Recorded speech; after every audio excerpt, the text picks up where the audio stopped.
We are back and about ready for Jimmy. What is it? Let me tell you something, Lance.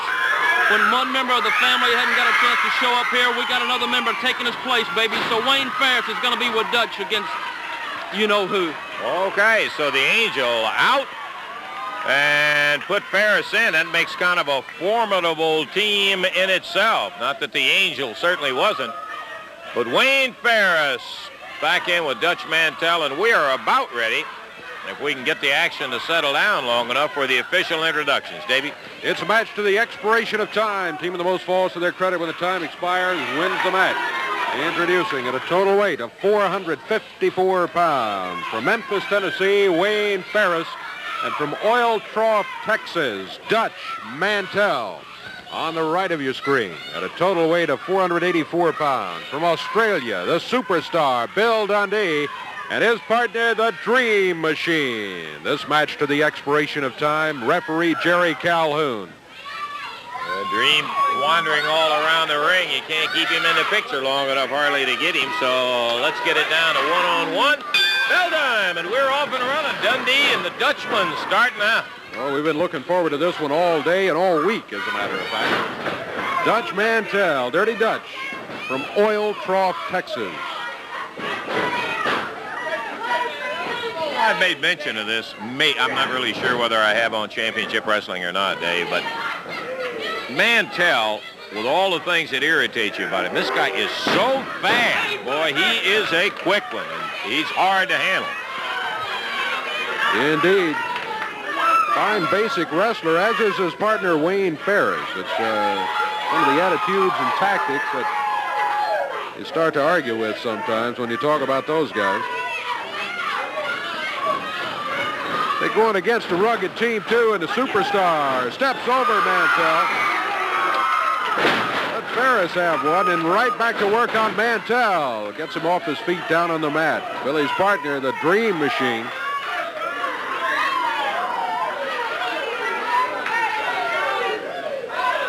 Handful of hair by Dutch Mantell. Referee's right there and stops that. Well, he didn't stop it. He stopped it briefly, but Mantell continues to go for the hair.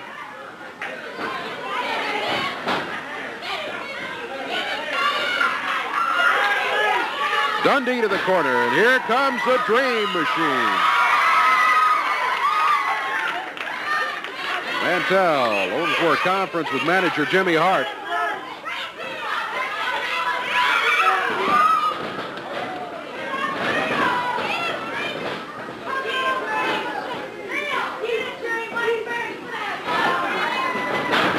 Dream fired into the rope. He plants a foot in Dutch Mantell's back, picks him up in the air, body slams him. Dream back to the corner, makes the tag on Dundee. Dream holding Mantell up on the rope. Dundee with the foot. Mantell. Oh, you let him have it with that right hand. Mantell makes the tag, and here comes Wayne Ferris.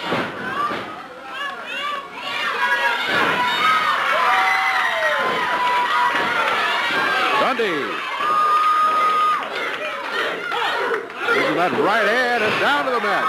Goes Wayne Ferris. Dundee went for the cover, got a 1 count. Suddenly realized he was very close to Mantell out on the apron. And broke the cover at that point himself before Mantell unloaded on him. Dundee, whipped into the turnbuckles, tried to reverse it, but couldn't do it.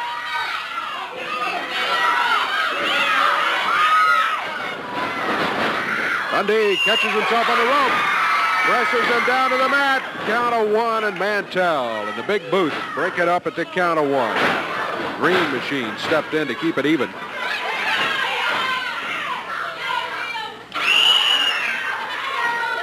Dream Machine kind of taunting Dutch Mantell a bit. Dundee makes the tag on Dream.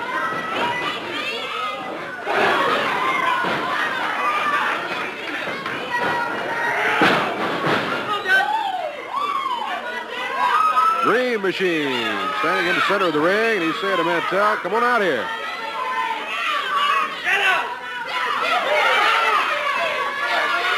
We're about 4 minutes into the action.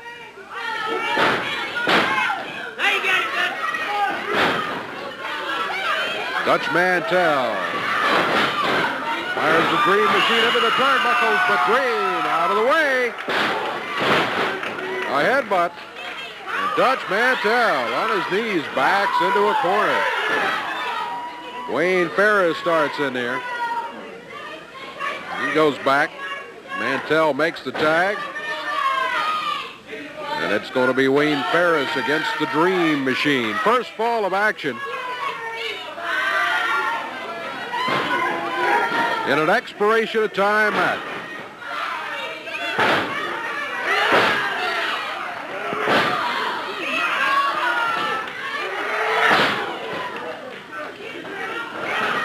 Dream Machine moving Wayne Ferris around that ring. He makes the tag, and here comes the Superstar. Double backdrop. Dundee goes to work on Ferris. Mantell in there.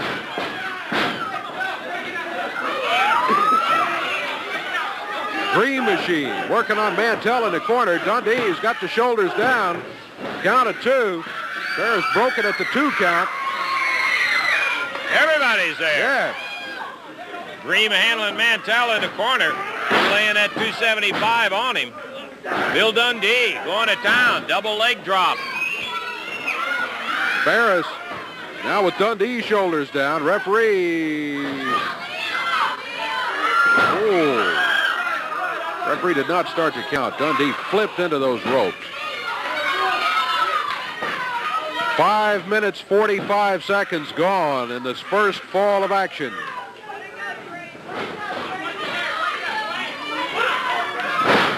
Ferris with a reverse neck breaker. Count of 1, 2. 2 count and almost 3 count. Dundee just got that shoulder up. Mantell raising Sam Hill with a referee about not counting fast enough. He thought it was a slow count, but Dundee's shoulder lifted up off the mat just before the 3 count fell. Backbreaker, across the knee. Count of 1, 2. Dundee again breaks it at the count of 2.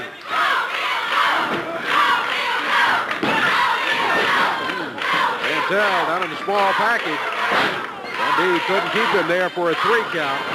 Out Mantell into the ropes. Both of them hit the mat as it came off those ropes.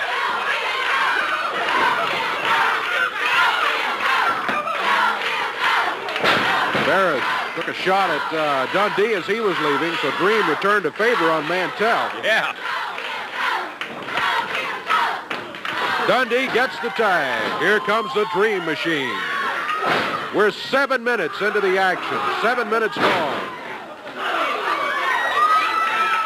There you got a current member of the Jimmy Hart family and a defected member of the family going at each other. Dream covers him.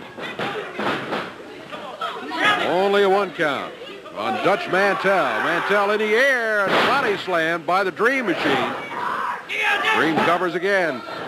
Count of 1 again is all he can get. Mantell's tough. No doubt about that. Bill Dundee in after the tag. Oh, referee got one. Mantell, ring it, he says. Mantell nailed referee Jerry Calhoun, and Calhoun put the disqualification. That's what it is. Jimmy Hart and his crew, Ferris and Mantell, disqualified in the first fall of action. So they are now 1 fall down. Ferris and Mantell disqualified as Mantell reached out and smacked the referee. I don't know whether it was on purpose or not, but the referee, he didn't really care. No, he didn't care. He immediately called for the bell to be rung. 7 minutes, 44 seconds was the time on it, and 1 fall up. It's Dream Machine and the Superstar. Yes, sir. He reached out and rang the referee's bell, and the referee returned the favor, as you said. He said, ring the whole bell right there, and we did it. And what was 7:44. Hey, that's the first fall. We got plenty of time for big action today on our expiration of time, and a dandy match it is. We're going to be back to it right after we take time out for this.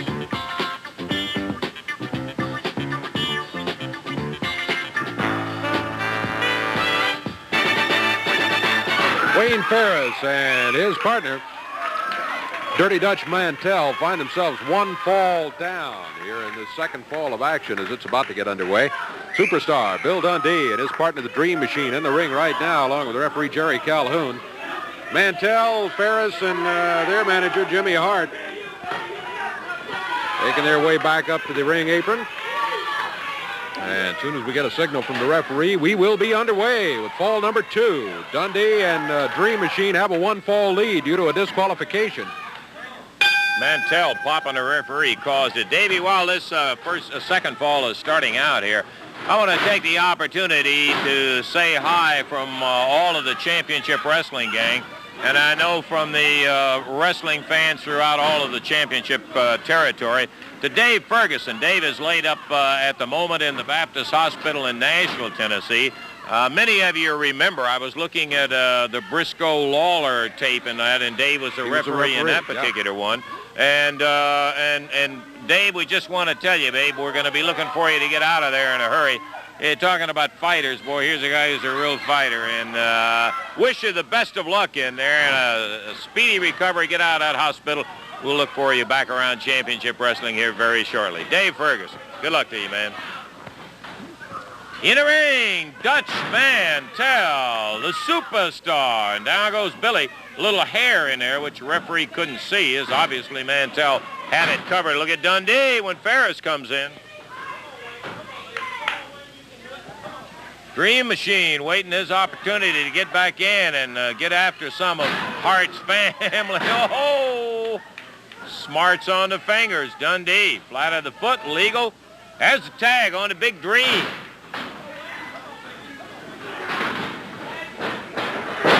Double team with Dundee and the Dream. Whip. Uh-oh. Went over for the backdrop and Ferris got him.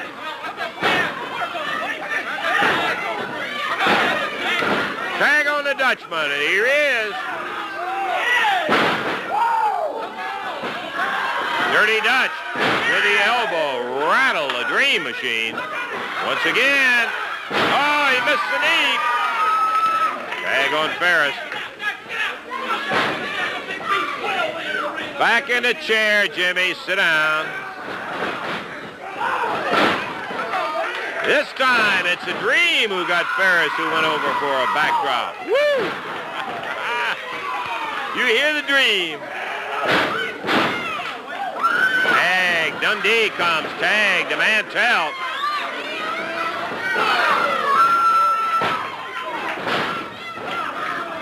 I don't think Ferris wants too much. Look out. They're down on the floor. Dundee and Mantell. Dream going after Ferris. They're battling on the floor. Stop it.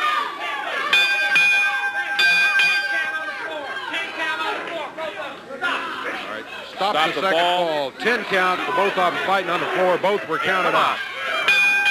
Get down and bring it up. Bring it up.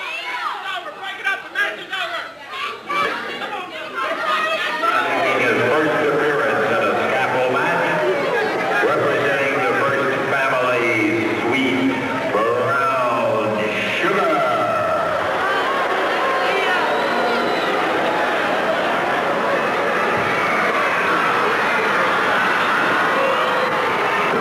And now, ladies and gentlemen, here he comes, rightfully called the king of the scaffold matches. From down in Australia, Bill Superstar Dundee. Your attention, please, ladies and gentlemen, for the rules governing this unusual, spectacular bout. In this match, both wrestlers will ascend the platform to the ladders to the platform, and that is where the bout will take place. If a wrestler is knocked off, he will have a 20 count to get back to the ladder to start back up to the platform. In the event that he is knocked off of the platform twice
Here's what we've been waiting for. And you see who's up there first. The little Australian.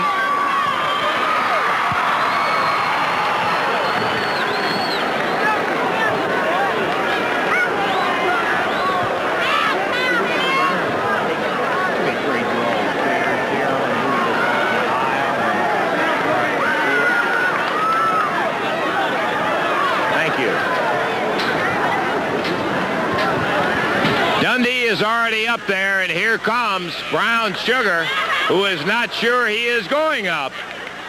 Referee Jerry Calhoun says, let's get it back up or end it. And Dundee, yeah.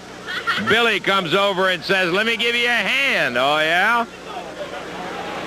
Thank you, Billy. Brown Sugar, who is not at all thrilled about the whole idea of this match. He graciously gave Dundee a chance to back out, but Billy thought he just might go ahead and see if he couldn't make out okay. Dundee, who did high steel work as a young man in Australia and worked in a circus, has absolutely no fear of heights. He is a master at the scaffold match. Nobody has been able to beat him because he feels so at home, and Brown Sugar is ready to say, let's change our minds here. The rules governing it, if a wrestler is knocked off the platform twice, he loses the match. When he is knocked off, he has a 20 count to get back to the ladder, starting up again.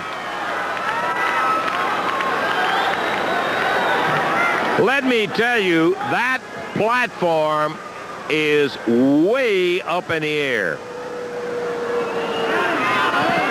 I climbed up one time to see what it looked like, and that ring looks like a postage stamp from up there.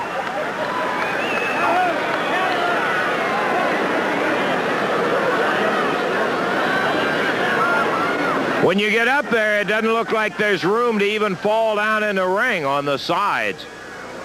It's a peculiar perspective. Well, if you've ever been at, yeah, Jimmy Hart down there hollering, go get him, Sugar, go get him. That's because Hart's down here where we are, and Sugar is up there with Dundee.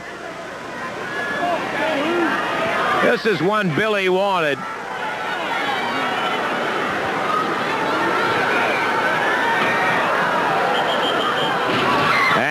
Sugar, using a headbutt, knocks Dundee down. Billy pounding on him, trying to get him off. Sugar rights himself. Big right hand from Sugar. Ooh, Dundee caught him with that foot.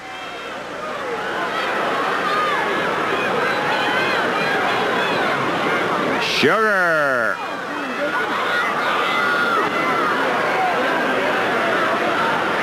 Caught in a leg scissors, but Bill not really in a position to wrap him up. Now he's going to work on him.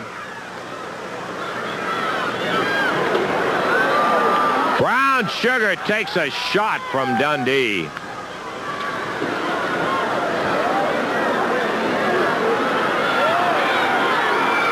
Bill on an outside toe hold. Ooh, and Sugar kicked him right in the face.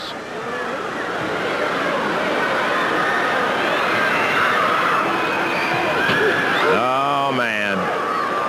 He blasted Dundee. Billy back to the ladder. And there he goes. And Dundee going down. He's going to have to hit the floor, I'm sure. Brown Sugar bounced his head off of it. Now he's hot dogging it. Bill. He has to hit the mat. He did not, and so the count did not start. That is not one. Dundee grabs the rungs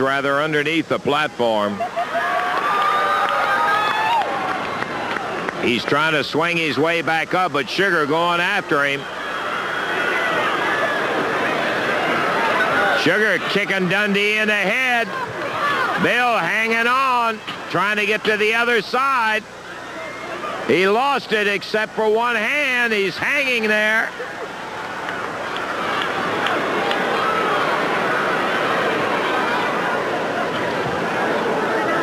Dundee swings a leg up. Ooh, and Sugar bangs him again. He's got him like a pendulum now, and Dundee hits the mat. He's down. That's one. One more, and Bill's through. He's got a 20 count to start back up the ladder. Referee Jerry Calhoun at 7. And Dundee checking his hand where Sugar stomped on it on those rungs up there. He started up, so he breaks the count.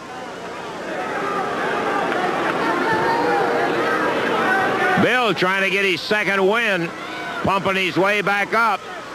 Sugar grabs him, slams his head into that post, and Dundee may be in danger of losing a scaffold match, which would really be a first. Hart cheering Brown Sugar on.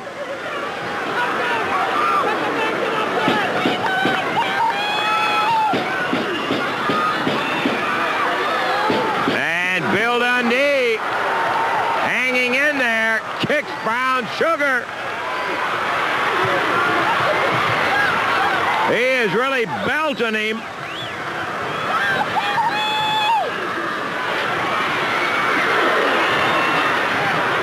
Bill back up on top of the platform. Sugar just barely gets up.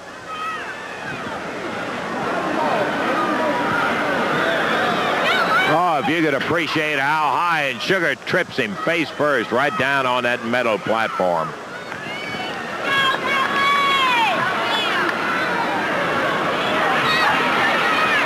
Dundee hurt, and he's already been off once. One more, and he's through.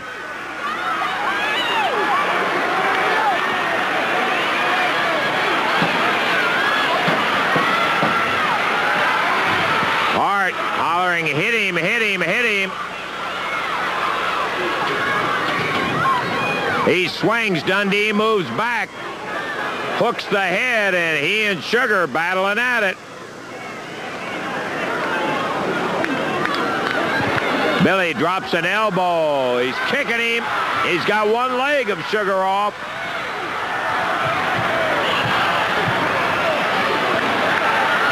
Kicks him in the side. Sugar trying to hold on.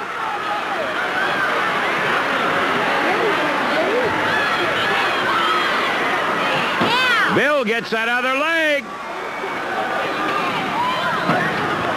Ooh, he mashed Sugar's fingers.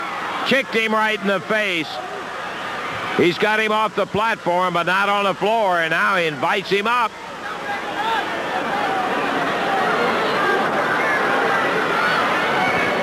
Just imagine the physical exertion of climbing around trying to hold on. And then think of the fact of how high they are off that ring.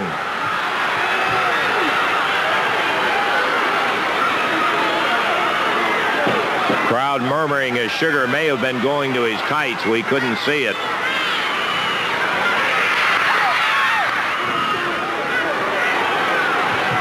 Dundee has been off once. And Bill pulls off a boot.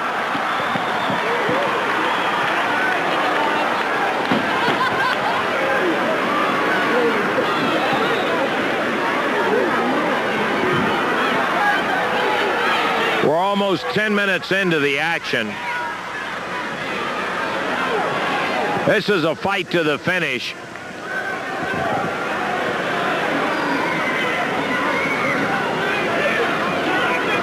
Dundee has the boot back on now.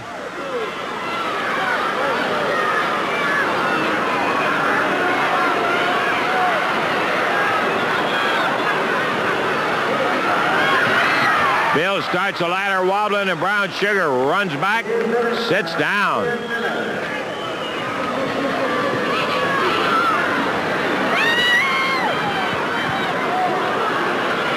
Dundee over, working Sugar over.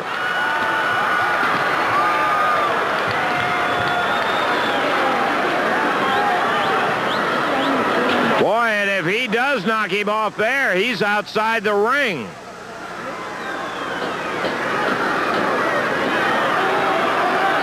Sugar slips away, heads back to the middle. Dundee has him part of the way up.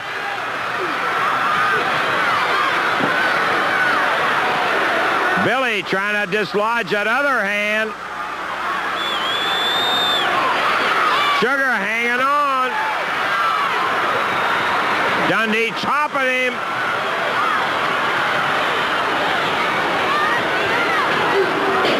And Sugar is down. One apiece. Next one to go is the loser.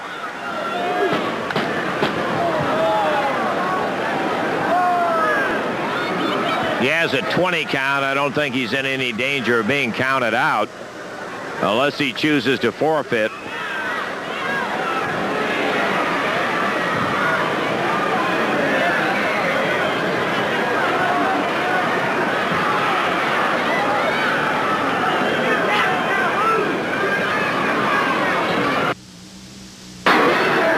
They've both been off once. The next one to go is the loser. Sugar now getting up his nerve, standing up. He's ready to do battle.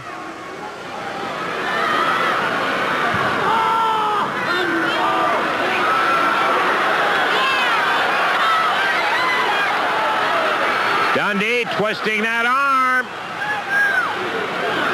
Oh, Sugar stuns Billy, and Billy almost ready to go. He's staggered.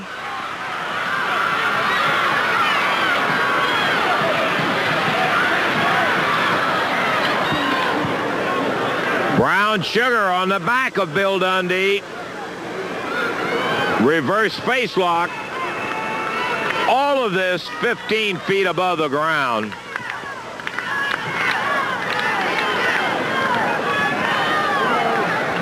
Looks like he may have a chokehold on him from here.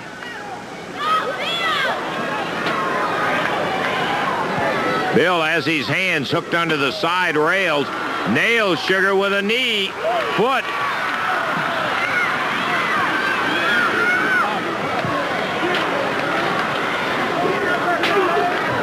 And he bounces Dundee's head off that platform.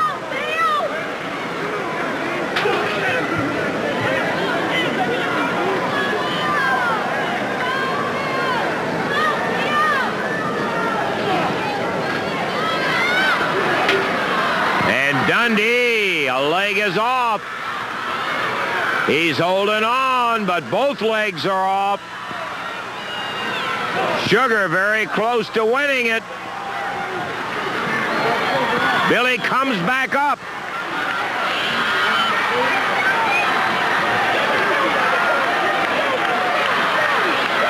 We're almost 15 minutes of action into this terrifying but spectacular scalpel match, and Dundee kicks at Sugar.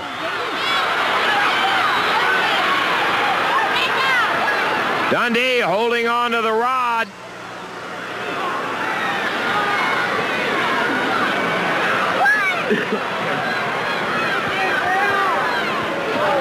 Oh, he clubbed Sugar in the back with his leg.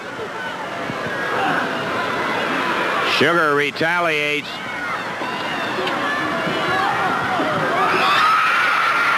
Dundee down. Sugar down. They're both off the platform, but neither one of them have hit the floor. Dundee pounds on him. He got him loose. And Sugar hits it in the winner. Bill Dundee. 15 minutes, 17 seconds. Dundee the winner.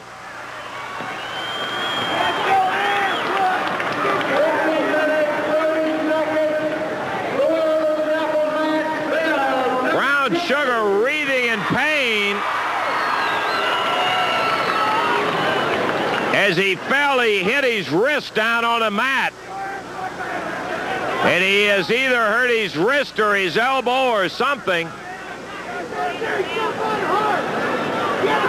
Dundee the winner in 15-17. Sugar is hurt where he hit the canvas.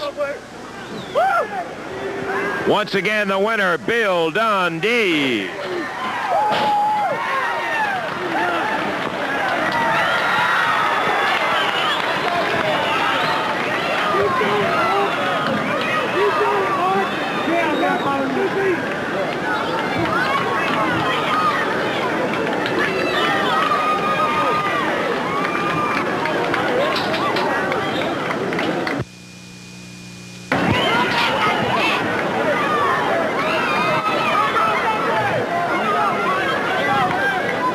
We're going to see if we can get Dundee over at ringside. Billy, can we get you just a second? Boy, you came out of it.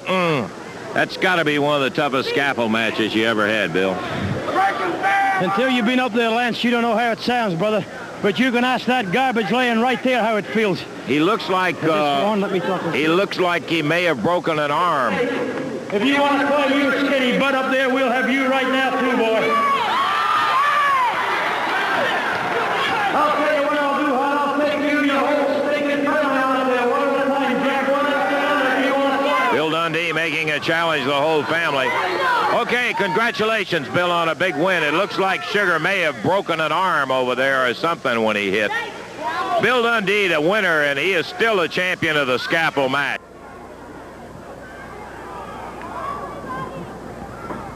Challenger, Stagger Lee in the mask. Stocky. He is going against the Mid-America Heavyweight Champion, beautiful Bobby Eaton, out of the First Family. Of course, I think all the wrestling fans are well aware of the controversy surrounding this match and Stagger Lee. Jimmy Hart says everybody knows that's Coco Ware, Sweet Brown Sugar. It's a big farce, the promotion letting him in here. And, of course, promoter Eddie Marlin said his name comes in on a contract as Stagger Lee. He's got a mask on. If it's Coco Ware, you pull it off and prove it to me, and then I'll send him away for a year.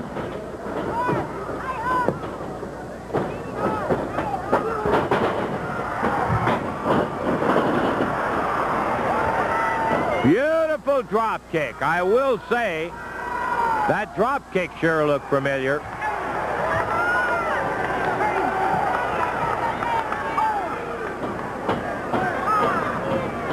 Stagger Lee staggered him. 2.5 minutes of action, and Stagger Lee has been impressive against the Mid-America Heavyweight Champion.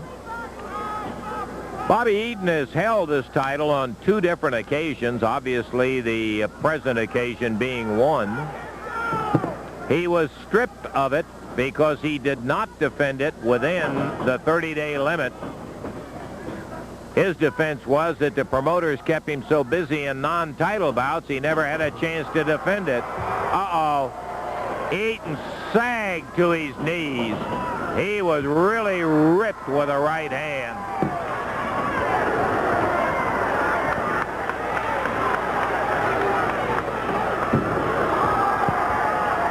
Stagger Lee out there hard and heavy after beautiful Bobby, and Jimmy Hart over there trying to add a little comfort and give a little wisdom to his Mid-America Heavyweight Champion. Tagged, and I mean but good.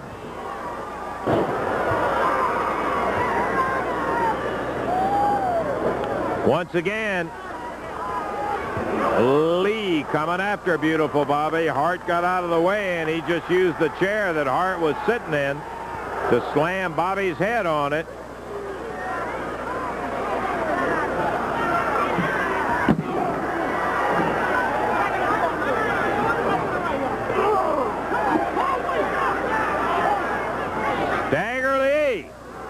putting on quite a go with Bobby Eaton. Hard up on the ring apron, distracting referee Paul Morton. One falls 60-minute time limit championship match.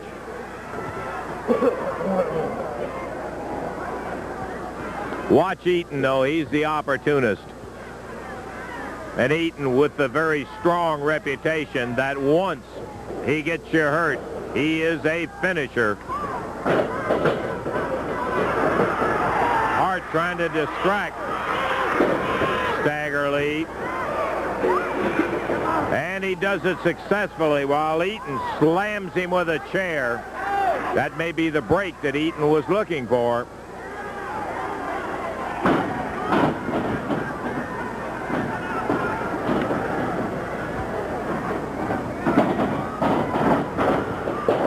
Minutes into the action, and Stagger Lee face first on the mat.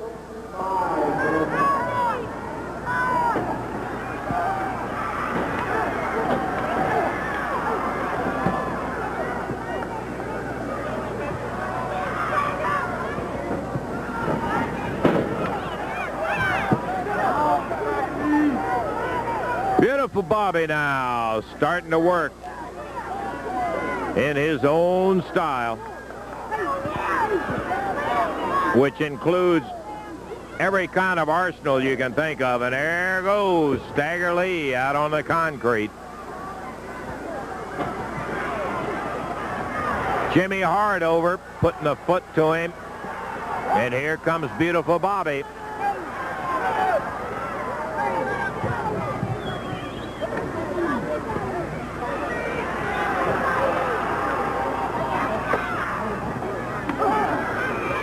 Eaton tabbing him a wheel of a right hand. Puts him down on the deck.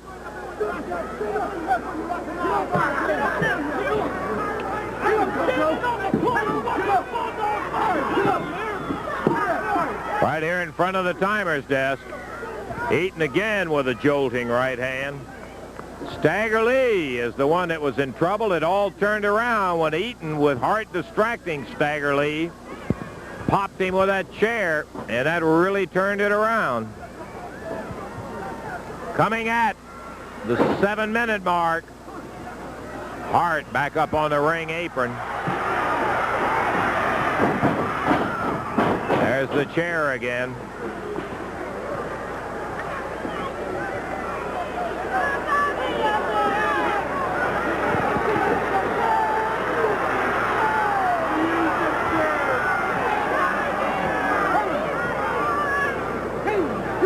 Count started on Stagger Lee.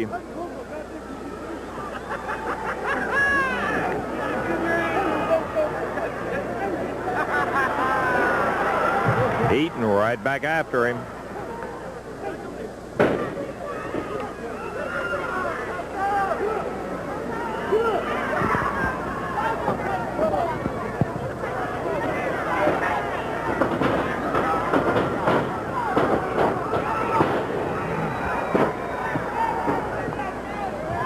Backdrop, and Stagger Lee is down. Beautiful Bobby gets a 2 count.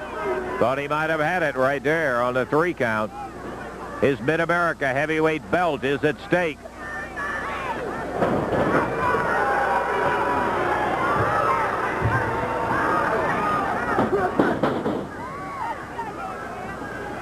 Whoa! And Eaton, who hasn't had much success in finishing this guy,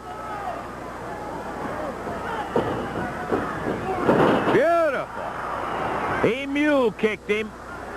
Eaton came in wide open, and he just pushed up and kicked back and nailed him. But look at Bobby go.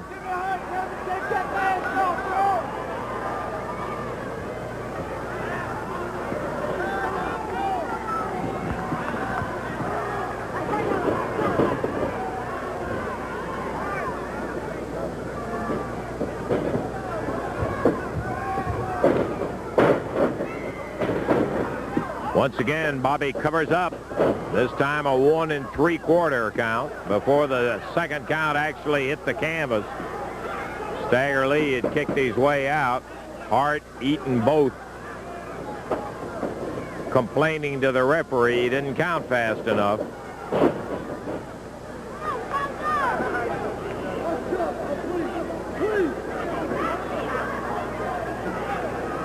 Referee saying, don't use the fist. Beautiful Bobby says, shut up. Don't bother me. Of course, if Eaton got disqualified, he'd keep the belt anyhow, so he really isn't particular about the disqualification aspect of it, I'm sure. Stagger Lee started out very strong, and Eaton changed it when Hart distracted Stagger Lee, and Eaton caught him with that chair. Made all the difference in the world up to this point, and we are now right at the 10-minute mark.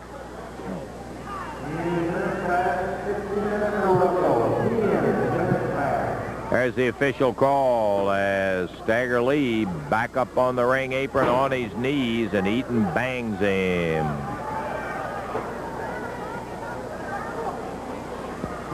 Going to try to suplex him in the ring, and there he goes, down hard, right in the center of it. You can see beautiful Bobby hit his head hard when he suplexed Stagger Lee, and almost.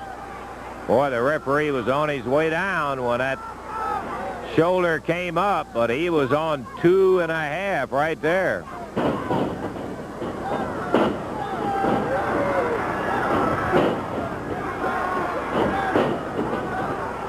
Beautiful Bobby. Whips him in. Straight up into a body slam, and here comes Eaton. Whoa, he missed. Stagger Lee pulled out of the way. Eaton missed and hit his elbow right on that mat hard.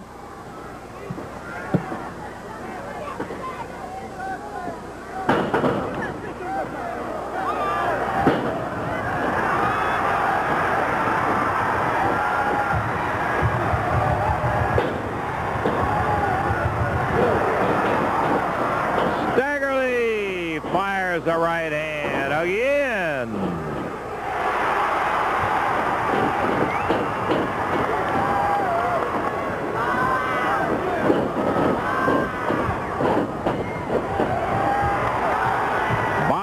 Down in the center of the ring, and Stagger Lee back in the driver's seat. To the ropes, over the top. They're both down.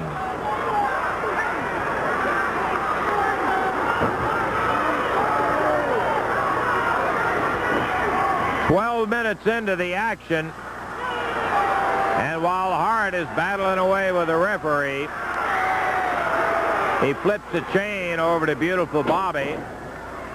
Bobby nails Stagger Lee with it. Hart's work done. He's down off the ring apron. Beautiful drop kick. He covers 2, 3. 12 minutes, 28 seconds. A new Mid-America champion, Stagger Lee.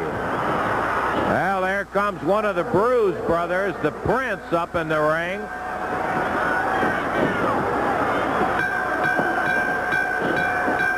Stagger Lee wins the belt from beautiful Bobby on a real stunning upset. But now the First Family jumping away at him.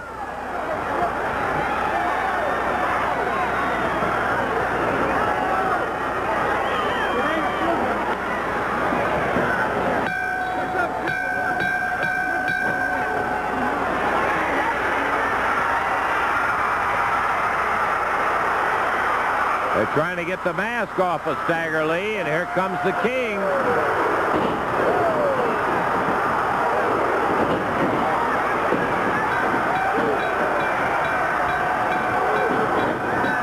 Lawler and Stagger Lee cleaning house on the Family.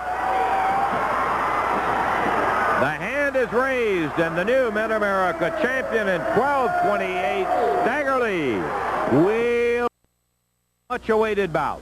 Main event of any evening. We've got the First Family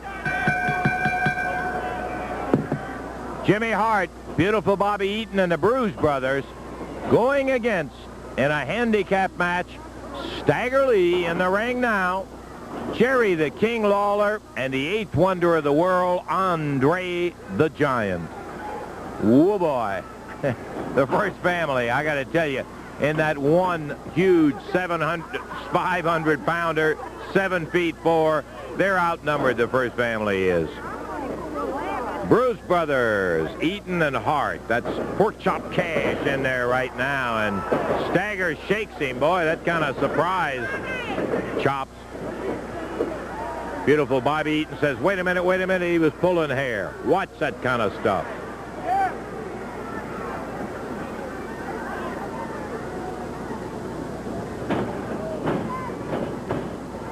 Here's a tag on the King. And Lawler grabs the Bruise Brother, drags him across the ring. The other Bruise Brother making threatening gestures at Lawler, but I don't see him jumping into the ring. Now he's trying to sneak into the ring.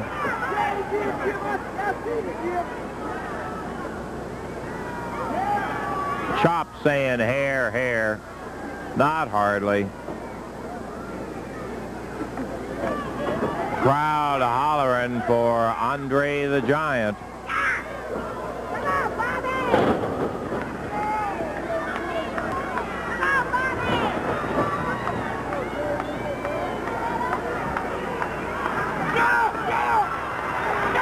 Beautiful Bobby comes in against Lawler.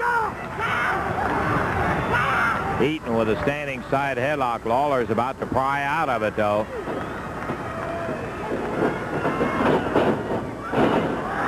Whoop! I don't think so. Eaton was giving him... Oh, here he comes. And Eaton, trapped in the ring, says, come back and tag, you... Andre put that size 23 on him. Oh, this guy is massive.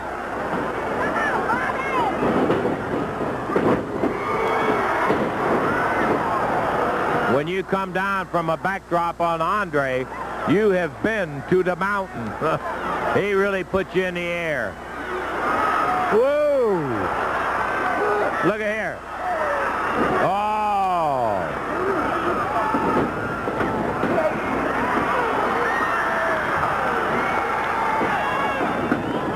He just has all three of them in. I don't think you'll see Hart coming to the rescue as Andre drilling the first family. The referee says, come on, let him out, let him out.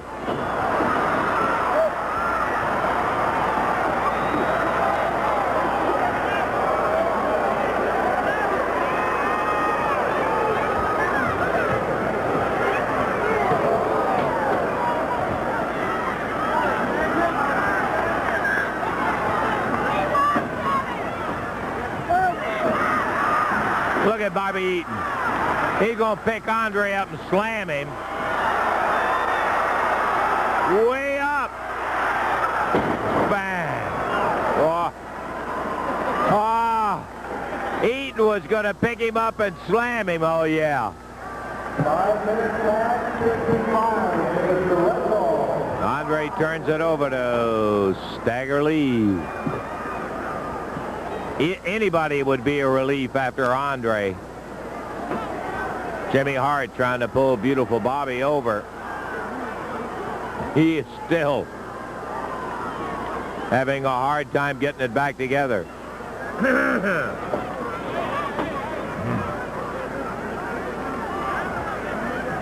Pork chop. Stagger Lee, they started it out.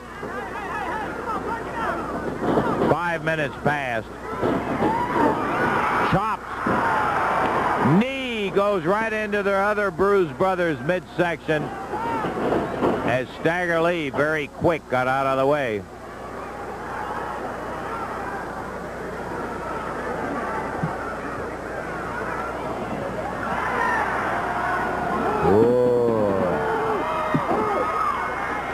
chop. Whoa! Grabs him by the beard. Trying to get a side headlock. Andre goes under. He bent over. And Porkchop just ran right into him. He doubled him feet over head right back into the ropes.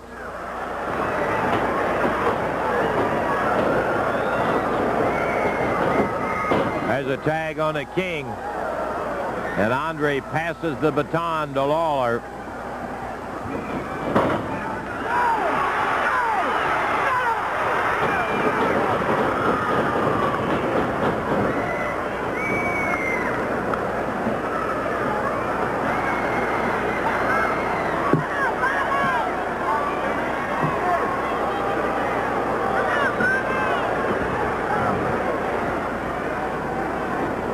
Well, look at, if you can see the size comparison with Andre and Lawler.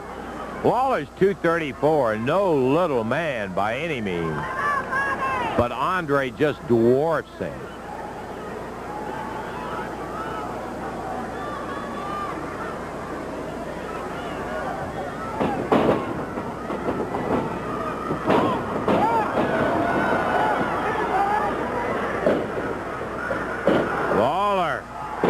Bouncing Eaton's skull off that turnbuckle. Tag on Stagger Lee.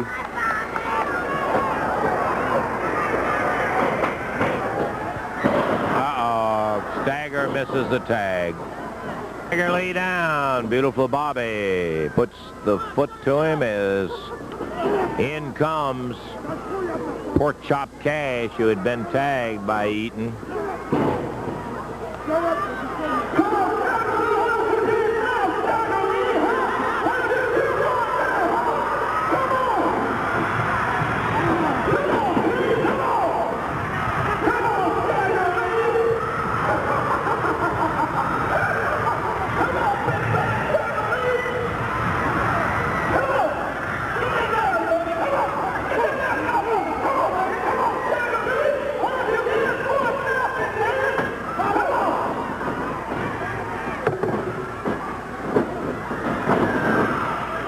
Jimmy Hart haranguing the crowd and Stagger Lee on the mic. Here comes Andre. He slams at the Bruce brothers and dusted him off good. Got a belt in his hand. Look at him! Look at him! Look at him, boy! Look at him! Stagger Lee, backdrop by Beautiful Bobby, goes for a pin, 1-2, and he kicks out.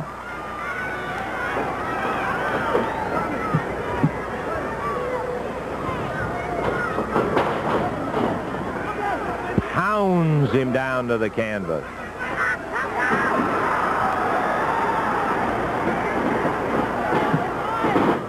Big leg drop.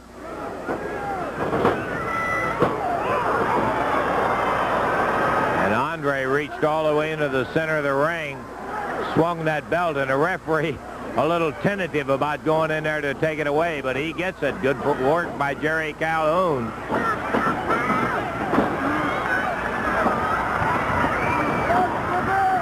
Jimmy Hart going after the mask of Stagger Lee. He was trying to get that mask of Stagger Lee's off.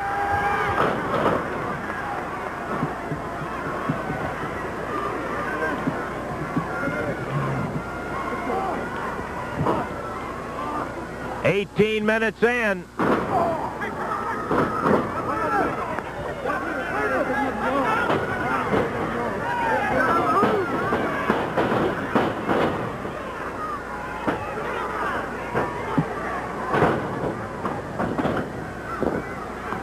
And now Chops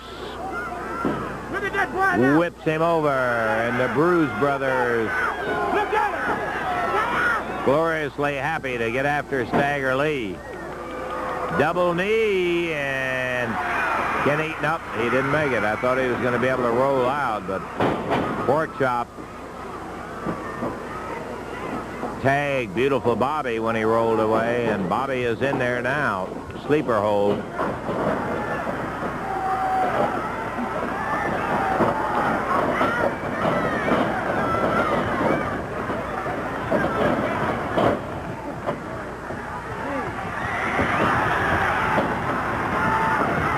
There comes the king. And Hart once again after the mask. Andre trying to reach out to take a tag, but Stagger Lee fighting for his life and his mask. Double legs, beautiful Bobby. And before he can get away, he's caught. Look at this. Andre reached him almost in the middle of the ring. Pulled the Blues brother over. And here comes the king.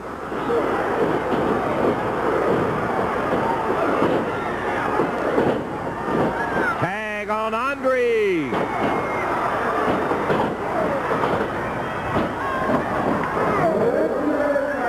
At the 20-minute mark, Andre the Giant enters. Oh, look at that. Good night. He reached up in the air with that leg, 2, 3, and that is all. We're in action of a Southern Heavyweight Championship match. Current champ Bill Dundee with his back to you, just being shot across the ring. And waiting there to take him out with the arm drag, Terry Taylor, a former holder. Boy, and Taylor is coming into this match sitting on double ready. He is hot. There are 2 referees assigned. Jerry Calhoun is in the ring. Paul Morton is on the floor. 2 referees assigned to this match.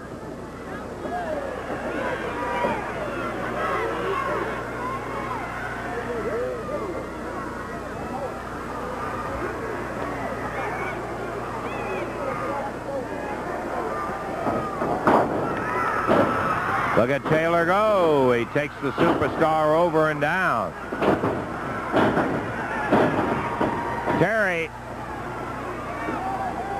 weighing in at 226.5 pounds, slammed down to the canvas by the hair by Bill Dundee, and Jerry Calhoun really getting on Dundee about it. And now the referee telling Taylor, keep your hands open.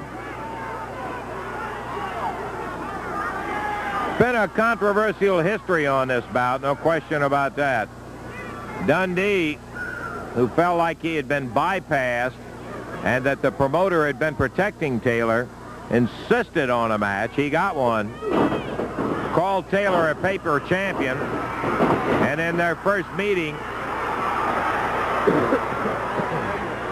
Dundee speared Taylor in the groin with his head, won the title, and of course the controversy has raged as whether it was intentional or not. Billy has been a little upset at the way people have reacted to him and seems to have gotten a whole lot nastier by disposition because a lot of the Taylor fans have really been on his back. He still has a strong contingency of Dundee rooters with him. But I think Bill has reacted maybe in an unfortunate way. Taylor and Dundee together. Dundee grabbed him right at the throat. Takes Taylor over and down. Ooh, he really booted him right in the face. Stomped on him flat of the foot. It's legal.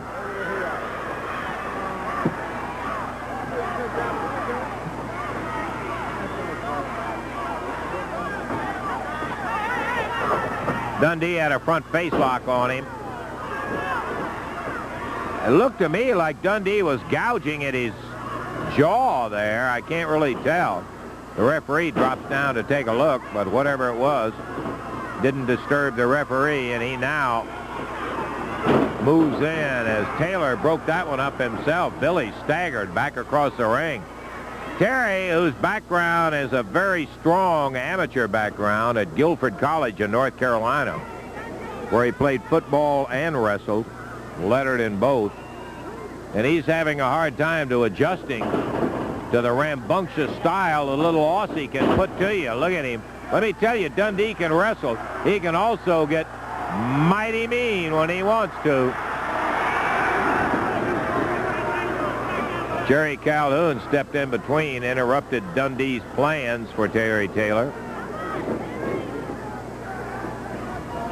Taylor asked for the 2 referees for this match. Based on the last meeting, the promoters said, okay, yeah. Dundee, it didn't seem to bother him one bit. He said before the match, I've given Taylor a lesson in how to wrestle. Now I'm going to go in and beat him up. And boy, Billy, we could see his hand right there, though it's on the chin right now when the referee gets there. Looked like it hit him right in the throat. Look at Taylor. Quick move, drops with a knee on the arm. Cranks that arm up in a hammer position.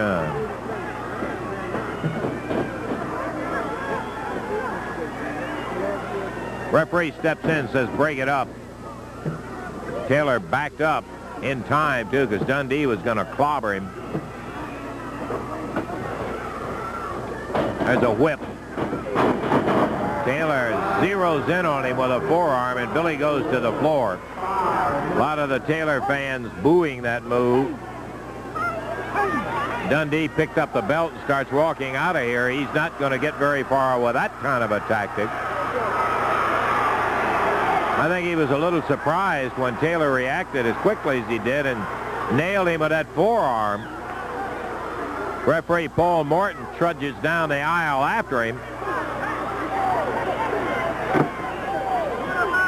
And Dundee is back. And the referee pumping a count to him. And Dundee is complaining about Taylor's punching. They were getting on Billy about using his fist, and he said, what about Taylor? Dundee says, wait a minute, time out.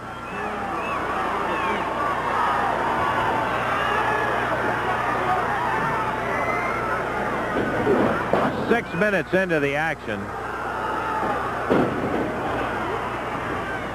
And Billy slipped it to Terry Taylor.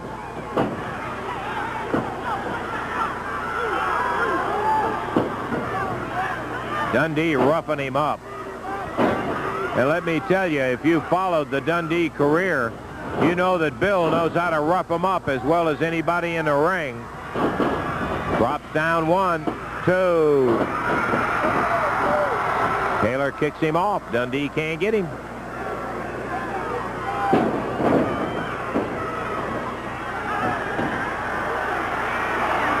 The referee again steps in and tells Dundee, it's going to cost you.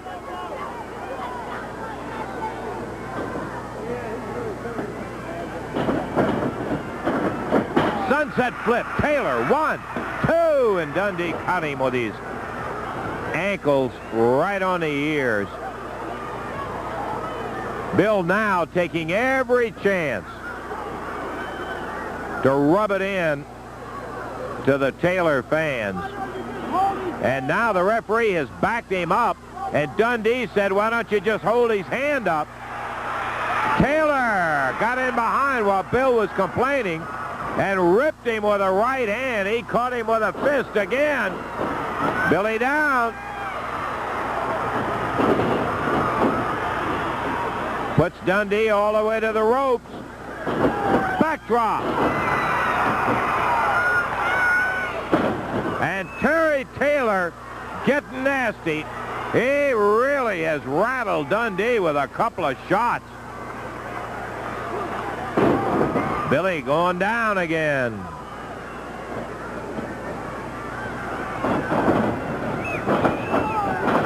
Taylor slamming him down, pounds his jaw.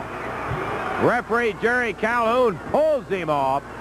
Dundee slips out, and that may have been a golden chance missed by Taylor. He wouldn't break when the referee said it. Taylor goes after him on the floor. And Taylor shoves him back into the ring. And he's stalking Bill. Look out, Terry. Taylor is facing a much wiser head than he is. I hate to say it, but it's true. Dundee goes to the floor again. Terry Taylor right after him. layup. There you are. Taylor coming through the ropes. Dundee ripped him with a right hand. Taylor fell over backward. His foot was caught in the bottom two ropes. And now Bill on the floor beating away on Terry Taylor. He waited, timed it out, and we are going to get a disqualification against the champion.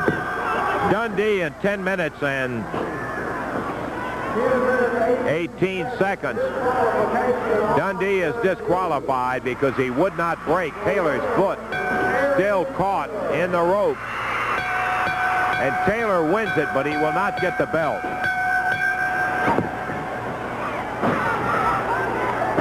Taylor in 10:18 wins it on a disqualification. But it means nothing more than a satisfaction of beating Dundee.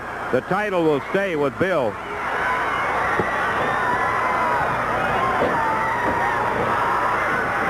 Taylor's foot still caught on the rope, and Mantell, the tough Dutchman, comes in and throws Dundee across the ring.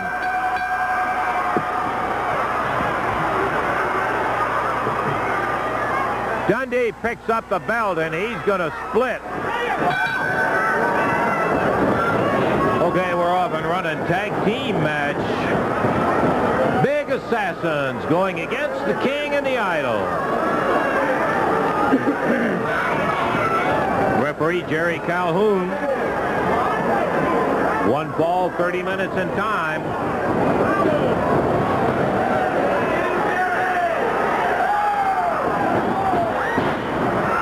Yeah, look at Lawler go. Big drop kick. Right back into the ropes. And Lawler starting off red hot, unusually fast for the King.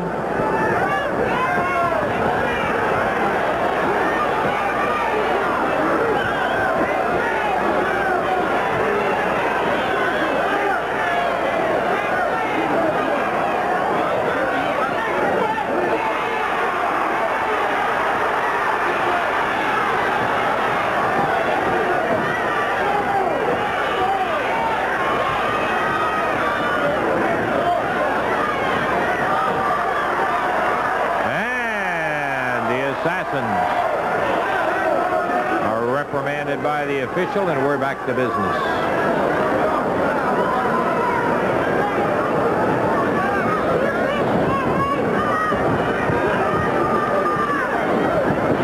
Lawler peeled right out of the corner. He's back up, steps back from a drop kick.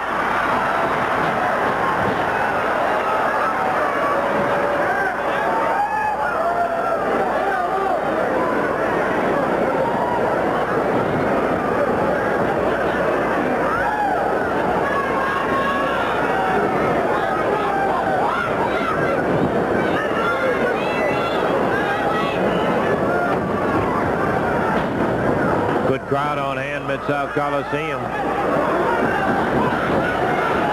And Lawler out of the way as the assassin off the ring apron, hit by his own partner.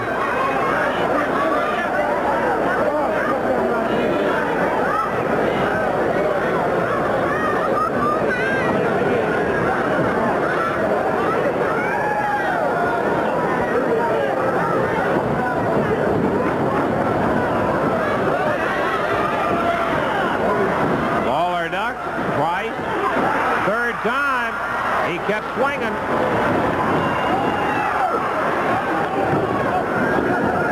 And this time the assassin ducks. He gets nailed by the King. Tag on the Idol.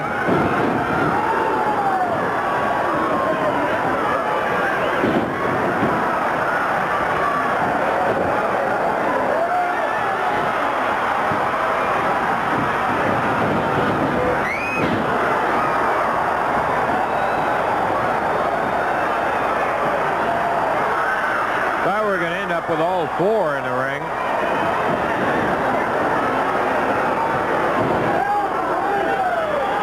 Well, it's not exactly the way it happened, Austin. wrestling, but the crowd doesn't seem to bother them one bit, as long as the assassin was on the receiving end of it.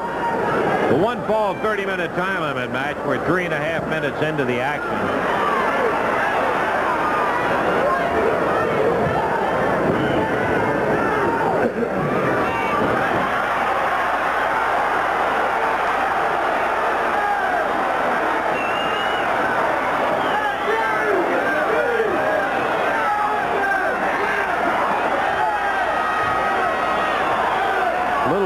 Even though they don't look exactly alike, there's a height difference and so forth. It's a little hard to tell these assassins apart. They're both big, built similarly.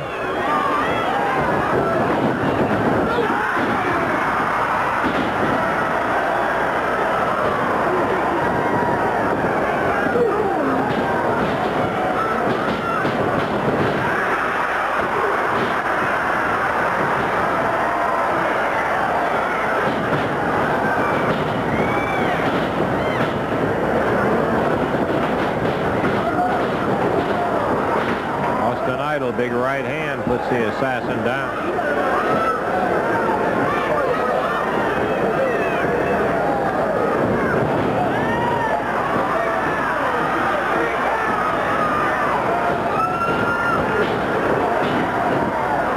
The Idol spins him around, nails him with the right hand at the end of the spin, slams him into both feet. The Lawler has out.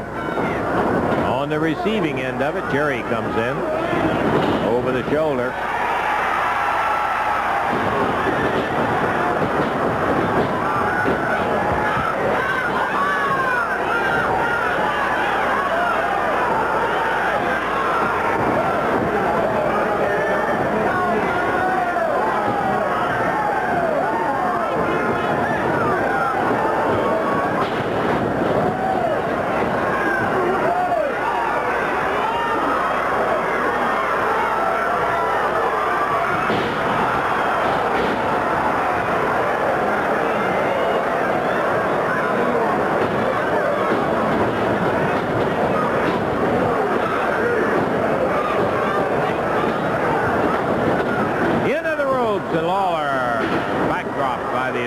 Over down hard.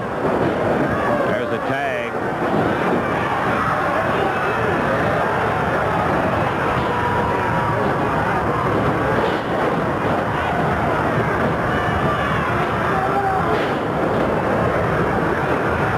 One, two, and Lawler kicks out. Boy, I'll tell you, when you're underneath that much weight, it is very hard to get yourself loose, and Jerry just barely got him up. Two.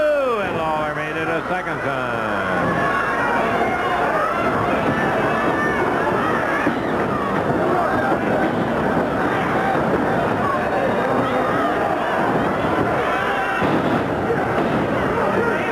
Suplexed him back off the side and dropped down over him for a count of one, and this time Idol coming at him. Helped out from the outside.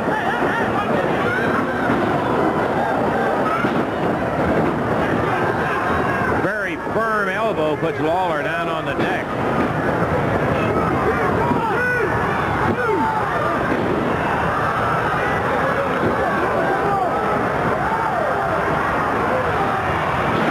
Woo, how about that?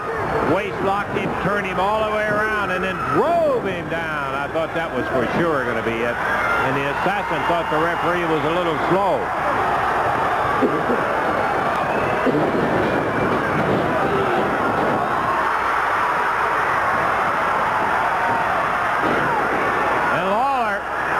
After the assassin. Tag on Idol.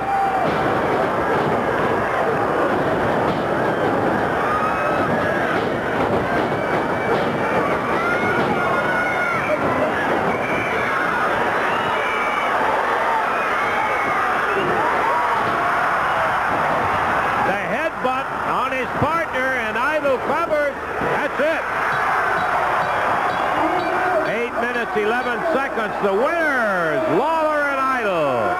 Hart is saying, I'm going to stay out here and check that nobody pulls your hair and does you wrong. You can't trust this Coco Ware.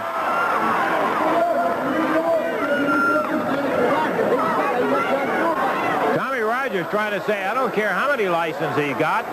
He's not my manager, and he's got no business sitting out here.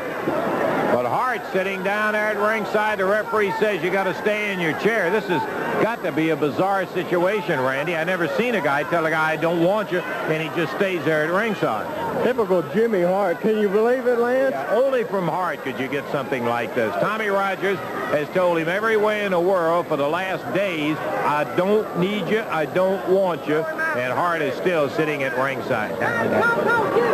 Tommy Rogers, a little hacked off at Jimmy Hart's presumptiveness, and we're ready for the bell time. Here we go. Coco Ware, Union City, Tennessee. Tommy Rogers, wrestling out of Florida. And boy, let me tell you, we've seen these guys in previous meetings, and they have had a couple of stem winders. I might tell you it is one match apiece. Coco took the junior heavyweight title from Tommy, and then Tommy won it back. Nice hip toss as Tommy Rogers slipped underneath. You'll see a lot of that, a lot of fine wrestling. Tune your eyes up.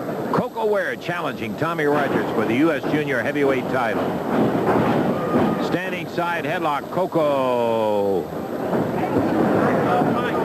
As Rogers goes underneath and comes up top. We got a double wrist lock now.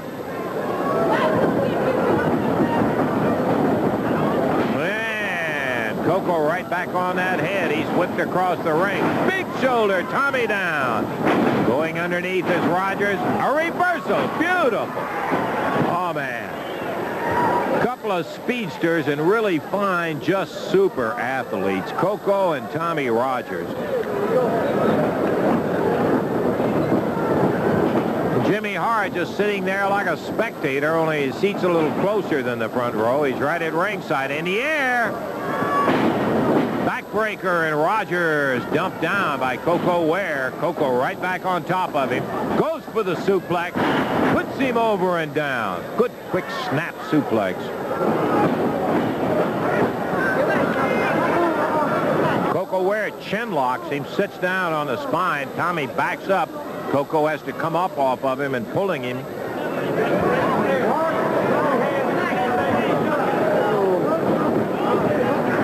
Coco Ware then reverses it into a front face lock, and he's turned over and down. Rogers is. Woo!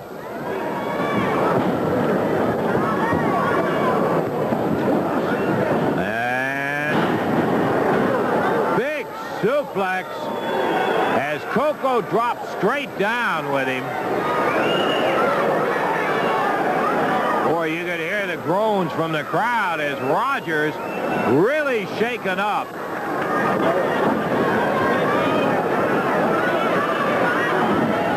Look at a small package from Rogers. One, but rolling around.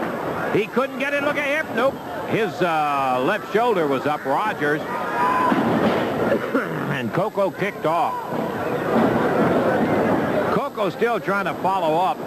Here he goes again, and this time, boy, he is dropping off. That's a move I haven't seen too many times before, Randy. I haven't either, Lance, and it's one of the most vicious suplexes that I've ever seen. He really is driving down into the shoulder and the back of the neck as he pulls him straight down.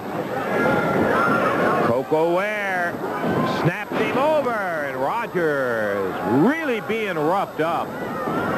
Jimmy Hart now up out of his chair. And bearing in mind, again, in case you just joined us, Rogers told Hart, get out of here. I don't want you in my corner. Hart refused to leave.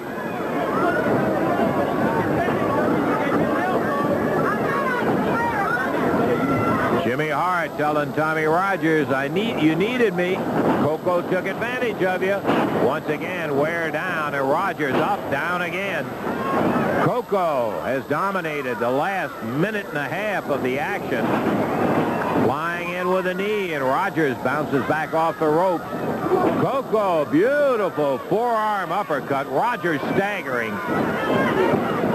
It was all set up by that vicious suplex where he dropped him straight down. Ware in behind, goes up.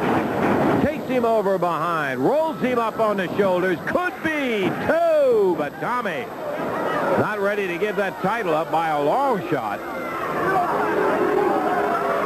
Now Hart trying to get to Coco. Oh, boy.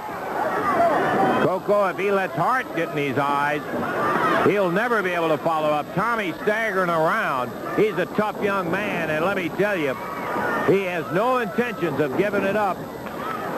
Tommy Rogers puts a foot in the midsection. He and Coco grappling away, and look at that quick move. Rogers still has a lot of smoke left in him.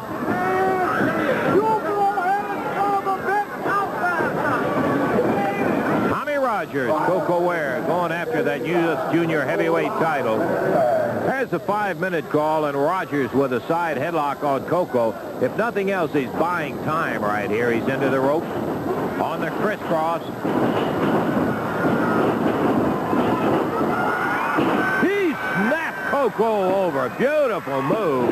But Coco Ware with those powerful shoulders pulled his way out of it. Some of the crowd thought maybe Paul Morton's count was a little on the slow side. They thought maybe Tommy had him in that 1, 2, 3 count, but Coco kicked out before the third one came down. Side headlock and a mare. Coco is over, but he goes into a head scissors, but out of it is Rogers. Tommy getting a little steam back in. You can see his eyes clearing up. He bought some time a moment ago, and he is right back with Coco Ware.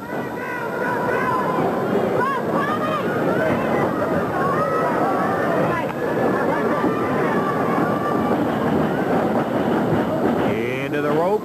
Big shoulder on Coco this time. Rogers leapfrog. Going for him. Moves him around into a front face lock.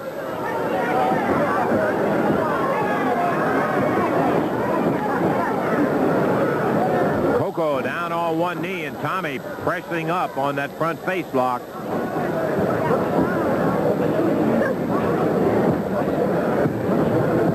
Rogers hanging on with it.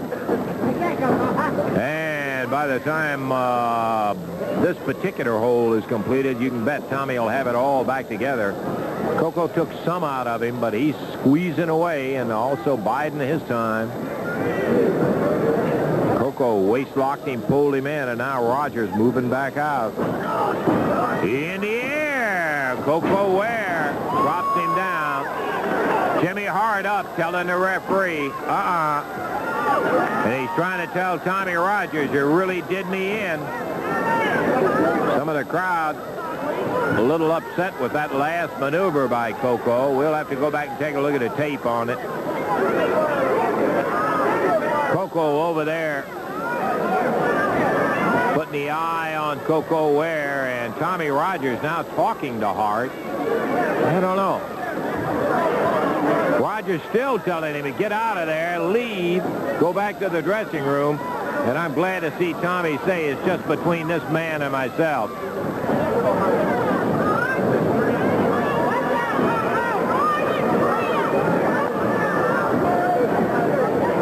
Referee Paul Morton, single leg dive, going to the outside with a toe hold is Rogers. First maneuver of that type that we've had in this bout. Tommy, using the element of surprise, took him down and went to the outside with a toe hold. We're about 8.5 minutes into it. Steps over with the toe hold, rocks it back inside. Referee checking with Coco Ware. Now, he's not going to give it up on that, you can bet. Tommy Rogers got him right at the knee and scissored it as he went down again. Goes to the outside with that toe hold, and Coco kicks him loose. Flips him over as he comes off the rope.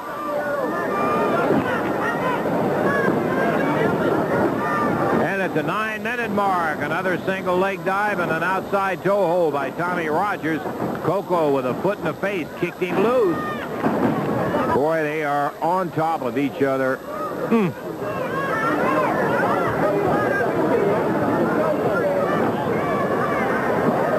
Another match for the U.S. Junior Heavyweight title with Tommy Rogers defending against a determined Coco Ware.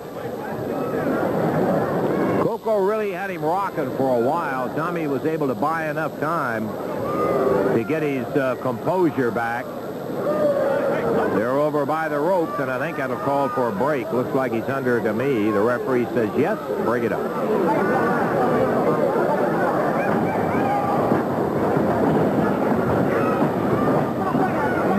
Coco down on the floor with Tommy. Whoa. He catches Tommy with a uppercut for him. All right, Jimmy. Am I right or am I wrong? Say it, Russell. I dare you to say it. You won't say it, will They you? saw it. I told him. Hart bragging about how Coco has abused the rules here. He did, in fact, hit him while he was outside the ring. Tommy Rogers trying to shake it off again, and Coco right back at the ropes. Of course, you all know that Coco was a former family member. Boy, he suplexed him over that top rope and down. There's the cover. 1, 2. And it's only a 2 count.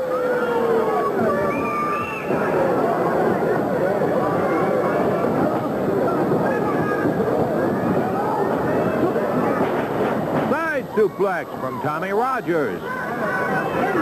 Coming up on the 11-minute mark. Still plenty of wrestling time and a 2 count. Coco kicks out with relative ease. That side suplex shook him up a little, though. He was buying some time there. This time a complete backdrop, and over the top goes Coco Ware. Count of 1. Don't believe he'll get him. Nope.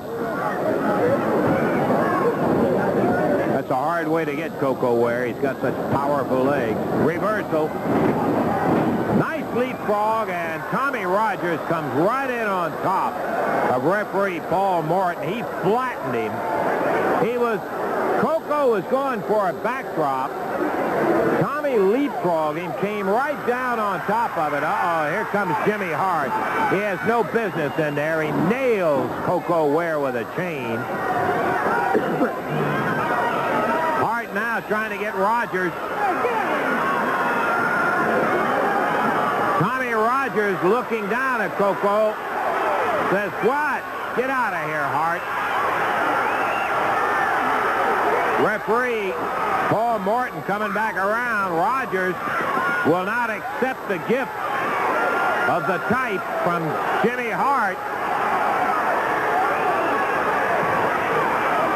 Hart's telling, uh-oh. Hart slapped Tommy Rogers.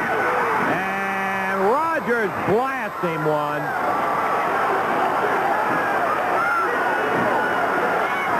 Jimmy Hart.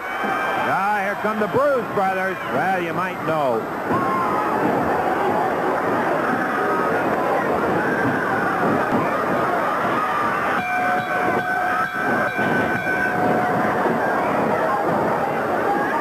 "12 minutes, 37 seconds, and the Bruise Brothers in there pounding on Tommy Rogers. Jimmy Hart, who was offended that somebody wouldn't take his generosity when he glommed Coco Ware. Hart back over and kicks Ware in the midsection.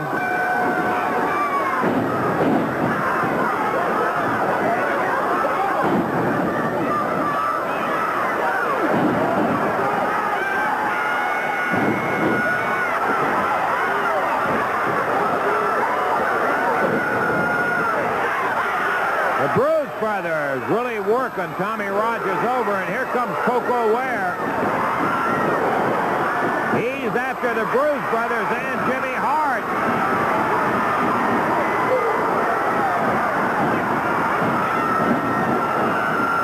Rogers after the Dream Machine, and Coco after Pork Chop Cash.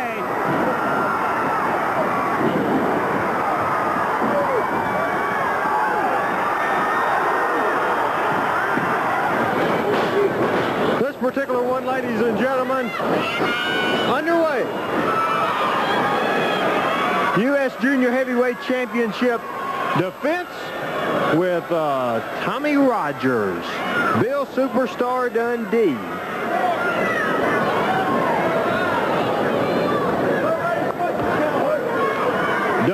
complaining. Come on, superstar! Rogers with the advantage as far as weight is concerned. Dundee with the experience. Look at Tommy Rogers go. What a sensational athlete out of Florida. Dundee, as you know, from Australia.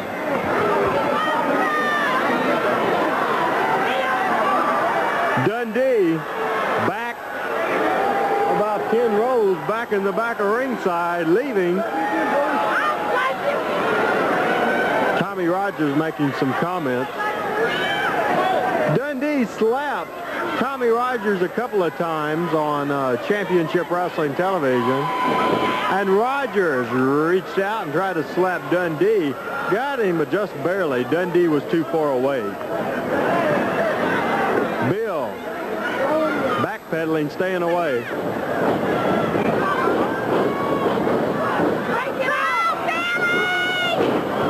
Oh, fine move.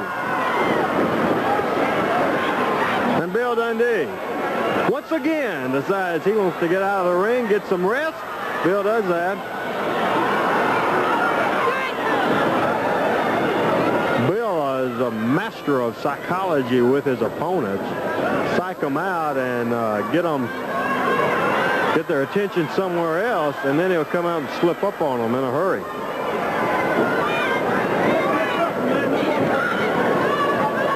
Now Dundee saying, we don't want to fight, we want to wrestle. Want to do it clean by the rules. Bill back in the corner watching Tommy. Tommy backs up. Around behind, hair pulling at a knee to the throat. Right hand to the top of the head. Rakes it back, and the superstar going to work on Tommy Rogers. Dundee's being rugged, but look at Tommy Rogers come back, and look at Dundee get out of the way. He's out of the ring. The superstar taking the count outside the ring. Rogers inside the ring, and referee is Jerry Calhoun. Tommy Rogers going right out after him. Kicks Dundee right in the top of the head. Crowd loves it. Now Bill back in the ring. Dundee quickly sweeps behind him and on top of him in a ride. A set out by Rogers, and back on his feet, both wrestlers back up. Some quick action in the first 3.5 minutes. U.S. Junior Heavyweight Championship on the line.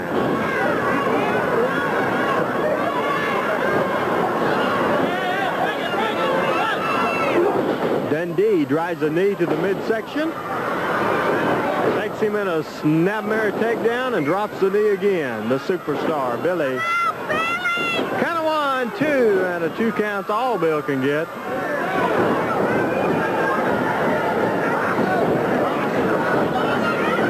Superstar Dundee again. Choking. Knee to the back. Once again, and a right hand to the top of the face. Oh, Dundee flat. Oh, I'm telling you, put him down with that one. Count of 2, Dundee almost had it there. Bill's experienced in title matches, but he's dropped down to the canvas with a side suplex. But Rogers was hurt. Oh, power slam. Count of 1, 2. No, sir. 1, 2. Once again.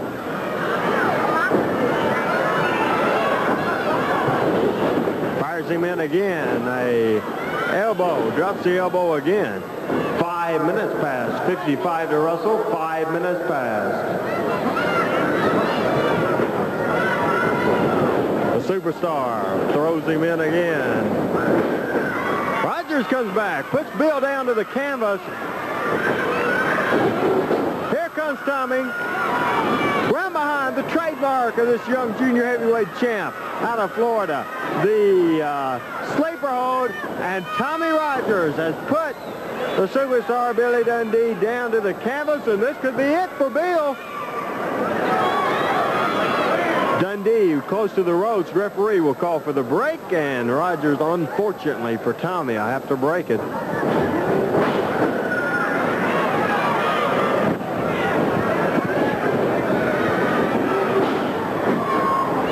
Tommy Rogers puts Bill down to the canvas. He's fighting fire with fire. The only way to go with Bill. And Dundee out of the way. The superstar.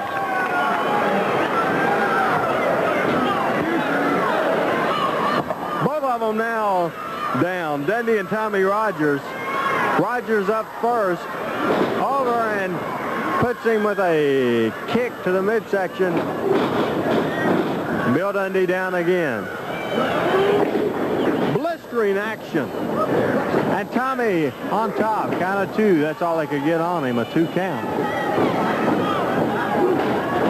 A headbutt. Rogers over to the rope. Round behind again. Dundee goes with him. And now elbow to the back. Side headlock.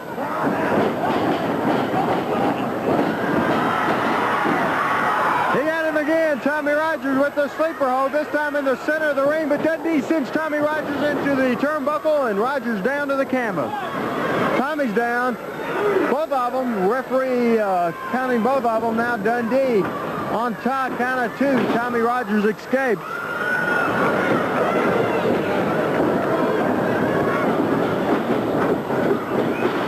Sunset flip, count of 1, 2.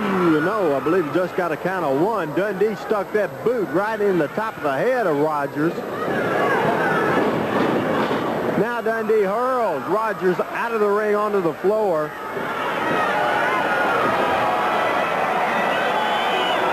Dundee now claiming the victory over Rogers. The superstar strutting around. Claiming that title. Dundee not taking care of business. 1, 2, no sir. Didn't get it. Dundee out of the ring. Bill not minding business, as we said, had his back turned. Once again, he's paying attention to the crowd. Rogers is out after him.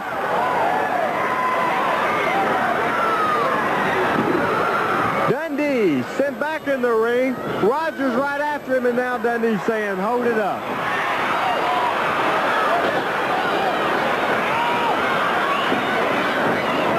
Against the ropes again into the turnbuckles.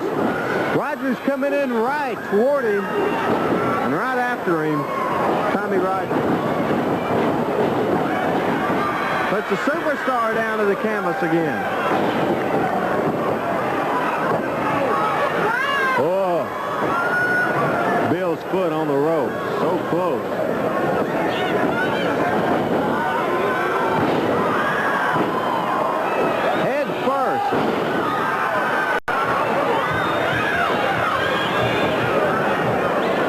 Tommy Rogers fires Dundee in. Trying to go for a backdrop. Dundee, too smart right there. Experience to Dundee's advantage.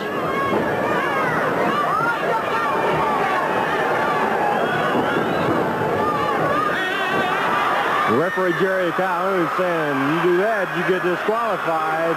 Referee warning him, and now Dundee going after the referee.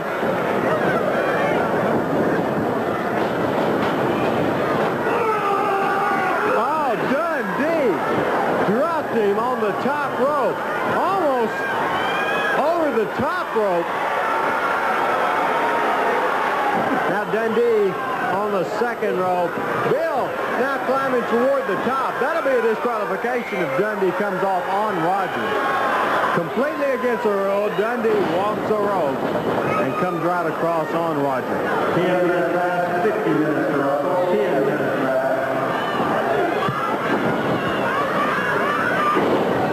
Billy. This City. And Tommy Rogers. Too close to the rope. Don't see any way. No, Dundee was just leaning on the rope. No way you'll get a pin that way.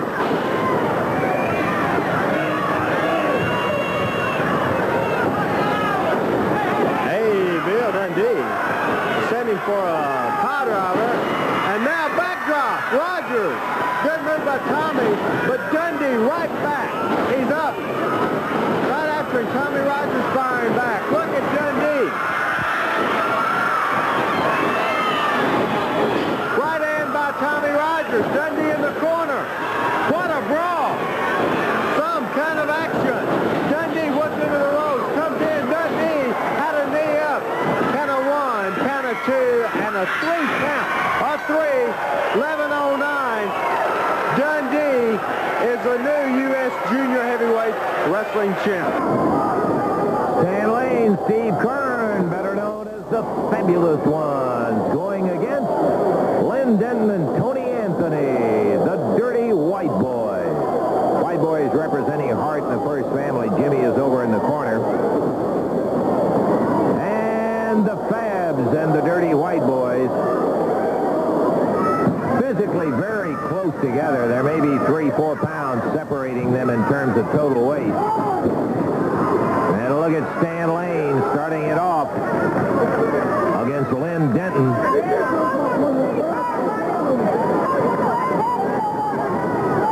Steve Kern on the outside. Tony Anthony waiting. Referee Jerry Calhoun.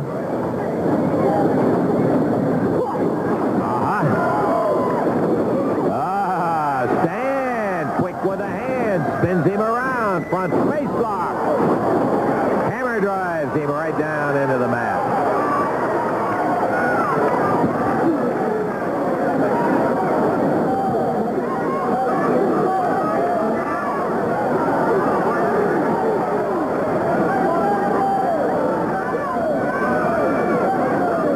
Tony Anthony takes over after that quick maneuver by Stan Lane on Denton.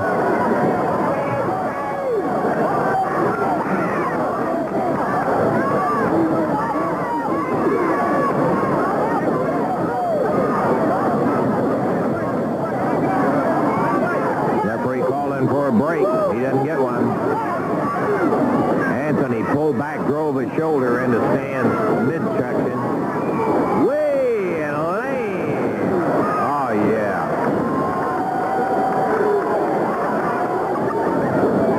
Into the knee of Steve Kern, followed by a tag. Steve out of Tampa, Florida, with a mare over and down the Dirty White Boy. Yay! Kern is rolled up, gets a 1 count. Didn't figure he's going to be able to hold him in that position very long. Kern hanging tight with that front face lock on the mat. Tough pairing. Fabs and the Dirty White Boys. Jimmy Hart talking about hair pulling in there. Steve Kern's got his eye on him. Oh, wait till I get a hold of you, Snake. That's the affectionate name that a lot of the wrestlers call Jimmy Hart. Can't imagine why. Over the top goes Steve. Whoa! And look at that forearm.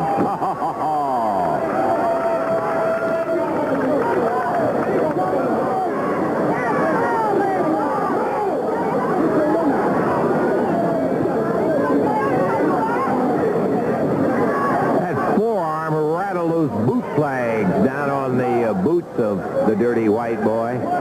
He decides to turn it over to his partner.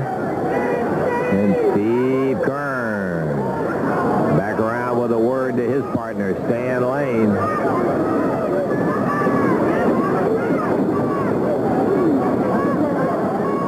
Steve,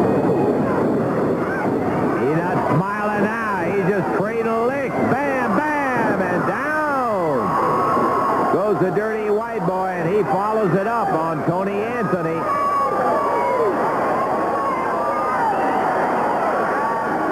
Kern laying some misery down. Referee saying, come on, Steve, keep those fists open. And correctly, referee Jerry Calhoun makes the other Dirty White Boy come back in there. He never tagged out.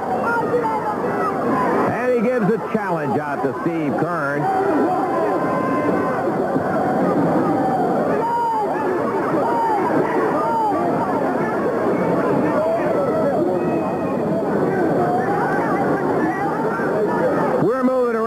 toward the 5-minute mark.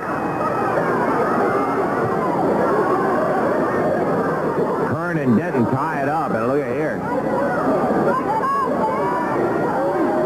couple of powerful guys right in there. We have not seen this pair going against each other. Babs and the Dirty White Boy. Whoa, and Steve says, oh, that looks good. And the referee getting on him, biting the hand of the Dirty White Boy. Crowd loving that. 5 minutes, 10 minutes remaining. 5 minutes back.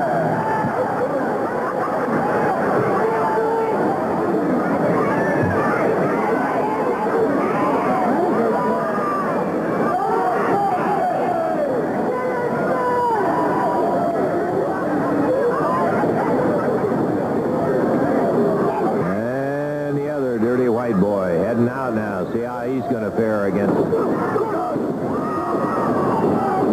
strong Steve Kern. Steve turns it over to Stan Lane. Oh, little wishbone action.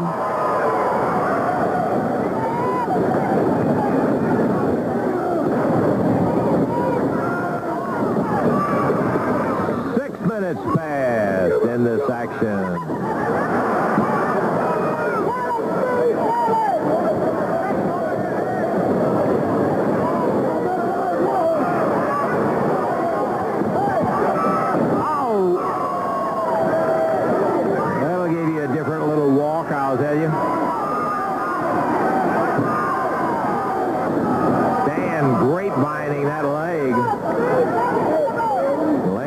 Put it on, and now he goes with that gritted outside toe. I guess I said every time I see that, boy, that's one that just hurts me when I see it going. Imagine what is happening to that knee. Dirty White Boys turn it around, and Stan Lane taking a little thumping at the moment. There's a tag on the other Dirty White Boy. Bing, nails Lane.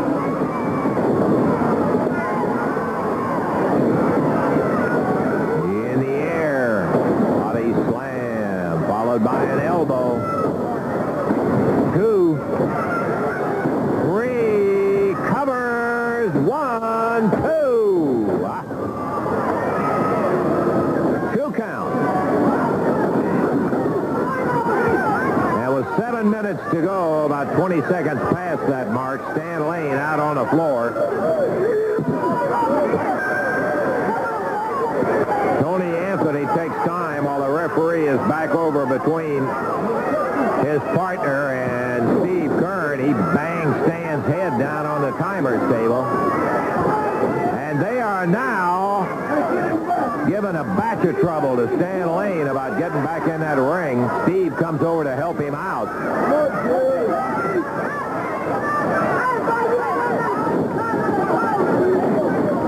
Kern's getting that bad look in his eye, too, Randy. I'll tell you, when he gets that way, he can get mad. He's one of those guys that starts out the match, nice smile on his face. Yeah, it's gone now, though. And you better believe it's gone. And Kern has got one of those fire-quick tempers.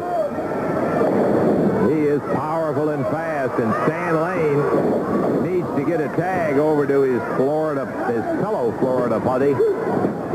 Ooh, nice kick out. Steve was in there rooting him right out of that one.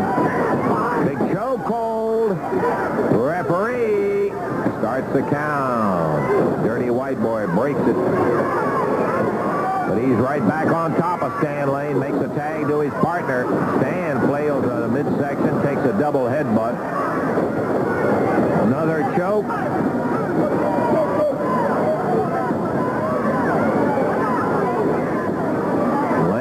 Picked up and draped over that top rope. Dirty White Boys flirting with disqualification. Now they split up. Steve was coming through the ropes. The referee went over there, and Tony Anthony on the outside choking Lane from behind. Reverse face lock as he chin locks him from behind and pulls it up tight.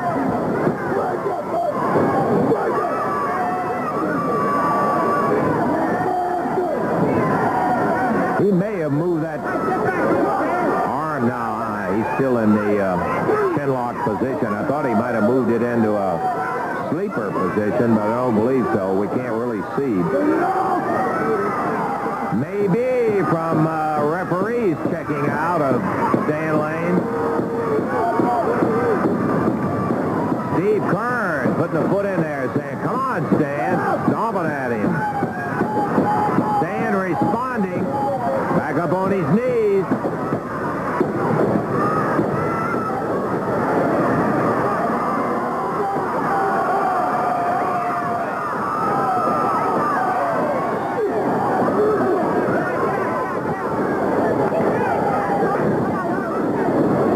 Lane takes a right from the dirty white boy. He's staggering now. Once again, this time he hooks that wrist right under that bone underneath the ear. On the right side, Steve hollering at him.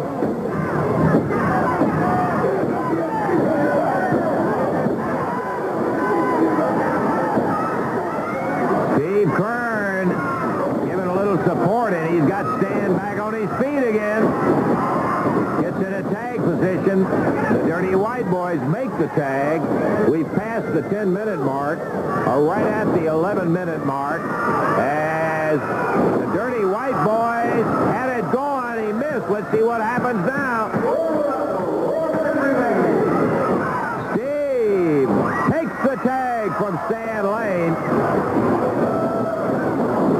And Kern, we told you that look in his eye. He was sitting on dead ready. And boy, he's at it now.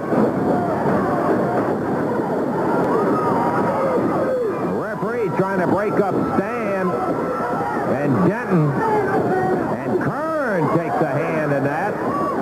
Picks up Tony Anthony. Bangs the Dirty White Boy down. There's a cover on Steve as Stan Lane, who had not left the ring, drops the foot, covers up, 2, 3, and that's going to be it. Lance Russell with Randy Hales at ringside. We are looking at the grudge match of the year. Two young men who had been partners and friends for a long time. And here they are facing each other in a bitter grudge bout. Eddie Gilbert just now climbing in the ring from Lexington, Tennessee. Tommy Wildfire Rich, former holder of the NWA World Heavyweight title from Hendersonville, Tennessee. Gilbert with a very quick move. Telling everybody how smart he was with that move. Eddie, you don't have to do that. People can see. Rich with a substantial weight advantage, but Eddie Gilbert grabs him and body slams him. And Eddie doing a little hot dogging. Rich just pulls up that elbow pad and zeroes the gaze in right on Gilbert. A hip toss, and Eddie got him over again.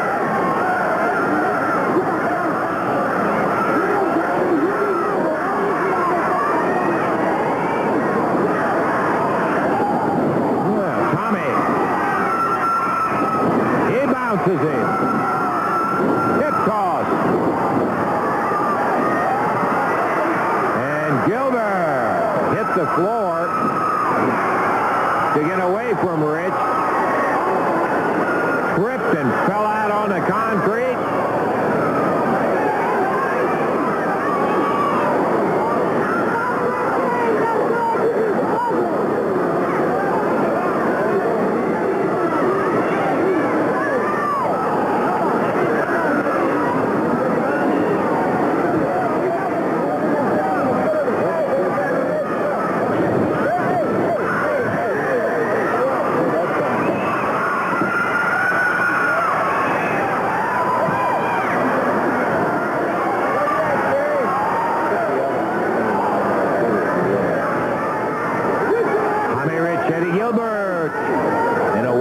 all 60-minute time limit match.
Mid-South Coliseum in Memphis, Tennessee. He's going to work on that knee of Rich's.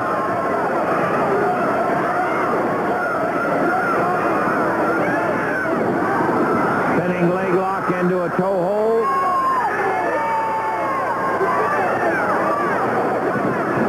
Spins on it again.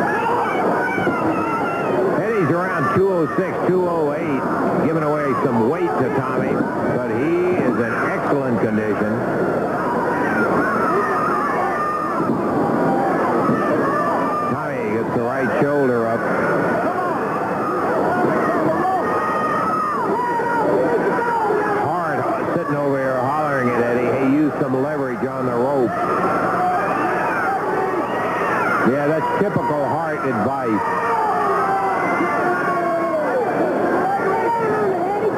Tommy says, nope, no way, I'm giving it up.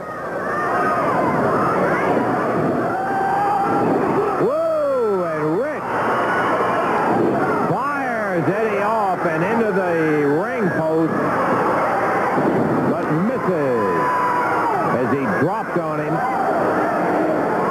That could have evened it up right there, but Eddie avoided it.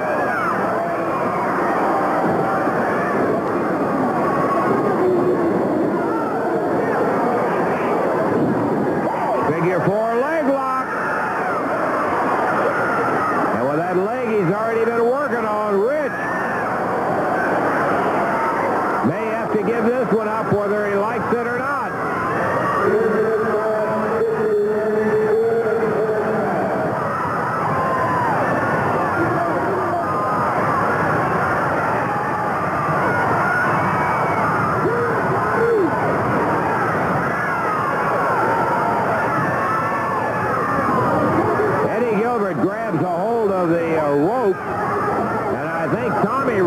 The pressure on him with Tommy legs much bigger than Joe.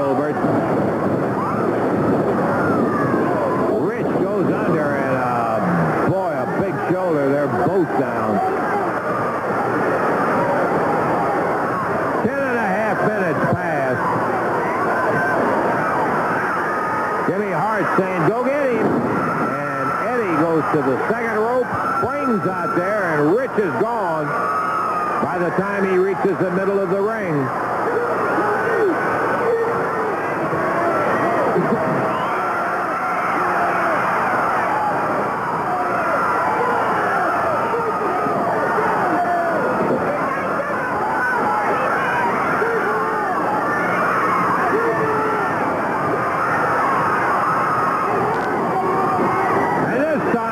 Gilbert, who pushes Rich into the turnbuckle.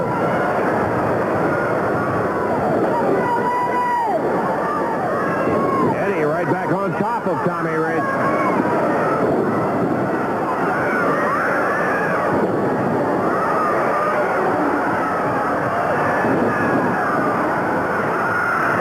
No question on points. Gilbert would have to be ahead, but there's no points involved. Just who is the better man?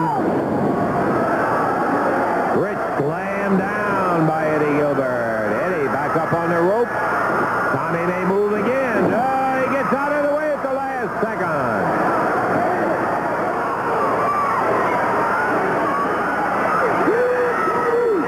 Gilbert has been unable to keep Rich down or make him give it up. Big backdrop.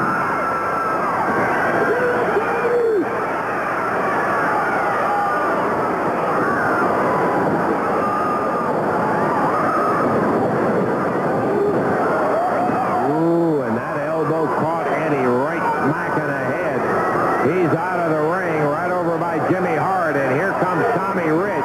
And Gilbert slams him with a chair right in the midsection. The referee counting as both of them are outside the ring. It's a count of 8. They've only got 2 for one of them to get back in. There it goes. That's it. Ring the bell.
Championship. Up for grabs tonight. The current holder, Jerry the King Lawler.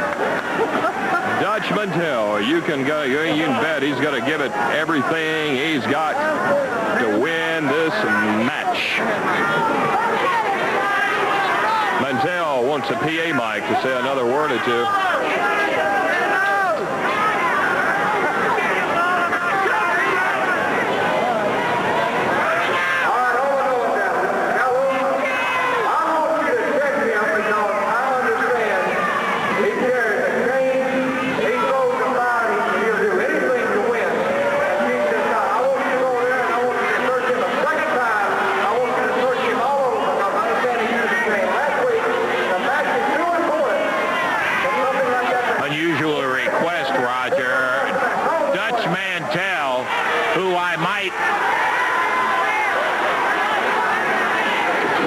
I might remind everybody's name is Dirty Dutch Mantell.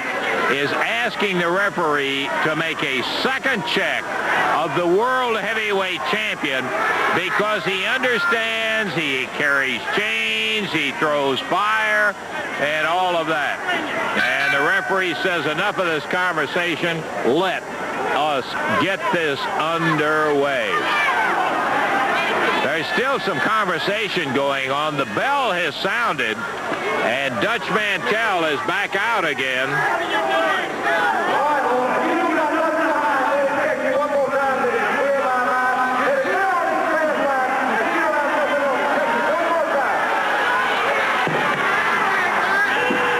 Dutch again.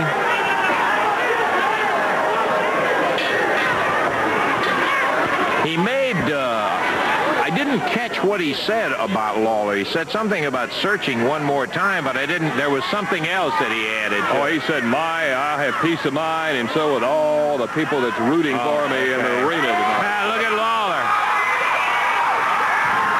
Lawler saying, are you satisfied? Now, wait a minute. I want to see the other tights, Dutch says.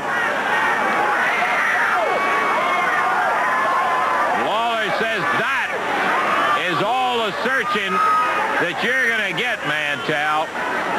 Boy, we're getting a little fire started here before we've even gotten the action underway, Roger. We've seen these guys go at it before, and you can bet you're in store for one battle. It's going to be a good one. Now Dutch is pulling off. He has on what would be most appropriate in the Himalayan mountains among the goat herders up there, I believe. These furry boots that he has on. He pulled them off, turned them upside down, showed there was nothing in it, and now the action starts. They tie it up, center of the ring. Mantell pushes Lawler right back to the corner with a hard shove. We talked about this when this match was announced on television, and Lawler's a little resentful that Mantell keeps reminding people of it, but it's understandable. Dirty Dutch wrestled Jerry Lawler in Memphis, Tennessee, Cook Convention Center for the AWA Southern Heavyweight title, and he beat Jerry Lawler for that title, took it away from him, and boy, he has never let Lawler forget that. As a matter of fact, that's one of the reasons the championship committee approved the challenge by Mantell. Mantell figures that he's got Lawler's number. Tell you what, he's a tough son of a gun. You're right there. And Lawler is aware of his wrestling ability. I'm going to guarantee that, too. Now they tie up in the middle of the ring again. Dutch standing side headlock. Lawler throws Dutch into the ring, but he reverses it. Hip toss. Over goes Lawler on his back. Good move by the Dutch. We're going to have to break away here. Don't you go away, though. We got the conclusion of the Lawler Dirty Dutch Mantell match, and be back in a moment.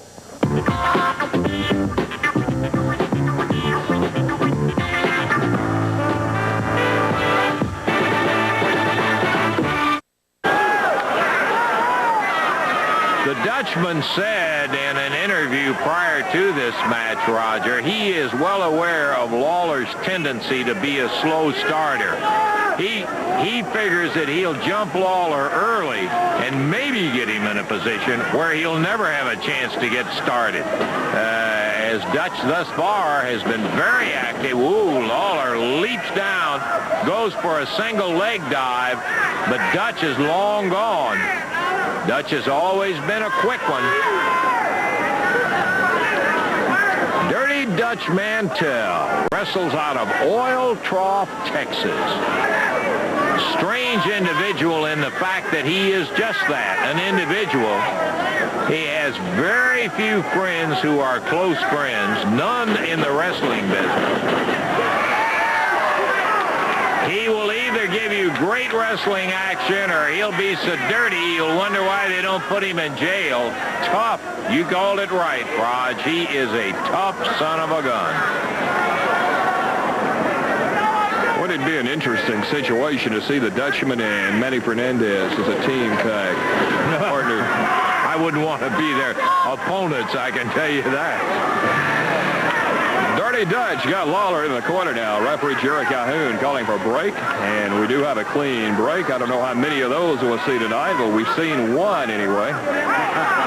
Now, Dutch Mantell pacing the ring. Those boots he's wearing got to be 5 pounds or heavier. They're furry and big. Mantell pushes Lawler back in the corner again. Referee calling for a break. He does so. Slaps Lawler. Lawler going after him, but referee Jerry Calhoun grabbed the arm of Lawler.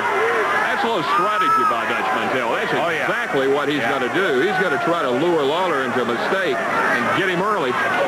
Lawler went roaring out of that corner with his right gun cocked, and he was going to take Mantell's head off, and the referee grabbed him by the arm, and now he's telling the referee steps in as Dutch was trying to bait Lawler into taking a swing at him. Oh, boy, he slapped Lawler hard. Lawler across the ring right at him, and the referee again grabs Lawler's arm, prevents him from tagging the Dutchman. The battle is joined. 55 to wrestle. 5 down, 55 to go. I tell you, now we know we've seen Lawler punch a referee or two. Now, if Lawler's disqualified, the belt's not going to be exchanged in. So, you know, you could Lawler's going to take so much off of Dutch Mantell or referee or anybody else. Then look out. Lawler sneaked in, got him with a fist. Referee blocked the right, but Lawler hooked him with a left. And boy, he hooked him good, too. Put Mantell on the mat. Now Mantell going after Lawler. He's reversed it on Mantell. Lawler bouncing around the ring in a boxing-type maneuver. Oh, it's starting to steam up now. I love it. I'm telling you. The King, Dirty Dutch Mantell. We're 6.5 minutes into the action. The Dutchman grabs the arm of Lawler, turns it over, slaps him in the back of the head about 3 times, and Lawler nails him with a right. Puts Dutch down on the deck. Lawler started back in. Dutch covered up, and the referee got there in time to prevent Lawler from unloading with that right. Dutch a little wobbly as he gets up this time, Roger. I'll tell you what, you'd be wobbly, too, if you took some punishment that Jerry Lawler's capable of dishing out. Now Dutch was going to move in on Lawler, but he saw a doubled-up fist and stopped. Now they tie up. Mantell pushes Lawler into the ropes. Referee calling for a break. Boy, now Mantell using Lawler as a punching bag with those elbows. Dutch with that short snap clothesline. He is the one who is best known for that. What he does is get a guy on a rope. He'll start into a whip, but he doesn't let him get 2 steps, and he'll nail him with a swinging broad arm, which in effect comes out as a clothesline. It's a little short snap clothesline, and Mantell is lethal with it. Fist right at the shoulder. Now he's got an arm bar, and what he's doing is applying the pressure downward right on the back of Lawler. He's got a fist, not the fist, but the hand right on the top shoulder, and pressing down. Jerry Calhoun, the referee, asking Lawler if he wants to give it up. Not that easy.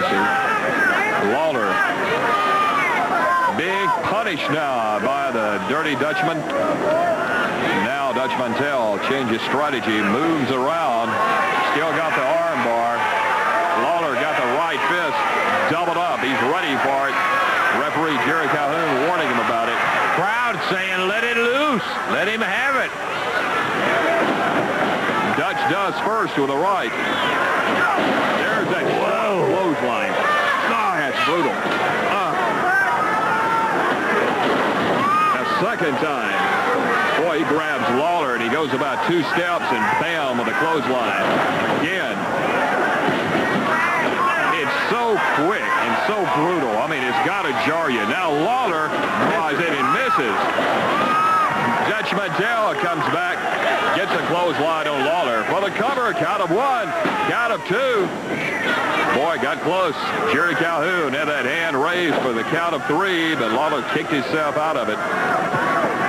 Now, I can't see from this vantage point what Dutch is doing, but Lawler's down on his face. Dutch Mantell on top. I don't know if he's got him by the arm or what. It almost looks like he has him in a hammerlock and leaning up on it, but I'm with you, Raj. I can't tell exactly what the... yeah, that's what it is.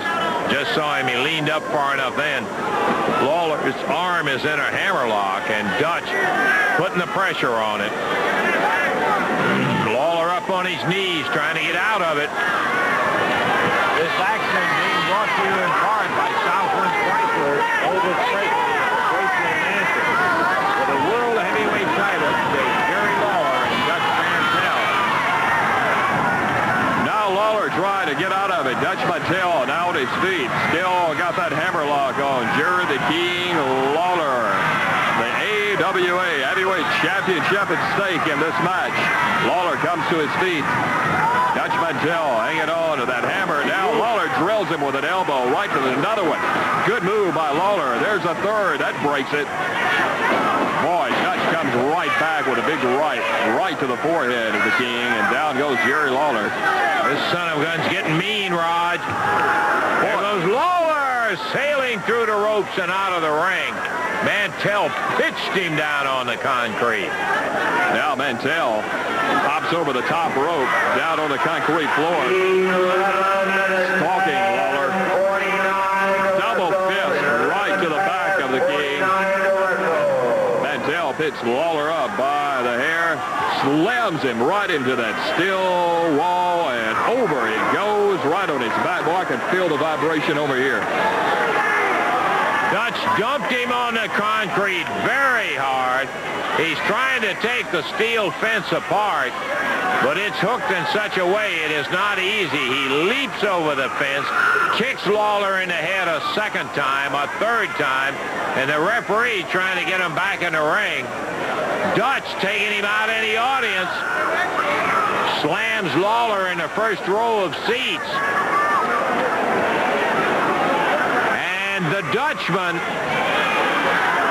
really pulling it all out right now.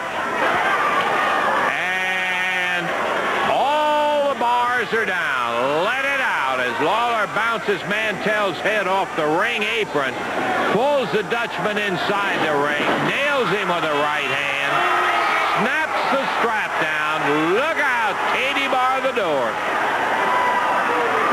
Big right from Lawler again. Dutch still on his feet. Caught with a clothesline. Lawler ran through him with that clothesline and Dutch down. Oh, the crowd loving it. Lawler drills Dutch Mantell with another right.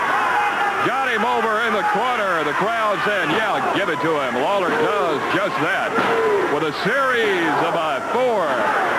Boy, one after the other. That's 7. Lawler being pulled back off of Mantell by the referee. Dutch Mantell rushed out of the corner and hit Lawler, and Lawler went down backward right on top of referee Jerry Calhoun, who has hurt his leg. Mantell drops on Lawler but misses as Lawler rolled out of the way, and the referee, still with his leg hurt, Mantell goes into his wrestling attire, pulls a chain out.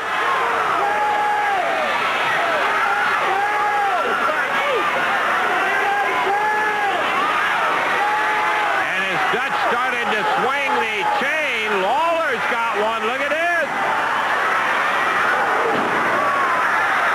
He nailed Dutch Mantell with his right with that chain. The referee counts 1, 2, 3, and Lawler has successfully defended his World Heavyweight belt against Dutch Mantell in 15 minutes, 20 seconds. Oh, boy, what a match indeed.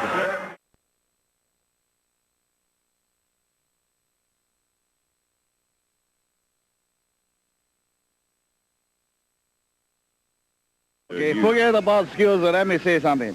When I was in match with Mr. Lawler, I had beat this man fair and square inside ring because when referee touch me, that means I am automatically a winner. But automatically this referee distract me, get up, and I think he had Mr. Lawler roll me up, try to pin me. But whatever happened inside there, I don't know what happened with Mr. Idol. I had no idea he gonna come inside ring. But you see, when this referee and this Mr. Lawler try to double cross me, that'll make me only one thing in my mind is put this man in hospital. I put several men in hospital like Mr. Wrestling number 2, Mr. Danny Hodge, and many other wrestlers.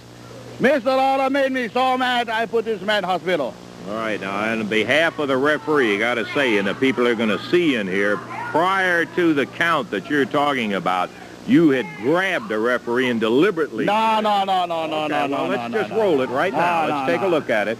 I want to see this because this was a Southern heavyweight match for the champion. And don't forget, I am a still champion, no matter what. I am a still champion.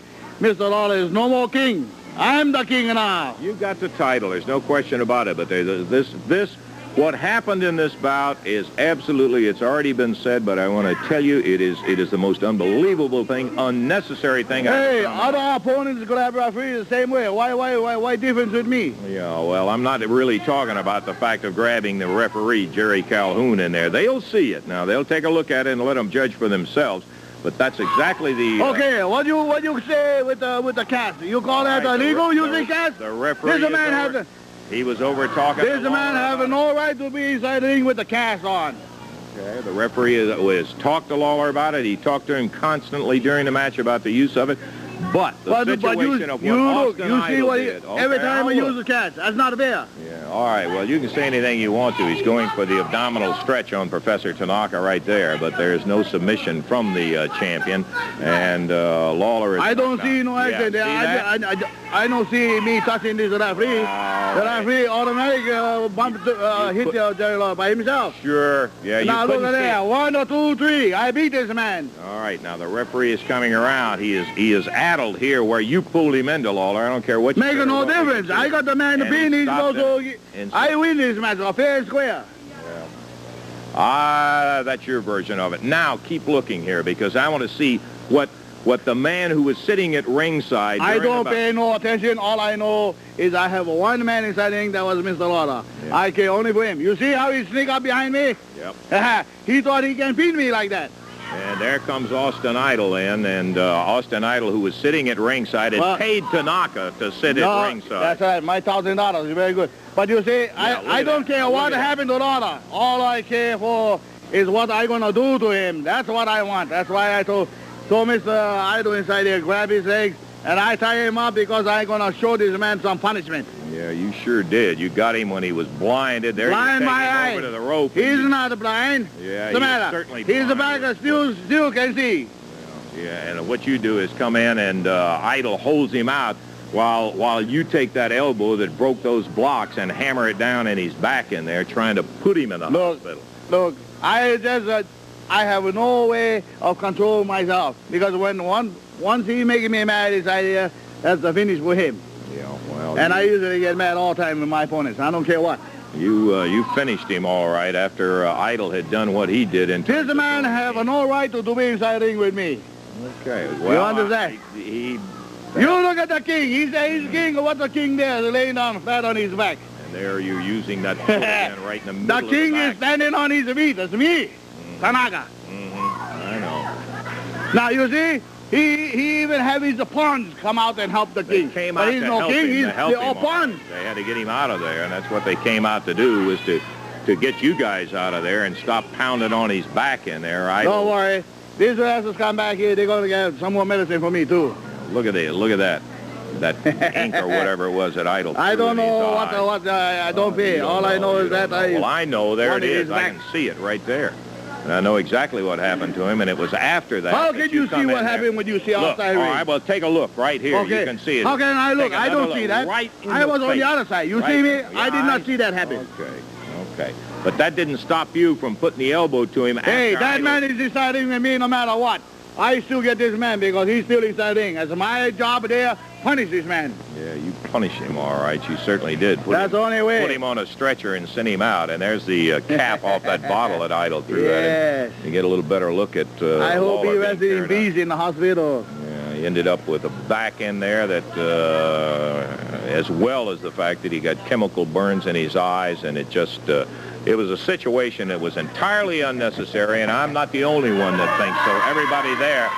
Yeah, and here comes the guy who brought about the whole thing. But I'll tell you this, the AWA took a dim view of what you did in there, Austin Idol, and don't be flexing the muscles. Let me tell you, they have fined you $5,000 and have put you on probation in there, and your wrestling career just may be coming to a halt. Baby, $5,000 ain't nothing to me. That's chicken feed, that's pocket change. I dropped that on the blackjack table in 2 seconds. Let me lay something on you, baby. The only reason Nick Bockwinkel still has his title is because he refuses to wrestle Austin Idol, baby. But Harley Race didn't refuse to wrestle the Idol last night in the Cow Palace when there was 26,000 people seeing me pin Harley Race in 18 minutes. But he was smart enough to refuse to put the title on the line. As far as I'm concerned, I'm the National Wrestling Alliance heavyweight champion of the world right now. But let's forget about the West Coast momentarily. Let's get to the Mid-South. Let's get down to what's happening. Jerry Lawler, I don't care if your eyes are burning, baby. If it's too hot in the kitchen, then get out, baby, because it's going to get a whole hell of a lot hotter. Right. Austin Idol's on a rampage. This whole thing's turned into a frenzy now. People saying, when will the Idol stop? What will it take to stop this man? Is there anybody who can stop him? Women writing in and say, Austin Idol, we love you. You got the sexiest body in the world. Men writing in saying, Austin Idol, you're stealing our girlfriends. You're stealing our wives. You're stealing our women. Austin Idol, please go. Please leave us. The men sending money into me, saying take a plane, take a train, take a car, take a boat. Just get out. You're stealing all our wives, all our ladies. Robert Fuller, long, lanky legs, and Bill Dundee, superstar, so he calls himself Billy Dundee. They ain't seen nothing yet, baby. They don't know what action is. They don't know what a kind of a dilemma they've gotten themselves into now. Tanaka-san and myself, the late great, the one and only, Austin Idol. Okay, we heard all of it, and I tell you what, there's no way. Yeah. They're going to have to get up and sweep them out of the arena. Yeah. Like they say in Tennessee, amen, eh? That's all going to happen tomorrow at the Mid-South at 3 o'clock. It is Austin Idol. Okay, Austin Idol. We saw it on there. We saw, nobody is ever going to forget what you did. I'll tell you, I think that's enough of it. Fine, go. Okay, just eat your heart out. Just look at my man. We'll see him. We'll see him a little bit later on in action in here. Right now, we're going to take. When it gets too tough for everybody else. We're going to take. That's when it gets just right for Austin. Okay, fine. Take time out for it. Because of the importance of the Southern Heavyweight title, obviously. Yeah, I wanted to get you out here right now to discuss the fact. The fact of the matter is Lawler has the belt around his waist. You got a bout coming up with him, in which the stipulation says Jimmy Hart will be seated. Let me ask you this, Lance. When you got a big pen full of chickens and a fox keeps stealing, what do? You lock the chickens up, right? Yes. Well, we're not going to lock the chickens up in this one. We're going to lock Jimmy Hart up. We're going to sit you right in here, Mr. Jimmy Hart. You all get a look at this nice cage.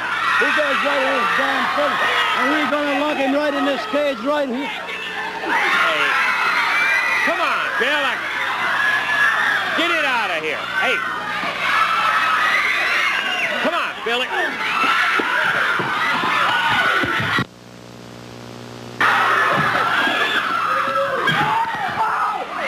Okay, tore the microphone loose here. The cable came right out of it. Hey, come on, get somebody in here and get this thing. Will you guys quit this stuff? Come on, Jimmy, get out. Get it on out of here. Let's get somebody in here and get this thing. Come on, Lawler. I'll tell you what you're going to do. You're going to end up not wrestling.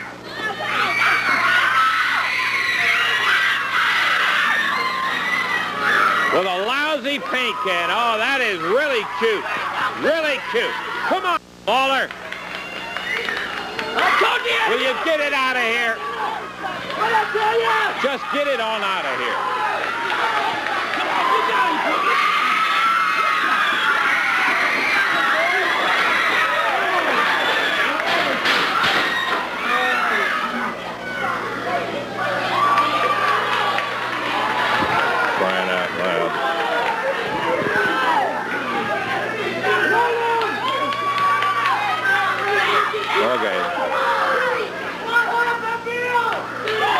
But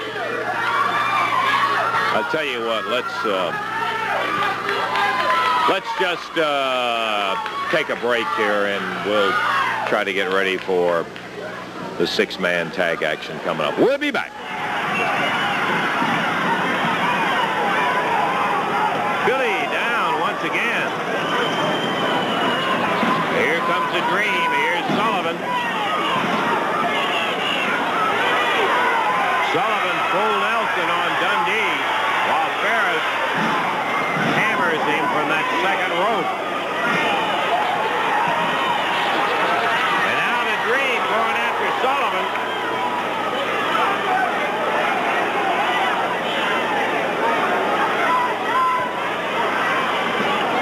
Ferris again stings him with that right hand. Billy bleeding about the face, and no wonder.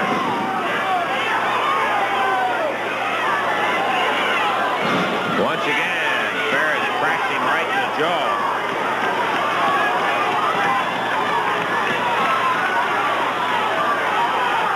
Hart saying, pound him, pound him.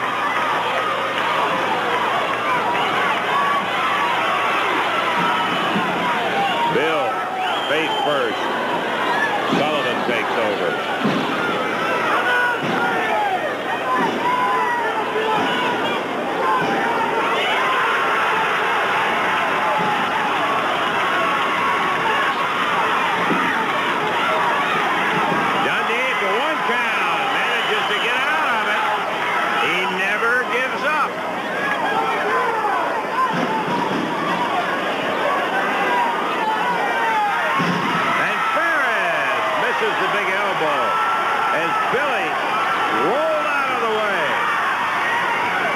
Superstar trying to get to the corner to tag the Dream.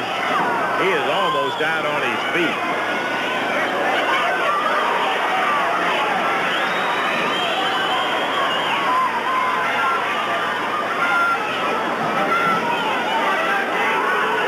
Bill bleeding profusely from the pounding, and Ferris just continues to administer it.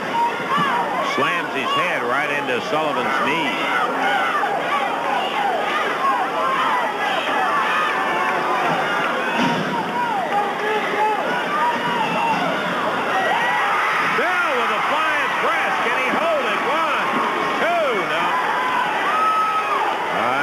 Beautiful flying press, but I was concerned with the pounding that Bill had taken, whether he could hold a powerful Sullivan down.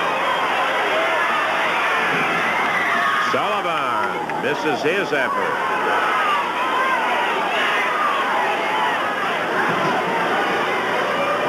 Tag as Ferris leaned way in.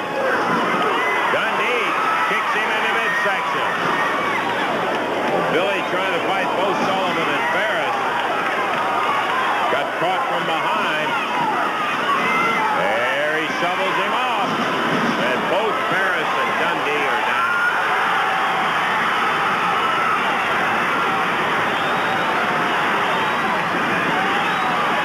Wayne, first one up.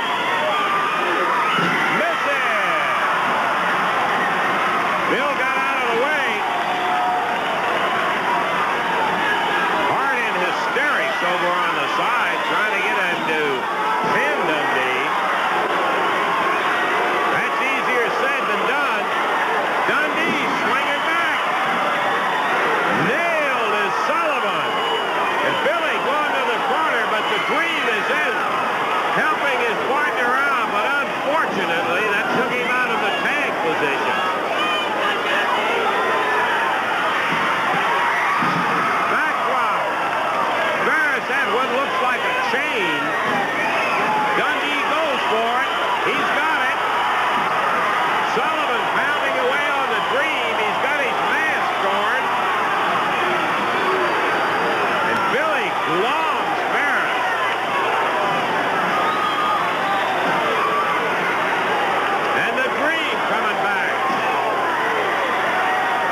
seconds, and the disqualification will be against Sullivan and Ferris. Hart with no business in the ring. Beating now on the Dream Machine. Poking him, sticking him.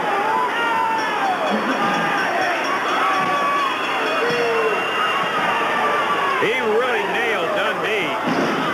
The Dream down, Sullivan after him, Ferris after Dundee. They've already lost it.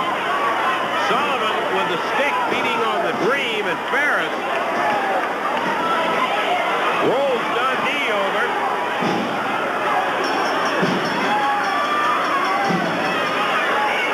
Officially, it's all over with. That didn't have a thing to do with the action. As Sullivan, Ferris, Hart, all really punishing Dundee in the Dream Machine. Billy up, but he's nailed from behind, caught in the front with that stick. And Sullivan just shillelaghing with a Hart stick, and now Hart has it working on the Dream. Dream's fast torn. Dundee's face is torn. The referee asked for some help, and here comes Jerry the King. He nails Hart. Pounds Ferris and Sullivan. Now Lawler's got the stick. Blazes on Ferris. Pounding Wayne Ferris. Oh, here comes the Nightmare. Both of them jump Lawler. They're beating on Lawler in the corner as Sullivan gets the stick. Now it's the Nightmare, Sullivan, Ferris, and Hart with Dundee, the Dream, and Lawler.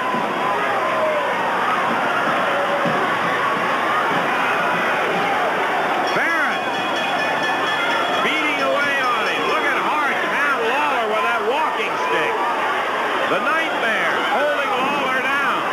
Hart nails Dundee with a stick. What a brawl. The referee powerless to stop anything. Too much of it happening. Hart with a handful of powder throws it in the Dream's face. Now it's Dundee's eyes.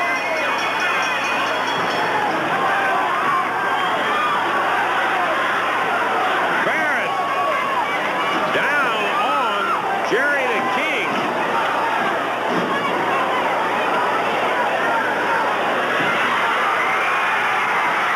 And they are really working Lawler over in the corner there. Here comes Dutch Mantell. The Dutchman. Free swinging Texan going after him. He really blasted Ferris. Then Sullivan. Lawler is back up. What a mess. Dundee is back up.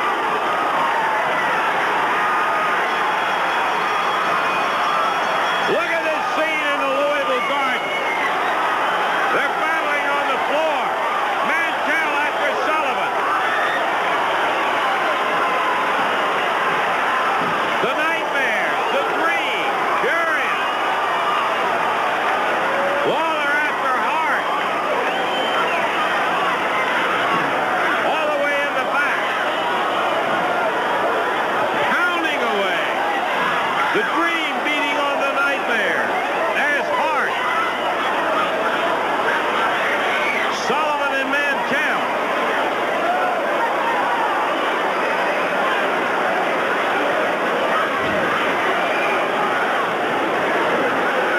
What a wild brawl. There goes the barricade. Sullivan missed Mantell with a sack of sand.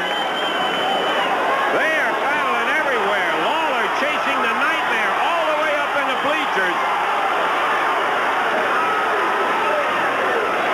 And there goes Lawler. The Nightmare caught him, and he's bouncing down the steps.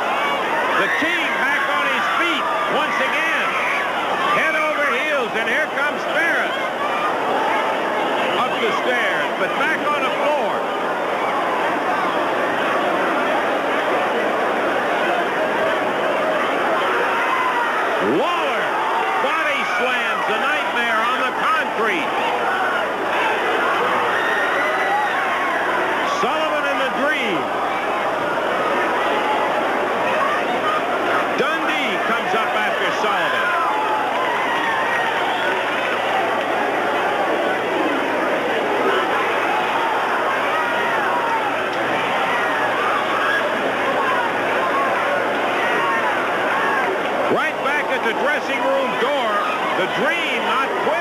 still going after him.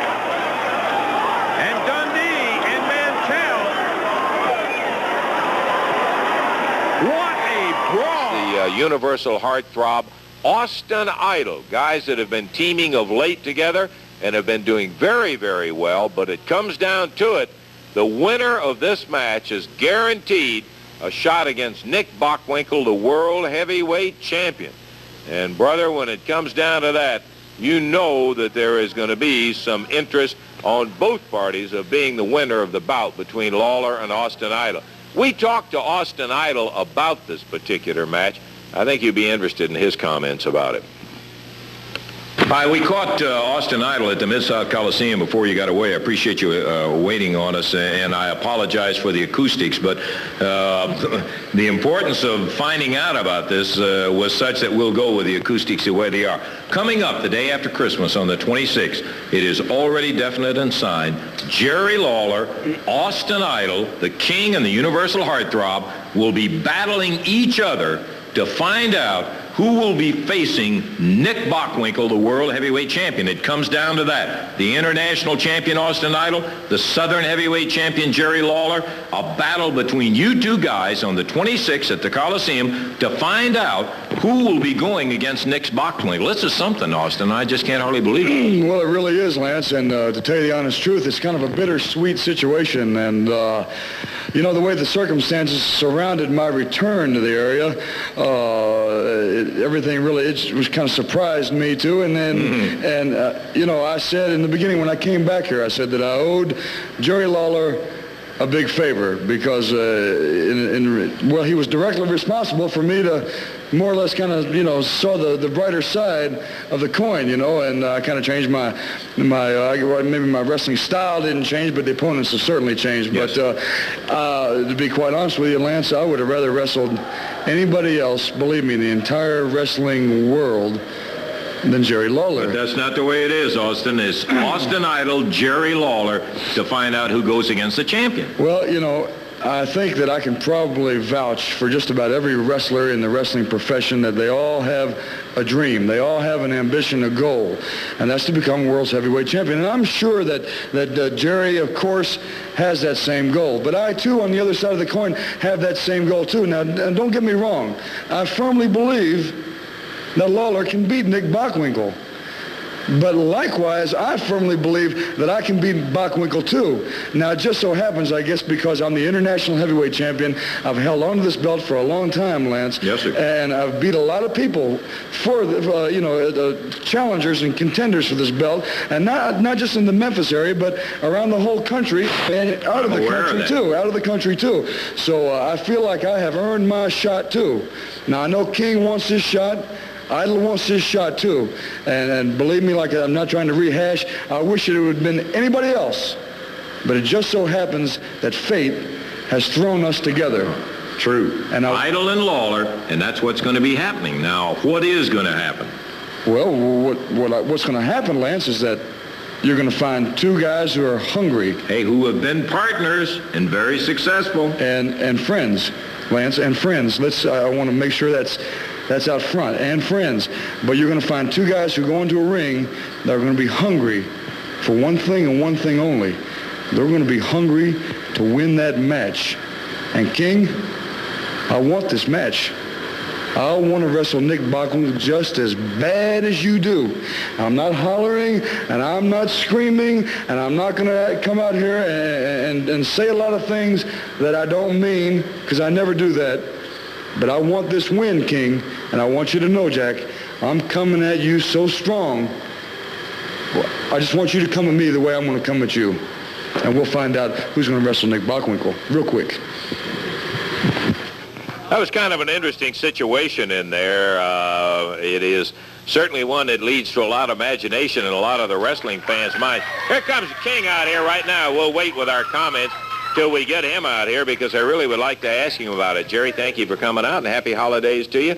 We just finished listening to an interview I did with Austin Idol. A big match coming up. You and Austin going for a shot at the world heavyweight crown held by Nick Bockwinkel.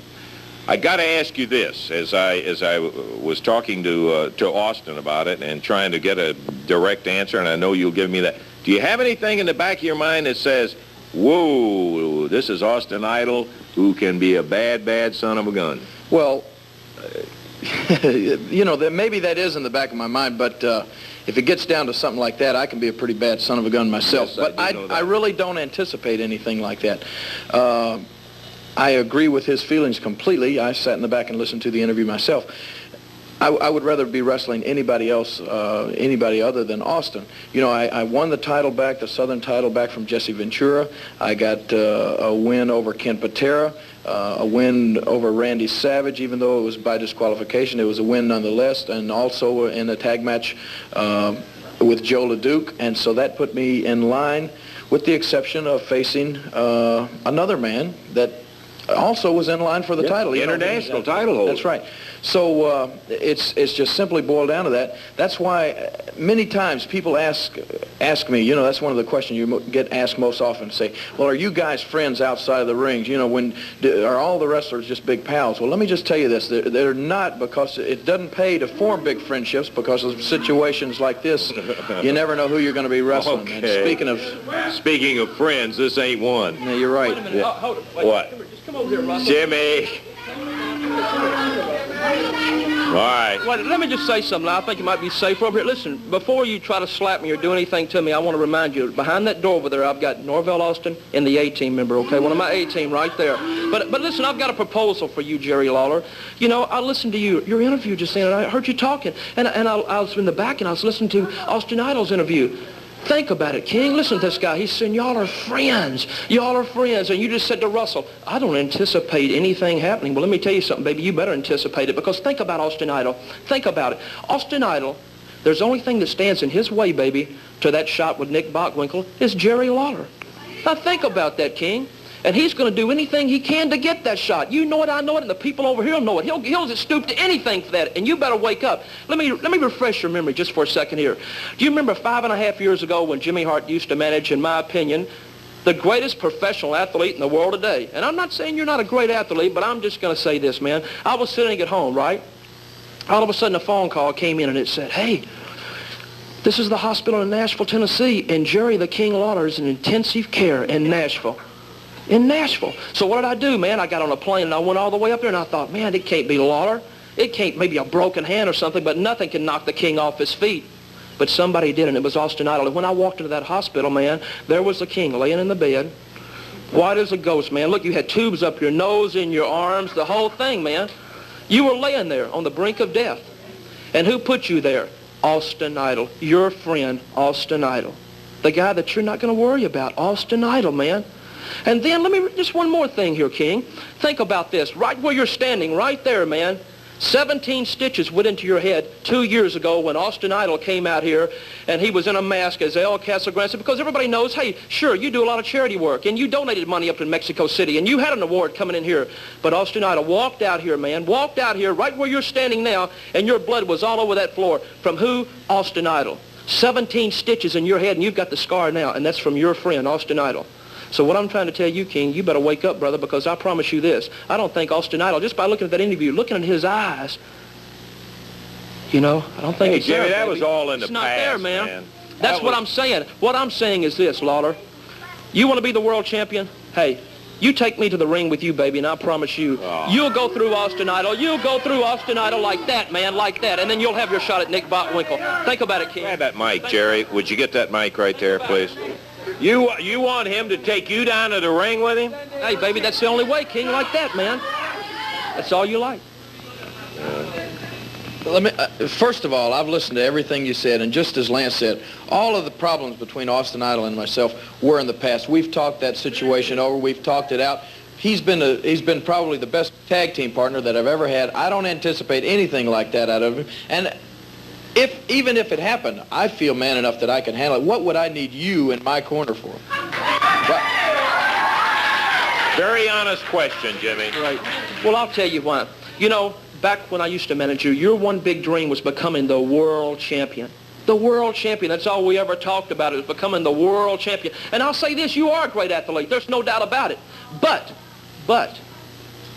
you know, I've always wanted to manage a world champion. And you've always wanted to be the world champion. That's been my dream, and I know it's always been your dream. So what I'm saying, baby, if I go to your corner, into your corner this week, go to the ring with you, I'll prove to it that you can be the next world champion, and you'll go through Austin Idol like that, and then I'll be in your corner against Nick Botwinkle. My dream will come true, Lawler, and your dream will come true. So that's why I want to be there, baby. Well, let me just say this to you. It's what you have said is very true. We did talk about that a lot. And me being the world heavyweight champion has been a dream ever since the first time I ever set foot in the wrestling ring. And I want that more than anything that I've ever wanted involved in wrestling. But if me being the champion meant that I had to have you as my manager, then you can forget it. I don't want to be the champion that bad. So, Hart, I wouldn't take you for my manager. I wouldn't take you for anything. The only thing that I'd like to take you is to that same hospital that I was laying in. And if you ever come out and try to be in my corner, brother, that's where you'll wind up, I promise you. Okay, Mr. Hot Shot, just remember, I gave you a chance. I gave you the opportunity of a lifetime, Mr. Big Shot. You'll pay for that. I promise you that. He'll pay for it, baby. Jimmy Hart, another one of his grandstand spectacular plays. Jerry Lawler turns you down, and I mean flat. Okay, we'll take time out, and we're going to be back. Okay, well, you know, I asked you a while ago. You get Austin Idol on the phone for me. You know, you've got the number. Okay, Jimmy. You get a hold of him. Pardon me. I don't know whether we can do it. Can we get that? This, we'll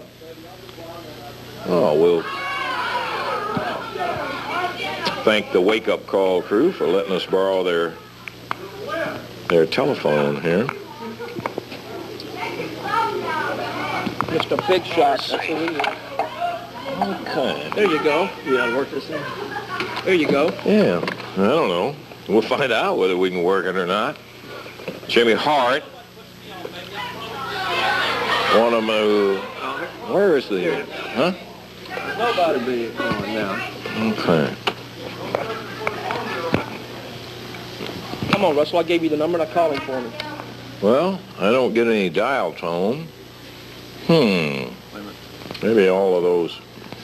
Maybe I got the wrong. No, not yet, huh? Jimmy, we're going to a lot of extra work here to see if we can get it. Baby, I'm worth it. Yeah, well, I don't hear any dial tones, so I don't know why. Could there be any one of those other buttons? There you go. Oh, okay, now we're in I business. can't believe it, $1 million operation here. You can't even get a... Jimmy, we're not out here doing a dialing for dollars type thing, and you come out here and insist on it. Yeah. I got it. Okay.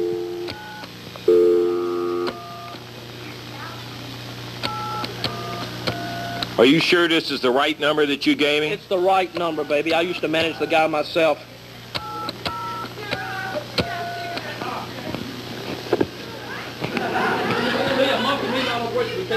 We'll find out here in just a moment.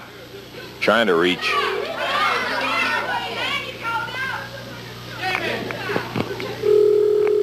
Well, it's ringing right now, Jimmy. Boy, we are sure wasting a lot of time with you here. Idle residence, may I help you, please? Is Mr. Idle there? May I ask who's calling? Well, Jimmy, huh? Okay, Lance Russell. If you'll hold on just... Afraid he wouldn't take a call? Pardon me? No, this is Lance Russell calling Mr. Idle. Yes, hold on just one moment. Thank you. Russell. Thank you. I'll see if Mr. Idle's available. 1 second. Okay, thank you, ma'am. Ain't that something? I'll take the phone. Got it. You take the phone. I want everybody else to hear this. Well, Lance. Hello. Austin Idol. Yeah, who's this? This is not Lance Russell, first of all. This is Jimmy Hart, but don't hang up. Don't hang up. I want you to listen to me real carefully. Listen to me. Now listen, just listen to me, okay? Before you hang up, just listen to me, all right? How'd you get this number, Hart? Listen, man, just listen to me, okay? Well, listen. What do you want? You've got a championship match coming up with Nick Botwinkle if you defeat Jerry Lawler. Am I right or wrong? Well, you're right. Okay, well, let me just say something, man.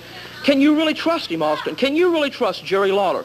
Now, I know what you're going to say. Hey, you've been tag team partners for over this past 8 or 9 months or a year, and y'all are big buddies. But listen to me, man. I just heard his interview a while ago, and I'm telling you, baby, he's coming loaded. You're going to have to be careful, Austin. Listen to me. I want you to listen to me, Austin, please. Before you hang up, I want you to listen to me. What are you getting at? All right, what I'm getting at is this. Think about this, man.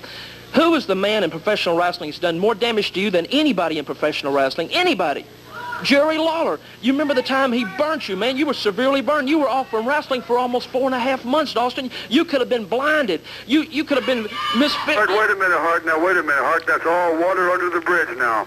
But water under the bridge back then, Austin. But can you trust him now? Listen, do you realize his big dream in his life is to be the next world champion? And the only thing standing in his way is you, Austin. You're the only thing in his way, man. Am I right or wrong? Wait, Hart, why don't you get to the bottom line? Okay, the bottom of this. I'm going to make it short and sweet. Let me tell you something, baby. Merry Christmas, because I don't even think you believe in Christmas. Okay, well, that's all right. Say what you want, big man, but let me just tell you this, Austin, okay?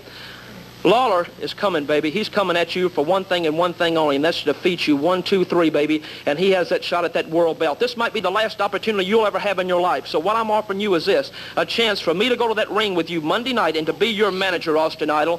To be your manager. And listen, one extra little incentive, okay? And to show you my heart's in the right place, Austin Idol, I've got a check for $5,000 that I will hand to you personally, okay, before we go to that ring. Because like I said before, baby, I want to manage the world champion. I know you could be the next world champion.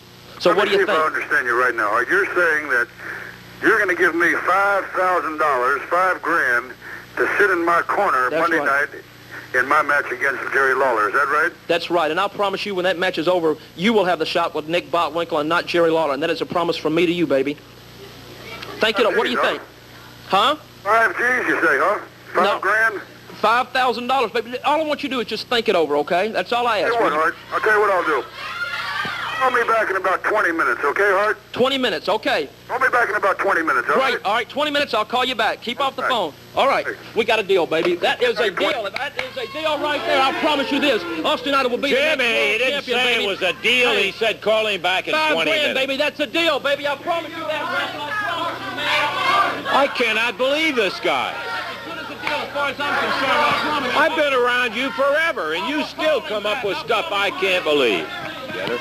And we'll be to that in just a moment. Want to talk to you a little bit about the action coming up out of town. Hold it, Russell. Yes, Jimmy. Let me just say this right now. Hey, y'all people listening, you might learn something. You know, I just got through talking to Austin Idol like I promised, right or wrong, baby. And I'm really excited, man. I'm really excited, Russell. Well, what? I know you're dying to ask me the question, aren't you? You probably want to know what's going to be the answer. What's he going to do? Would you people like to know what the answer's going to be, baby? Would you like to know, huh? Well, you can forget it, baby, because let me just say this right now. The smart money, baby, is going to be on Austin Idol. I'll assure you of that, Russell. That's all I've got to say right now, baby. And I'm not going to tell you, Russell, because you'll never know. That's right, baby. That's it, man. You're in the dark, baby. Like I said before, the smart money is going to be on Jimmy Hart and Austin Idol, baby. That's all I got to say. Get out of here forever, Jimmy. Come roaring out here like you got some big announcement and you don't make any announcement. It's for me to know and for you to find out, Russell, right there, baby. You don't want to be in 1984. He's standing right here with me, the head of the first family, Jimmy Hart, and I'm going to tell them why they don't want to be Jimmy Hart in 1984. Austin Idol's looking for you, partner. Well, let me tell you what, a lot of people looking for me. Look at those stupid signs over there, but those signs don't upset Jimmy Hart. That's as hard as the wind. That's right. J. Hart, king of the wind. That's right. That's okay because, sticks and stones break my bones, baby, but signs and words will never hurt me. That's right. Austin Idol's a little upset, but you know what? He tried to make a fool out of Jimmy Hart, and nobody makes a fool out of Jimmy Hart. That's why he got what was coming to him. He wanted me to pay $5,000 for a ringside seat. That's what he got, baby. I'll tell you what he did. He made the same offer to Lawler. Lawler turned it down. All Idol did was say to you, you'll give me $5,000 to sit in my corner in the match with Jerry Lawler. And you said, yeah, that's right. He took your check in there. You promised him he'd beat Lawler. You promised him he'd beat the world heavyweight champion. I did not. Do you believe that, Nick Botwinkle? I have never lied to this man in my life. Let me tell you what, he's one of the greatest professional athletes in the world today, and it's an honor to be here on the show with him. That's all I've got to say. And don't be trying to start feuds and rumors on this show. I'm not trying to start him. You already got enough started because Austin, let's listen to Austin. I want you to sit, and everybody please pay attention to this. You're going to see what Jimmy Hart did. I had my dream right now. The king is going to try to fulfill his dream. And I want you to know, Jerry Lawler, you got my blessings, Jack. I want you to go ahead and take care of Nick Bockwinkel. But I felt like I had just as good a chance as you did until one jerk come out and hit me over the head with what everybody's telling me now was a black jack.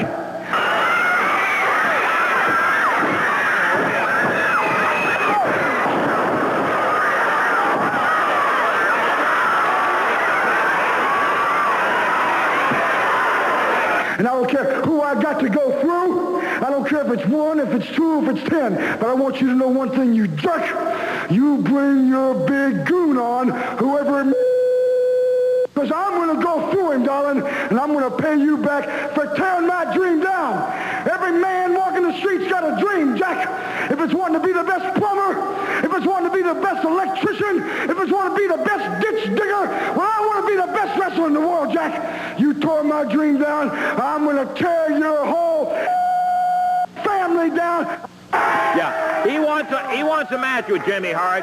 Hart said, oh, no, not me. I'm not a wrestler. He's going to have to go through a competitor before he gets a hold of Jimmy Hart. Well, you know what, Austin? This is the way I love to see you, baby. You tried to make a fool out of me, and I made a fool out of you, baby. You should have listened to me. But now you want Jimmy Hart. Well, you want me. Well, you're going to have to do a lot of digging yourself, big man. I like to see him upset and all nervous and all shook up. Let me tell you something, Ollie. You'll never get a match with Jimmy Hart. I will be there, that's right. But I've got somebody that's going to be in the ring that is big, bad, rough, and tough. And I promise you this, baby, there's no way you're going to go through him to get to Jimmy Hart. You think I'd sign for a match like that if I didn't have something up my sleeve? Let me tell you that, Russell, huh? I believe you do. So, Austin, you come on down, baby, because I promise you, when the night's over with, you're going to be looking straight up in the lights, just like you always have been. I was the best thing that ever happened to you in your life, and you could have been one of the greatest things in the world. But that's right. I'll be there. I'm not going to get upset. I'll be ready. You better be ready, but I've got somebody big on. Man, I can't wait, Russell. I can't wait for this, man. Okay. I can't wait. Come on here. You've talked about all the matches with the Moondogs and everything else coming up.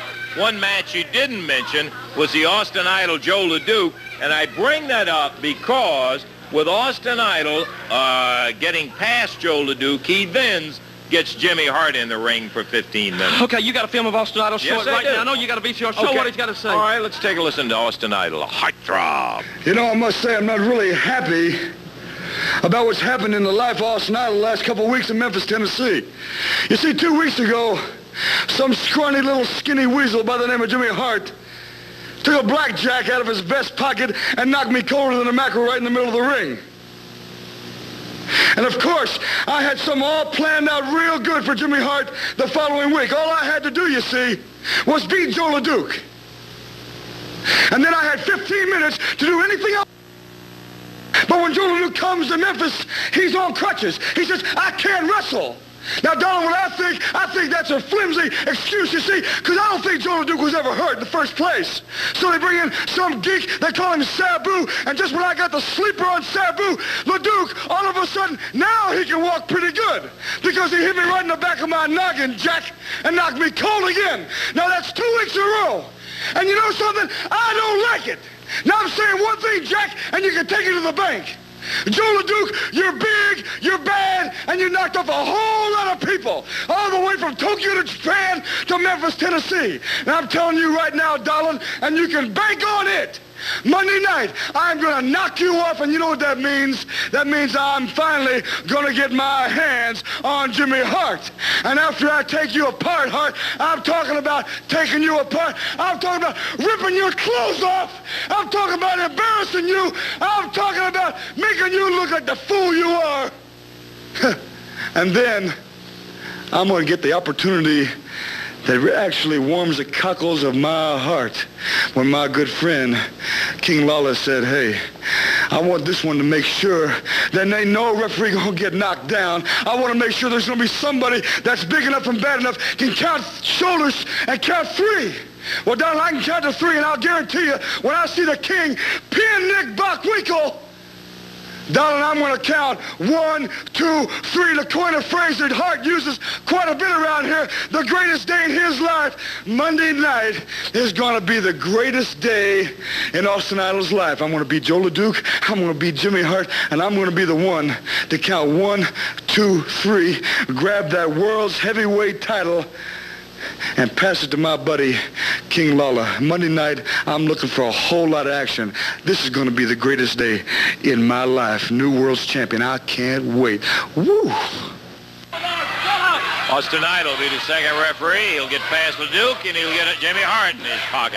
Let me tell you something. You might impress those people over there, Austin Idol, but you ain't impressing me because in the ring will be my guardian angel, Big Joe LeDuc, baby. He'll do my fighting for me, and you'll never get me. And if you happen to, I promise you I'll be ready, baby. Well, let's see what Joe LeDuc has to say about the whole thing.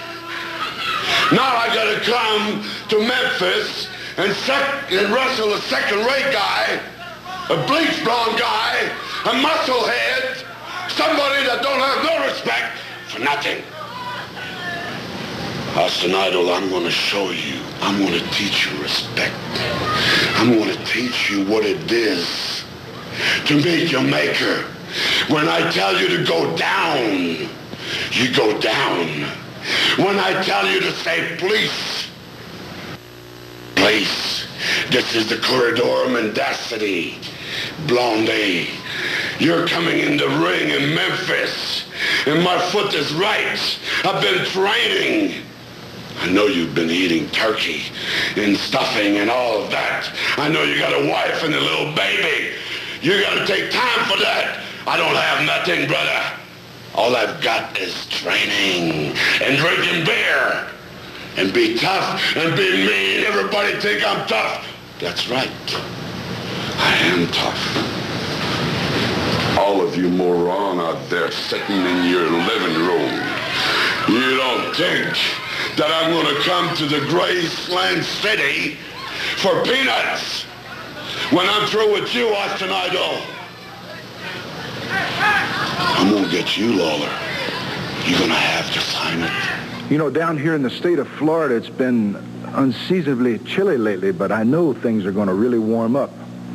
And things are going to get a lot hotter in the wrestling scene where you're viewing me right now for a few people. Firstly, Mr. Jimmy Hart. You know, Jimmy, I've been told that it was your lifelong ambition to be a famous country and western singer. And that you used to go to Memphis and go down to Graceland and just visualize that someday maybe you could be another Elvis Presley. Even cut a couple records, they tell me. But when your records sold like popsicles would to the Eskimos, you kind of had to scrub your singing career. And when James J. Dillon came along a couple years ago, then you thought, maybe I can follow in his footsteps and be a great mind in the world of professional wrestling. But Jimmy Hart, you cannot do it with second-rate talent. What you have to do is you have to have the ability, and it's something that comes from inside, something that maybe you have to be born with. And maybe that's why I'm such a great success. I'm talking about people like the Zambui Express, Mr. Elijah Akeem, Mr. Kareem Muhammad, 310 pounds, 350 pounds, 660 pounds of mass humanity. And there's a lot of emotion caught up inside of them, a lot of pain, a lot of heartache. They're tired of saying yes, sir, tired of coming in the back door. And some things are going to change around here. And as long as they're doing business with somebody like me, they're going to get their way. Now, Jerry Lawler, I said it last week, and it still applies. It kind of amazes me how week in and week out you're able to get these people to step forth where you should be. Now, Stagger Lee, I have nothing personal against you, but you are a stumbling block. Because King Konga knows that his role, his mission, is you, Jerry Lawler, and nobody else. And when you talk about somebody that's been in the street gangs or the Big Apple in New York, he's fought for everything he's ever had. He's had to fight for his food. He's had to fight for a place to sleep. And now he's fighting for James J. Dillon, and he's fighting for a cause. And Jerry Lawler, 2 years, man. 2 years. I am going to destroy you. That's my mission. And if I need the Zambui Express and King Konga to get the job done, I will do it. Is the president of the First Family, Jimmy Hart. Boy, Jimmy, you really got him stirred up today. Oh, I don't want to hear it. I don't want to hear it today. There's one that says Hart is a wimp. Yeah, Hart is a wimp and a whole big story about it. I don't want to hear it, baby. Well, I feel I'll good tell you today. what I want to hear about.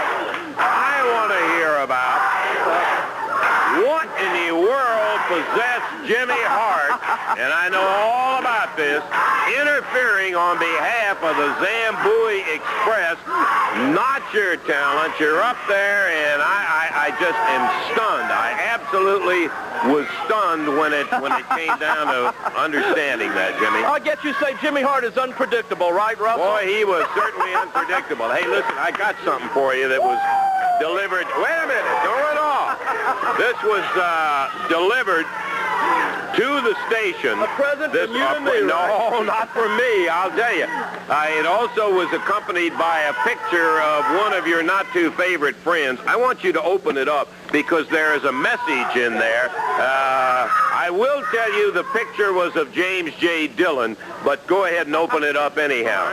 Yeah? Nothing ticking in here, huh? No, nothing ticking. We checked that out to be certain on it because when you get packages and presents, there's no telling what in the world there are. Here, Dave, help me. Don't sit there with him. Now, all I know is that this is for, here, just split it, yeah. $59.95. Couldn't be much of anything, man. Hey, hey, look at machine. here. All right. I'll put it with the rest of my tape machine. No, wait a minute. Wait, the battery fell out of the back of it, idiot. What kind of, who's going to send Jimmy Hart a tape It's had a machine long trip. with the batteries out of it, goof? Come on, man. Can you figure out how to put these in here, Jim? I certainly hope I can. Let's be sure. If you're helping me do it, we'll probably get the whole thing goofed up here. Let's put the Yes, because I am really interested to find out what the message is that let's going to work. Yeah, what's that? See if it's going to work here.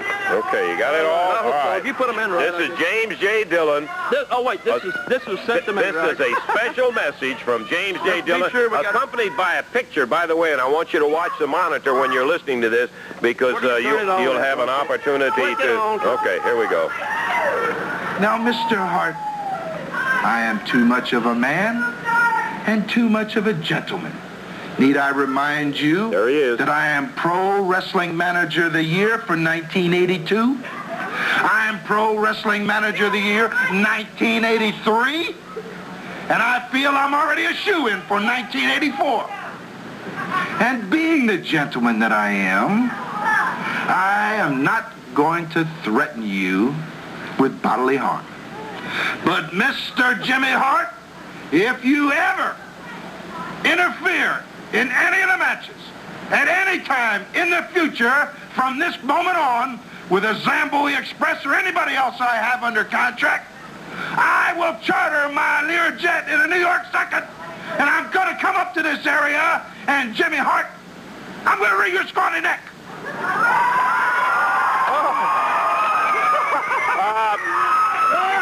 That's it, Jim. A simple message. I see it. Y'all know J.J. Dillon more than Jimmy Hart. Is that right? Well, let me tell you something, baby. I'm not scared of anything or anybody. You know what? I'll tell you what I did it for. Let me tell you something, Zambui Express. If y'all guys are listening in the back there, you better take a look at Jimmy Hart because I am the future in professional wrestling. I am the youngest man in professional wrestling. I'm not an old man, an old fossil, laying on a beach down there in Miami Beach, Florida, or wherever he's from, baby, soaking up the sun while you're up here running down the highways, baby, running down the highways, breaking every bone in your body while he collects the money from you. So you better wake up, man. I'm in the trenches every week and every night with my men. I've got scars on my head and broken bones to prove it. Like I said, I am the future, baby. You better wake up and take a look at Jimmy Hart. J.J. Dillon, you've got to be kidding me. I'm not worried about J.J. Dillon. I'm not scared of anything or anybody, fair baby. warning, Jimmy. Big deal. Well, you can take the stupid, cheap $59 tape machine with the batteries all fixed the wrong way. It shows what he knows about anything. There he is.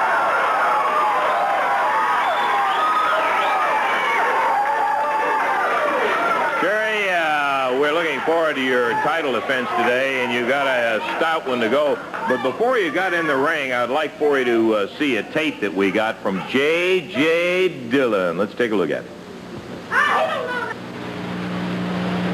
You know, the bodies keep falling by the wayside, and everybody else is sure taking notice, everybody but you. Now, King Konga is the most devastating thing to ever hit this area. And you got all your fans patting you on the back, telling you what a beautiful job you do with your TV show, what a great international star you are. But that star could fall at any given moment. You know, Jerry Lawler, King Konga, and James J. Dillon are here, and they're here to stay. And the confrontation is inevitable, just like the sun coming up in the morning and going down at night, just like the tide coming in and the tide coming out. It's going to happen. And Lawler, if you continue to ignore me, and if you continue to ignore King Konga, I'm going to take drastic measures, and you'll see what I mean. I'll let that threat go to you. Yeah, he talks pretty rough when, as long as it's long distance. See, he's real tough when he's down in Florida sending all those little interviews in here. Well, he said one thing right. The confrontation is inevitable, and I'm tickled to death. Now, let me just explain to you about this. Eddie Marlin came to me and he said he thought King Konga deserved a shot at the Southern title. And he wanted to book that match, and he wanted to have it at one of the big arenas. And I said, let me ask you a favor, Eddie. Now, you're coming to me and asking me if I'll do you a favor and wrestle King Konga and put up the Southern heavyweight title. I said, I will under one condition. You do me a favor. I said, let's put the match on television where everybody can see the match. There are a lot of people, you know, that don't get to come to the Coliseums or the arenas and everything for one reason or another. But today, they're going to get to see a Southern heavyweight title match right here on television. Yes, sir. And I just want to say this to Mr. J.J. Dillon. He calls his man King Konga, and I call myself King Lawler. But I want to tell you this, Dillon. I got my name the old-fashioned way, brother. I earned it. I love it. The King. He's heading to the ring right now, and he'll be meeting King Konga. And this is a genuine, authentic Southern heavyweight title match. Kerry giving away 30-something pounds to this guy. Okay, Dave. All right, Southern Tag Team title match. Right now, one fall, a special 30-minute time limit for television. One fall, 30-minute time limit. Introducing the challenger for the belt at 261 pounds. Out of the streets of New York City, King Konga. And the champion, 234 pounds from Memphis, Tennessee, the King, Jerry Lawler. One fall, 30-minute time limit for the Southern Heavyweight Championship. The referee is Jerry Calhoun. Okay, the colorful cape of Lawler is off. Konga pulling off those studded collars and bracelets that he had, and his vest of chains. We're about ready to do it if he'll get rid of that stuff. What a haircut, huh? Yeah. I'd like to know his barber, so I'll be sure not to go there. Okay, we're about ready for it. This is for television. A one fall, 30 minutes Southern heavyweight title match. And here we go, the King out. Jerry must be pumped up. Boy, he's out in a hurry. You know, usually Jerry's a very slow starter. Well, that didn't look like too fast to start, but it's only the beginning, folks. The King's giving away weight here today, quite a bit of weight. He's almost 30 pounds. Konga weighing in at 261. They tangle in the middle of the ring, and Konga again shoves Lawler down to the mat. Twice already in the match that Lawler's found himself there, and we're only about 40 seconds into it.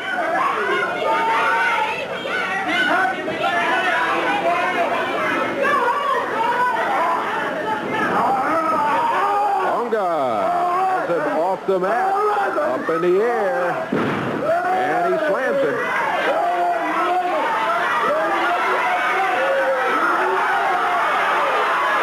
Jerry Lawler for the third time in the match, has found himself in the unaccustomed position of being on the mat. Still not in danger of a pin at any of those 3 times, but on the mat nonetheless. Southern heavyweight belt at stake. Lawler in the air again. Conga tosses him about 1/4 of the way across the ring, and Lawler again bounces on the board.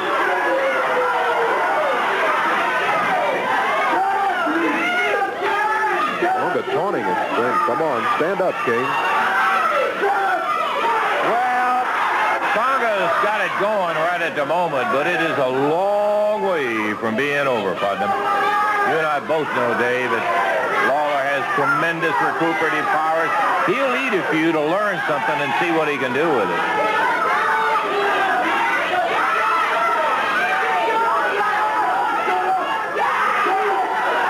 Lawler hanging back close to the corner. Conga talking to the crowd.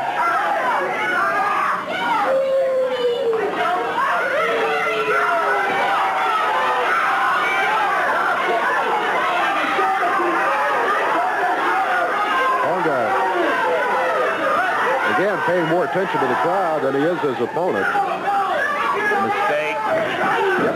Really. Lawler put to the midsection. Doesn't back Conga up. Not one bit.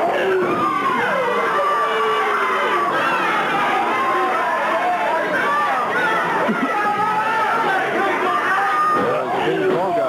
There's a boot of Jerry Lawler to the midsection again, and Conga not shaken by it.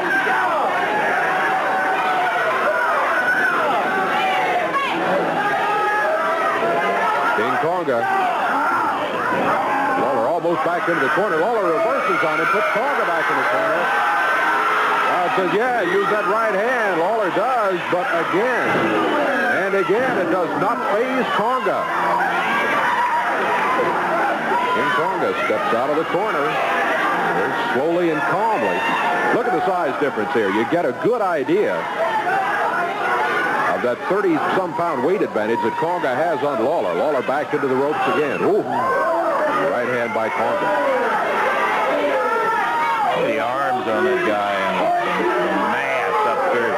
He's not necessarily a bodybuilder's type body. He's just massive. He's got good muscle definition, his body, but he sure is massive. Woo. Lawler back on the ropes.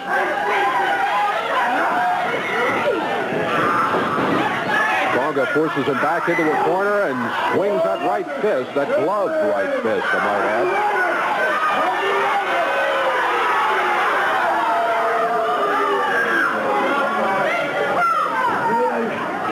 As we approach 4.5 minutes of the action, so far it has been all the challenger, King Conga. There's a little change as Lawler slams his head into the turnbuckle. But again, doesn't upset Conga. He slams his own head into the turnbuckle. Kind of quieted the crowd. They were all hopped as Jerry started an offensive effort. Conga just shook it off. Out near the center of the ring. Conga goes for the throat, picks Lawler up by the throat in a choke. Referee starts the count, and that's just before the count of 3. Conga just drops Lawler. 5 minutes gone. Remember, the time limit for this one is 30 minutes as the Southern Heavyweight Championship is on the line. That's the champion who's just been body slammed again. King Conga drops down.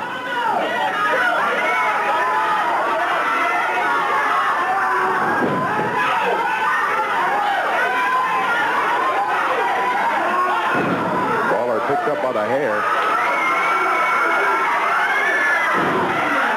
Shot of that head, bouncing off the turnbuckle, and I think maybe he got his attention that time. The strap comes down, and the King comes back.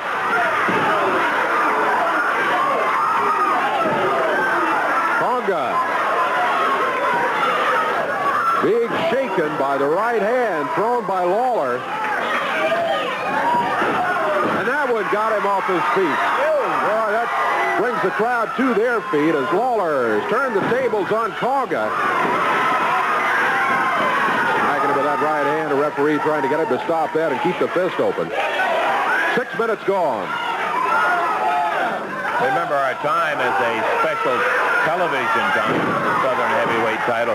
One fall 30 minutes rather than the traditional 60 minutes. Look out, Zambui Express. The match is over. Oh, what is that? Listen, a lot of the other guys are in here. The A-Team, Pat Hutchinson, Lou Winston, Joe LeDuc. Yeah. They are blocking the door to prevent help from getting in here to Lawler. Let anybody else in. There's LeDuc and Big Lou Winston and Hutchinson, the A-Team over there. So that Jameson trying to get in. Bugsy McGraw is trying to battle her way in. Meanwhile, the Zambui and Conga pounding away on the King. There's the door being barred by Rick Root at the A-Team. That's one of the doors. There's another one, but that one is being barred by some other members of the family. Yeah, there's two entrances, and they took care of any help coming in. Yeah. As they sealed it off with chairs and chains and bodies. People trying to bust through, and they finally got the door open. Lawler really hammered up. He's bleeding in the ring. He was banged around viciously by the Zambui and by King Conga. We've got a skirmish going on over at the big door. Bugsy McGraw busting through. And here comes Dirty Rhodes, David Johnson, some others. Ken Raper. As Conga working on Lawler continues, Jerry, blood out of that right eye and down by his right nostril where he was hammered around. And LeDuc and company take off as the idol comes in. And Jerry pounded around pretty good after the Zambui Express interfered in the match. He got things going. Dutch Mantell was saying we couldn't get in. They had the doors held up in there.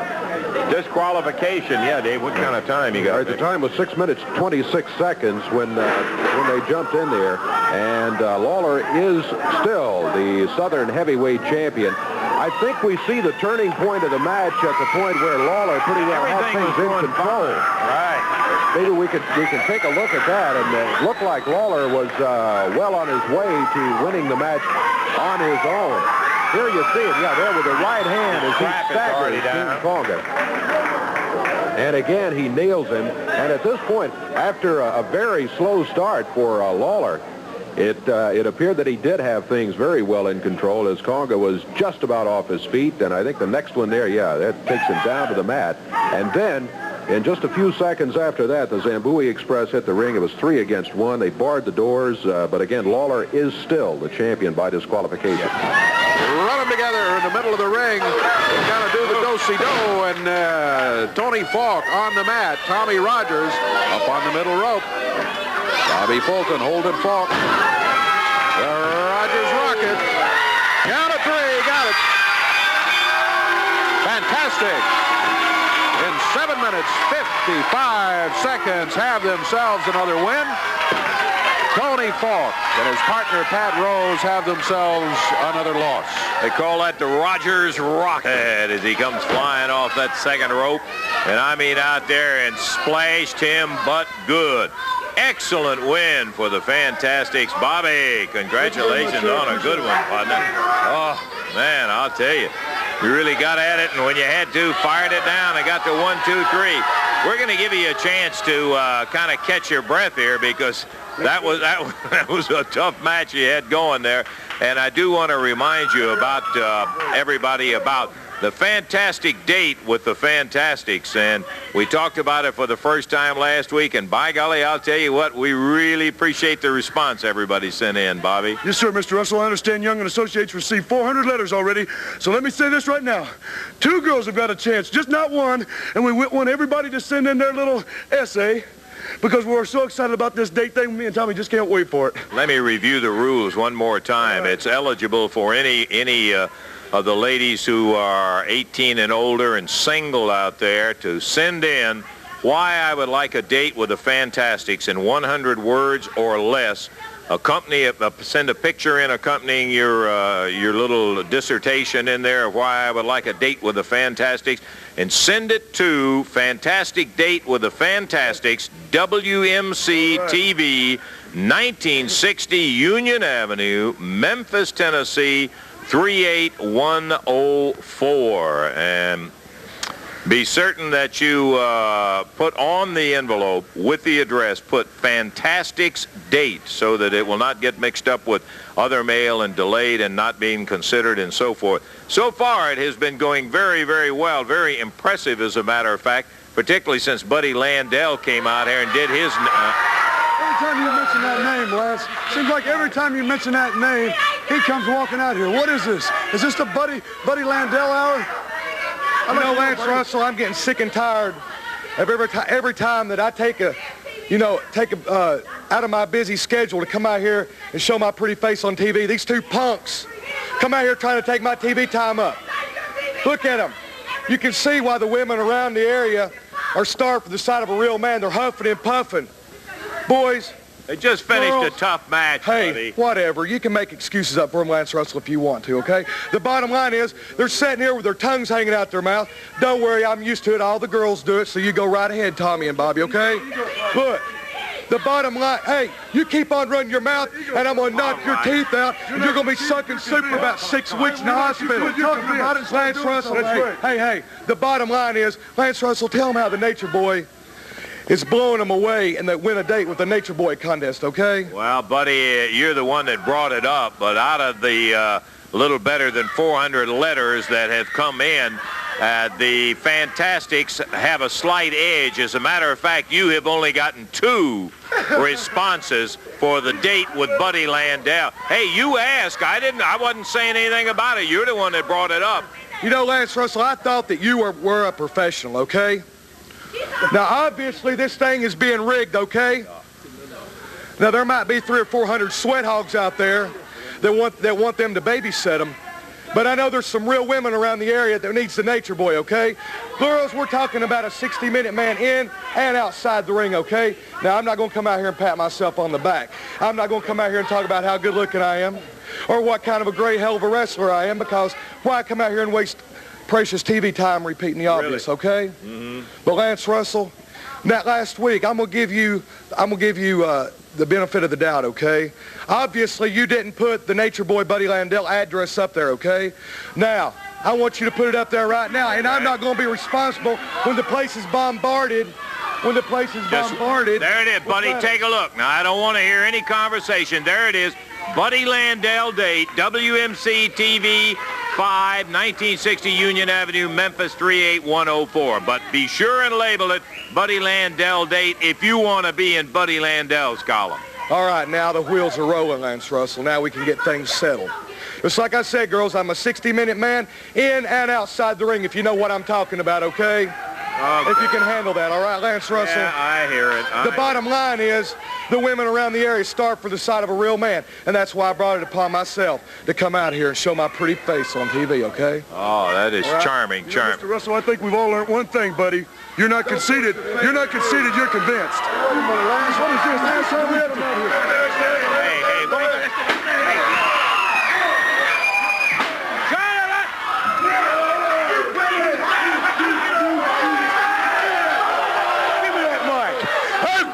You girls want a date with them? I remember when you wanted to date the fabulous ones, and we made them look like bloody men. And now we're going to make these look like men. They got the titles, but I'm going to tell you something. They're not going to have them long. I promised Booba he'd be a champion, and he's going to be a champion. And I promise you girls...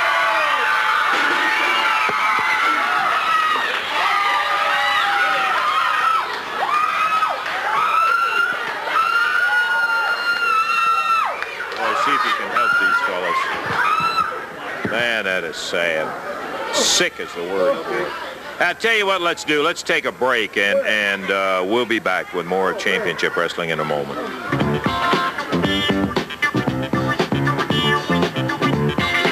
But I tell you, Dave, that wasn't all there was, as you well know, to the entire night, because following that, something that had already been scheduled in there was a six-man cage match that had Bass, Fergie, and the Prince inside a cage going against Lawler, Dundee, and the third man was Steve Kern. Now, an incident occurred in that match that absolutely took all of that great feeling off, because I've known Steve and you've known Steve for a long time.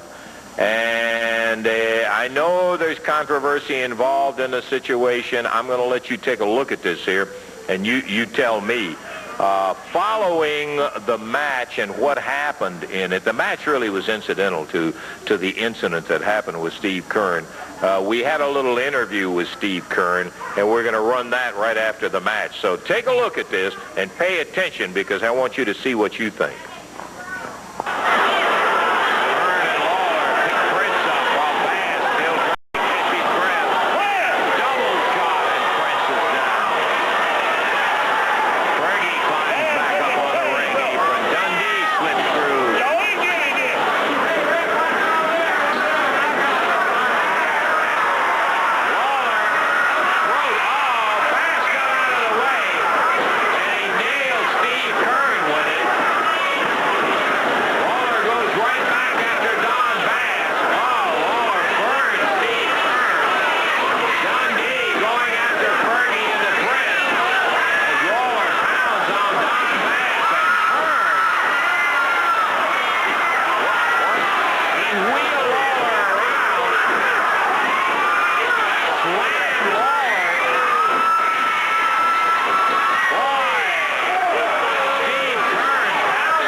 just a moment, Steve, and I promise you I won't take very long on this thing, but there, I think, needs to be some things said about it. Well, I'll tell you what, Lance, there should be some things said about it. You know, I've had partners, and I've been a professional wrestler for 15 years, and never in my 15 years has anything ever happened to me like this.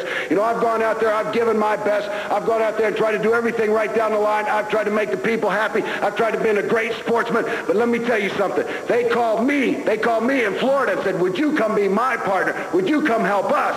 Well, let me tell you something. Those two guys won the world title. They were on the sky. They thought they were the greatest thing. They came back here boasting everybody. We're the world champions. We're the world champions. That's all they were thinking about when we were going out to the cage. I'm thinking in the back of my mind, they're not very serious about going out there to that cage. We get out there. Now, Jerry Lawler's been wrestling a long time. You got to admit that, Lance. Yep. A long time. I held that guy for 5 minutes. You stood out there and watched. I'm holding that guy, trying to get him to hit the guy with a fire. I knew he had fire. He told me before he had fire. But the guy moves, Lawler throws, hits the fire with me. Now, let me ask you a question. You always do the interviewing. You always ask all the questions. If somebody threw fire and hit you with fire, would you punch him out? Would you stand there and take it? Are you going to turn the other cheek? Well, this ain't a business for turning the other cheek. Jerry Lawler is jealous. Jerry Lawler was jealous of Stan Lane and myself. Bill Dundee is jealous of Stan Lane and myself. For a long time, we had all the girls. We had all the fans. We had everybody yelling for us. I do the same thing I've always done, punch a guy when he does something wrong to me. Now I got all fans yelling against me. Well, let me tell you something about fair weather friends. Not only fans and not only Jerry Lawler. You can have them. I don't need them. And I'll tell you what, you better get something straight with Lawler, and you better find out what Lawler's attitude problem is. I don't have anything else to say to you. Now, wait a minute, Steve. You're walking out of here. You're acting like it was Lawler's fault that the thing happened. It was Lawler's fault. If Lawler had to throw the fire and hit me, I'd have never punched Lawler. You remember that. You watched the film, and you see it. Yeah, I also saw you keep on punching the man. Well, that's it, I guess. Steve, during the week, did an interview and sent it in. I wish we'd have gotten a chance to asking some questions, just point blank on it, but let's take a listen right now to see what Kern had to say. You know, Eddie Marlin asked me for some comments now that I've gotten home, now that I'm back in my own home ground, now that I'm relaxed. Because apparently I can't carry on a conversation with Lance Russell anymore. That's Eddie Marlin's words on the telephone. Well, not only for Eddie Marlin, but for all the fans, for Lance Russell, for everybody connected with wrestling in the area. Let me tell you something. I've got a reason for what I did. If they show a replay of the match, you'll see. Jerry Lawler, for the longest time, had an animosity built up in him, and I think it goes back to a jealousy. I said it earlier, and I'll keep saying it, and it's because I believe this. I believe Jerry Lawler's jealous. I believe Dundee's jealous. Wrestling is a big business, and wrestling has big egos. You don't get to where you call yourself the king if you're not trying to get an accomplishment of being the greatest. Well, let me tell you something, Jerry Lawler. You've been doing this a long time. I know at least 15 years because I've been doing it 15 years. I've had a ton of partners. My last partner was Stan Lane. In the 5 years that I was with Stan Lane never once laid a hand on me. He never punched me. He never slapped me. He never burnt me, and he never even spit on me. So let me ask you something, Lance Russell, Eddie Marlin, do you believe Jerry Lawler could have stopped that fire, or do you believe that that jealousy just came out in Lawler, and in an instant, he just went ahead and burned me? Well, I'm telling you what I believe. I believe that it all came out. I believe that Lawler had the opportunity to stop. I held that man for 5 minutes. Finally, when the guy moves, Lawler throws the fire. Now, you watch the film. You be your own best judge. I know what I do when somebody burns me. I know what I do when somebody slaps me. I don't turn the other cheek. I don't believe in turning the other cheek. I didn't get in this profession to turn the other cheek. I'm going to slap you right back upside the head. Lawler, you burnt me, and I jumped on you. Now, Lance Russell says, okay, I can understand. You punched him one time, Steve. Well, maybe it was just a heated moment. But why'd you stay on him? Why'd you continue to punish him? Well, let me tell you something, Lance Russell. That just goes to show you how many fights you've been in. When I get in a fight, I get in a fight to finish the fight. I'm not going to let the guy up. I'm going to keep kicking him, and I'm going to keep pounding on him. And now this comes up with the fans. Now the fans all yell and scream for me, for Stan Lane, for Jackie Fargo, for all these people involved for so many years for what I did. I jump on Lawler after he burns me, and now they're all yelling against me. Well, I don't need the fair weather fans. I don't need fair weather friends. Let's get back to you, Lawler. you want to match with me after what I've done. You're upset. You're mad. Well, let me tell you, I am not scared of you. I didn't become a professional wrestler to back down from any fights, and I've never backed down from a fight. So no matter where it is, when you want to step in the ring, if you want me on the other side, all you got to do is pick up the phone and dial 813 area code, because that's where I live, and I'll be here. And that's a promise to you, to your buddy Lance Russell, and to your buddy Eddie Marlin.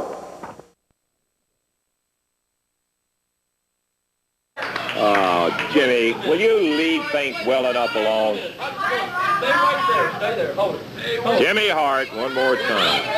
Wait a minute. King, I know you're not blind. You heard Dylan's interview a while ago. Am I right or wrong? Did you not hear his interview? And I'm telling you, baby Conga, the Sabu, they're on their way, man. They are here now. Now. You're talking about the future a while ago, baby. Let's talk about what's fixing to happen, man. I've come out here week after week. Now listen to me. I know that if you look at this, now did I not prove to you a while ago, my heart's in the right place. Look at this. You had a Southern title match right there against Sabu. Did I not help you win that match? Is that what that was all about? Look at the match with Austin Idol a couple of weeks ago. Look at that match. Did I not help you win that match to get your title shot? Jimmy Hart did that. My heart is in the right place. This is a magazine that Killer Carl Crew picked up from me on the stand. A new issue, not a local. I want you to get a close-up now because I want you to see this. What does it say? One-on-one right there. Who is it? Jimmy Hart and Jerry the King Lawler. We are wrestling news, baby. This is the big one right here. Why don't you wake up? I have got a check. $10,000 blank check right here. Shoot in on it. Shoot in. Right here it is. Right here. Come on. Can you get a call? Wake the guy up. Here's a check right here, baby. It's blank. I will fill it. Give me your pen, Russell. Give me your pen. Give me your pen right now. I'll give you $10,000 bonus money for signing with the family now, baby. You've got a championship match coming up. You and Austin Idol, okay? Against Ken Patera and Crusher Blackwell. Who knows Ken Patera and Crusher better than Jimmy Hart? Because I've managed both of them, and they will stop at nothing to win it. I'm telling you, Lawler, with me in your corner, I promise you, sign with me. Just listen to me and sign. I'll fill this out. I'll keep it. You think it over. That's all you got to do right now. You right now. I'll put your name right here. Right here. Come on, Jimmy. Why don't you give it up? You've been out here. You've been bothering the man. You know how he feels about I'll leave. you. There it is. The magazine, you saw it, baby. You see and believe it. Not talking about the Fabs or anybody else, but Lawler and Hart, baby. We're news. We can be the biggest thing ever in professional wrestling. I've told you that a million times. If you just listen. If you just listen to me. Are you that worried about J.J. Dillon? Isn't that something? Are you that worried about J.J. Dillon? Or it looks like he may be trying to get behind your skirts in order to protect himself from J.J. Dillon or something. Yeah, he's worried. He's rightly so. You know, a few things that he says is true. He is worried about J.J. Dillon. J.J. Dillon has plans of coming in here and taking over this area. Not only me, but Jimmy Hart. So he is running scared. The other thing he said that's true is Ken Patera and Crusher Blackwell will stop at nothing to win a match. And that's what I have to concern myself with right now. I couldn't accept Hart in my corner anyway because Austin Idol's going to be my partner. And he hates Hart just about as much as I do and as much as the rest of these people does. So,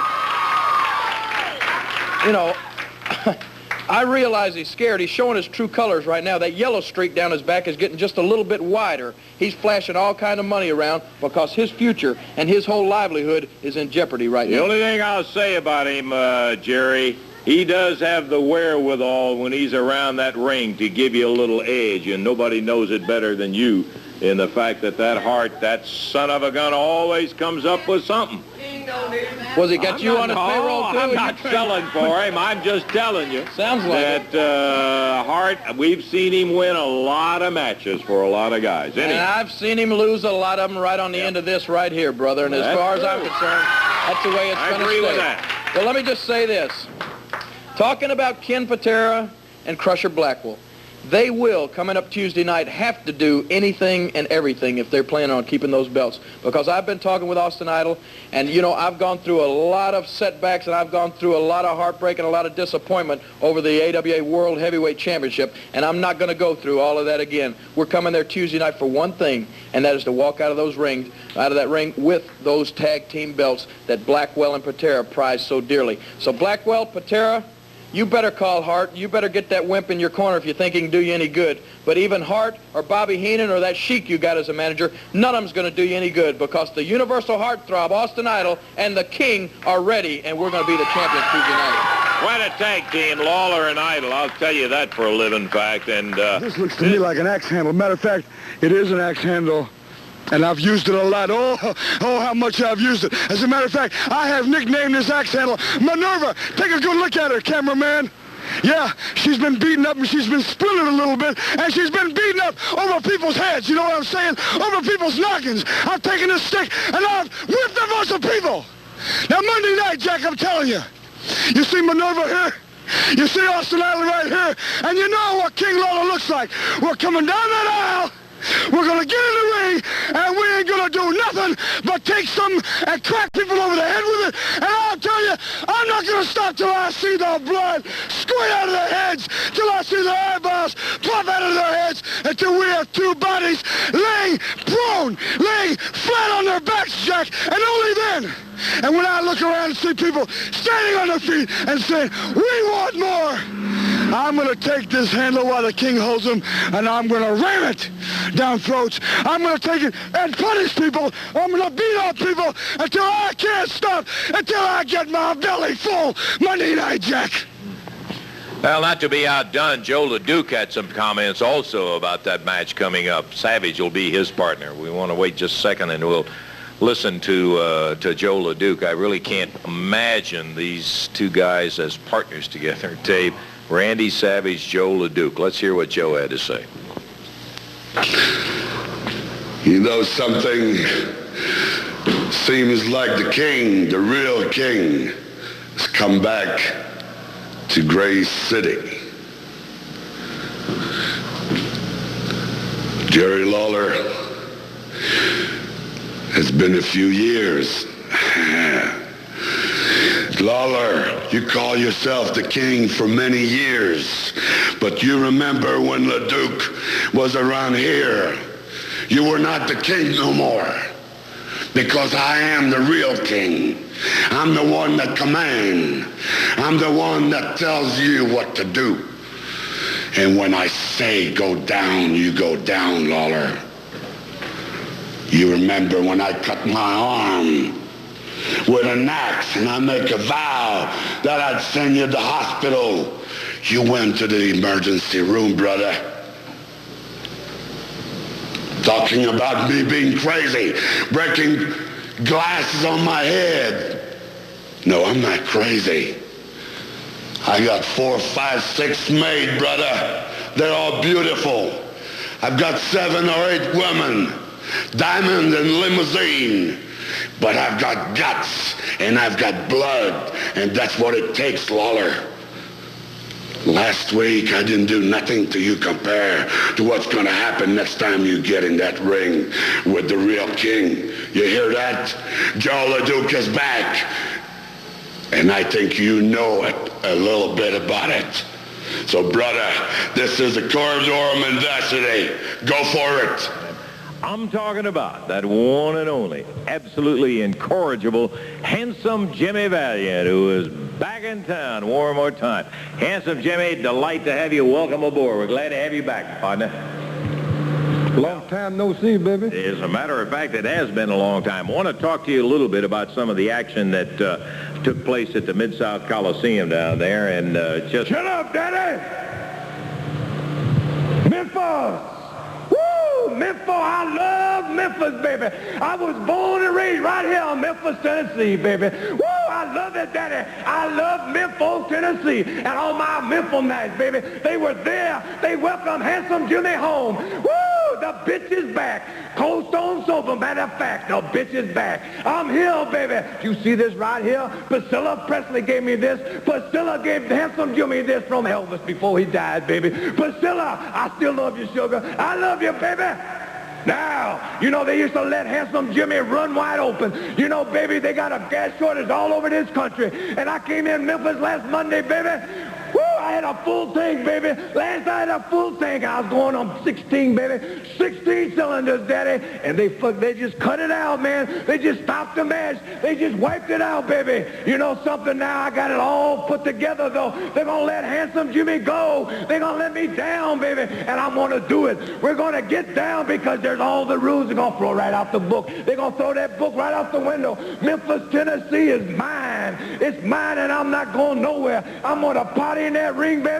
And right tonight, Jack, I'm going to go over to Mighty Inn. Jimmy Hot the Gentry. I'm going to party tonight. Woo, party, baby. When two honky-tonky party, just the other night. Is there any other one like him? Handsome Jimmy Valiant. What is it we see across the way there? Look. Oh, no. Coming out. Led by Downtown Bruno. Properly placed the throne. What is all of this? Wait a minute. Like it is, Lance. Did you drop your crying towel because you had that bum out here crying all over your suit? I know that's right. Yeah. Well, you noticed your name was right there on that hit list. They talk about Jesus. Let me tell you something. My name is on everybody's lips right now. I am, without a doubt, the Prince of the Commission. And you're looking at right now the most devastating entourage in professional wrestling, headed by mine. I know, with a new attire, and I noticed all of your cohorts gathered around. We looking good, only as we should. Well, we saw the commission born last week, and what's new this week? And first of all, I don't need you to introduce my fellow members of the commission, okay? Let me handle this. Right now, this is His Majesty's court. I'm conducting a court session right here to introduce all my guys, and I don't need you for that, all right? Yeah. First of all, I want to introduce a very good friend of mine. Well, do you want me to take the microphone and just let you sit here and talk by yourself? Thank you. That would work much better, Lance. I appreciate that. You're learning. Maybe you can keep your job now. I haven't decided yet. First of all, I'd like to introduce a very good friend of mine. His loyalty was proven here last week on television, and I'd like to introduce the people to my good friend, Bruno. Oh, yeah, I love the attire that Bruno was in right He's here. the court jester yeah, he of the sure commission. Is. And secondly, I don't need to introduce to you people these devastating guys. They are the most awesome tag team in professional wrestling. You know who I'm talking about. That's right. Bad Company, baby. Paul Diamond and Pat Tanaka. Bad to the bone. You're going to be hearing a lot from Bad Company. They're the new Southern Tag Team Champions, soon to be World Tag Team Champions. Keep your eye open, baby, because I'm going to tell you something right now. They are awesome. Yeah, we remember, too, how they got started. They're doing a little bounty hunting, the Judases of tag team. All right, Lance, you interrupted. Okay. Thirdly, a legend in his own time. The singing cowboy, Don Bass.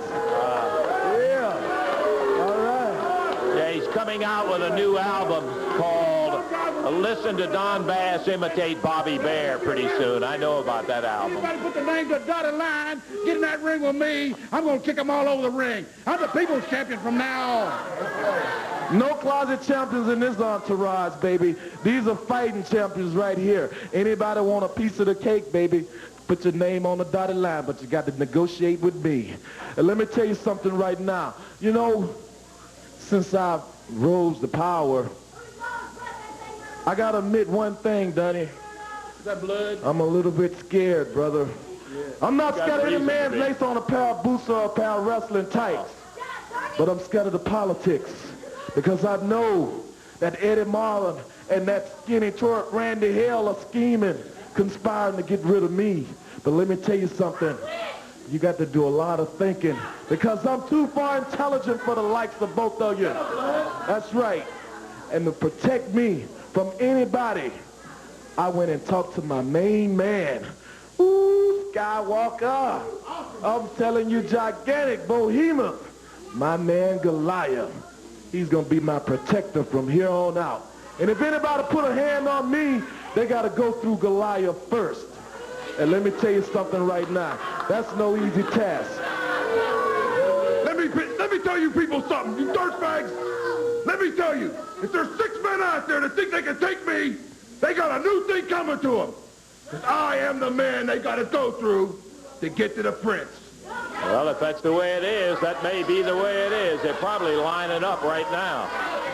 Okay, now, for all you ignoramuses up there at the studio controlling the music, when I give you the signal, you make sure that you get the music loud and clear so the people can all get with it and welcome this guy down. Be quiet when I'm talking to you. Shut up when a man is talking to you. All of you should be on your knees, and you didn't rise up when I came in. Now, music, please.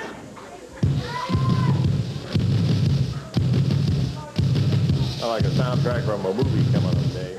Yeah, ladies and gentlemen, may I introduce to you the king of professional wrestling, King Carl Fergie.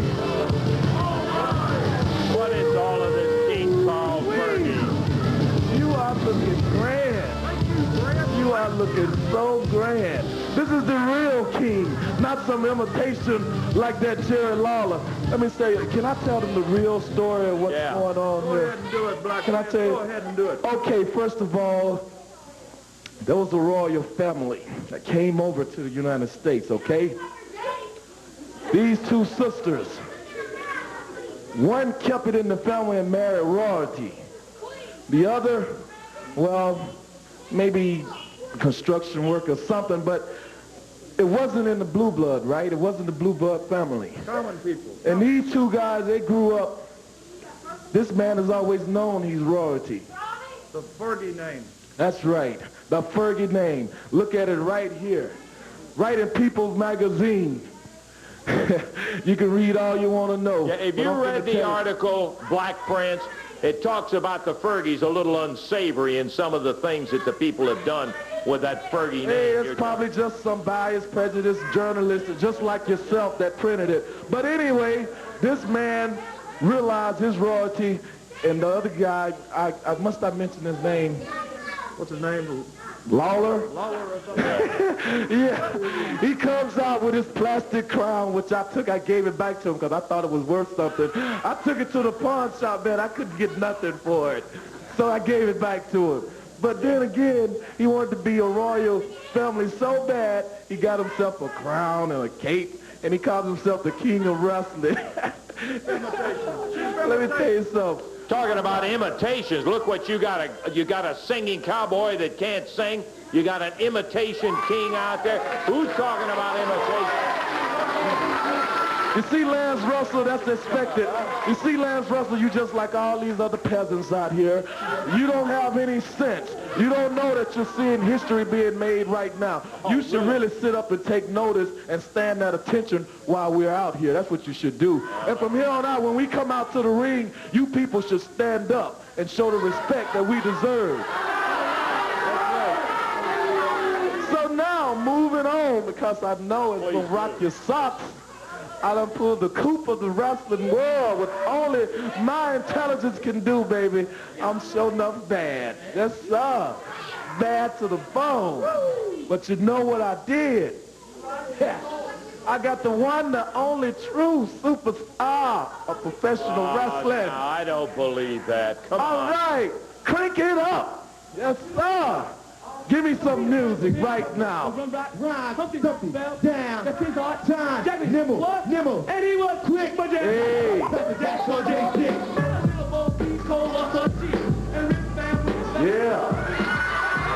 it. Look at it.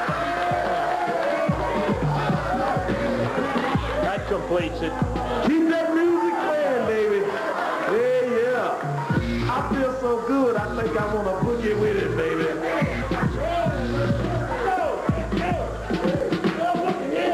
I see what he bought with his $5,000 he got. Look at that outfit.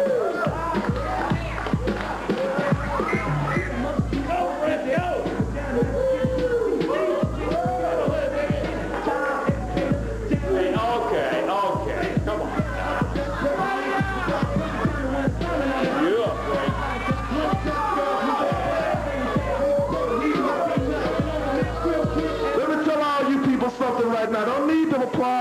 man up. Be cool, okay? Because you're going to be hearing some great things coming from the commission. And let me tell you something. The one, the only true star of professional wrestling right here. Have you ever seen 400 pounds of soul in one package? Have you ever seen anything like it before? This man has got more rhythm than anything I've ever seen, and I boogie with the best of them, baby. And let me tell you something right now, Bubba. You will go all the way to the top if you listen to me. You have shown a degree of intelligence by signing with the commission along with the king of professional wrestling, my protector, and bad to the bone, bad company, and the singing cowboy, the new Southern champion, Don the Man Bass.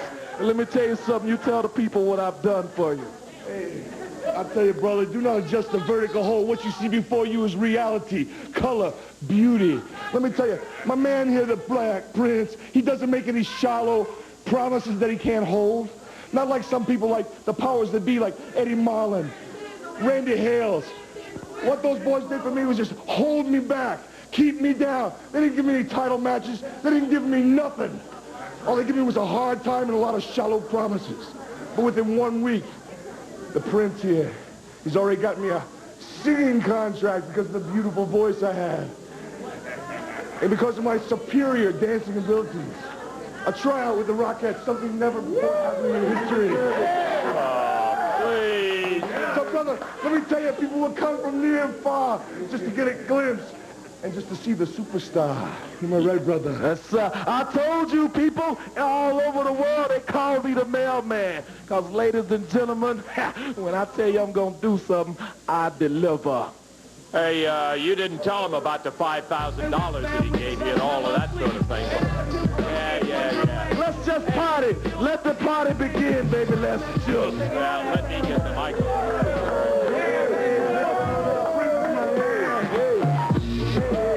Okay, party time.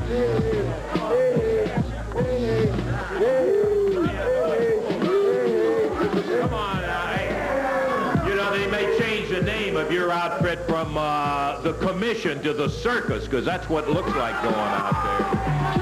What do you think? A bunch of guys who largely you believe in that? There, yeah. Let's take time out. We're going to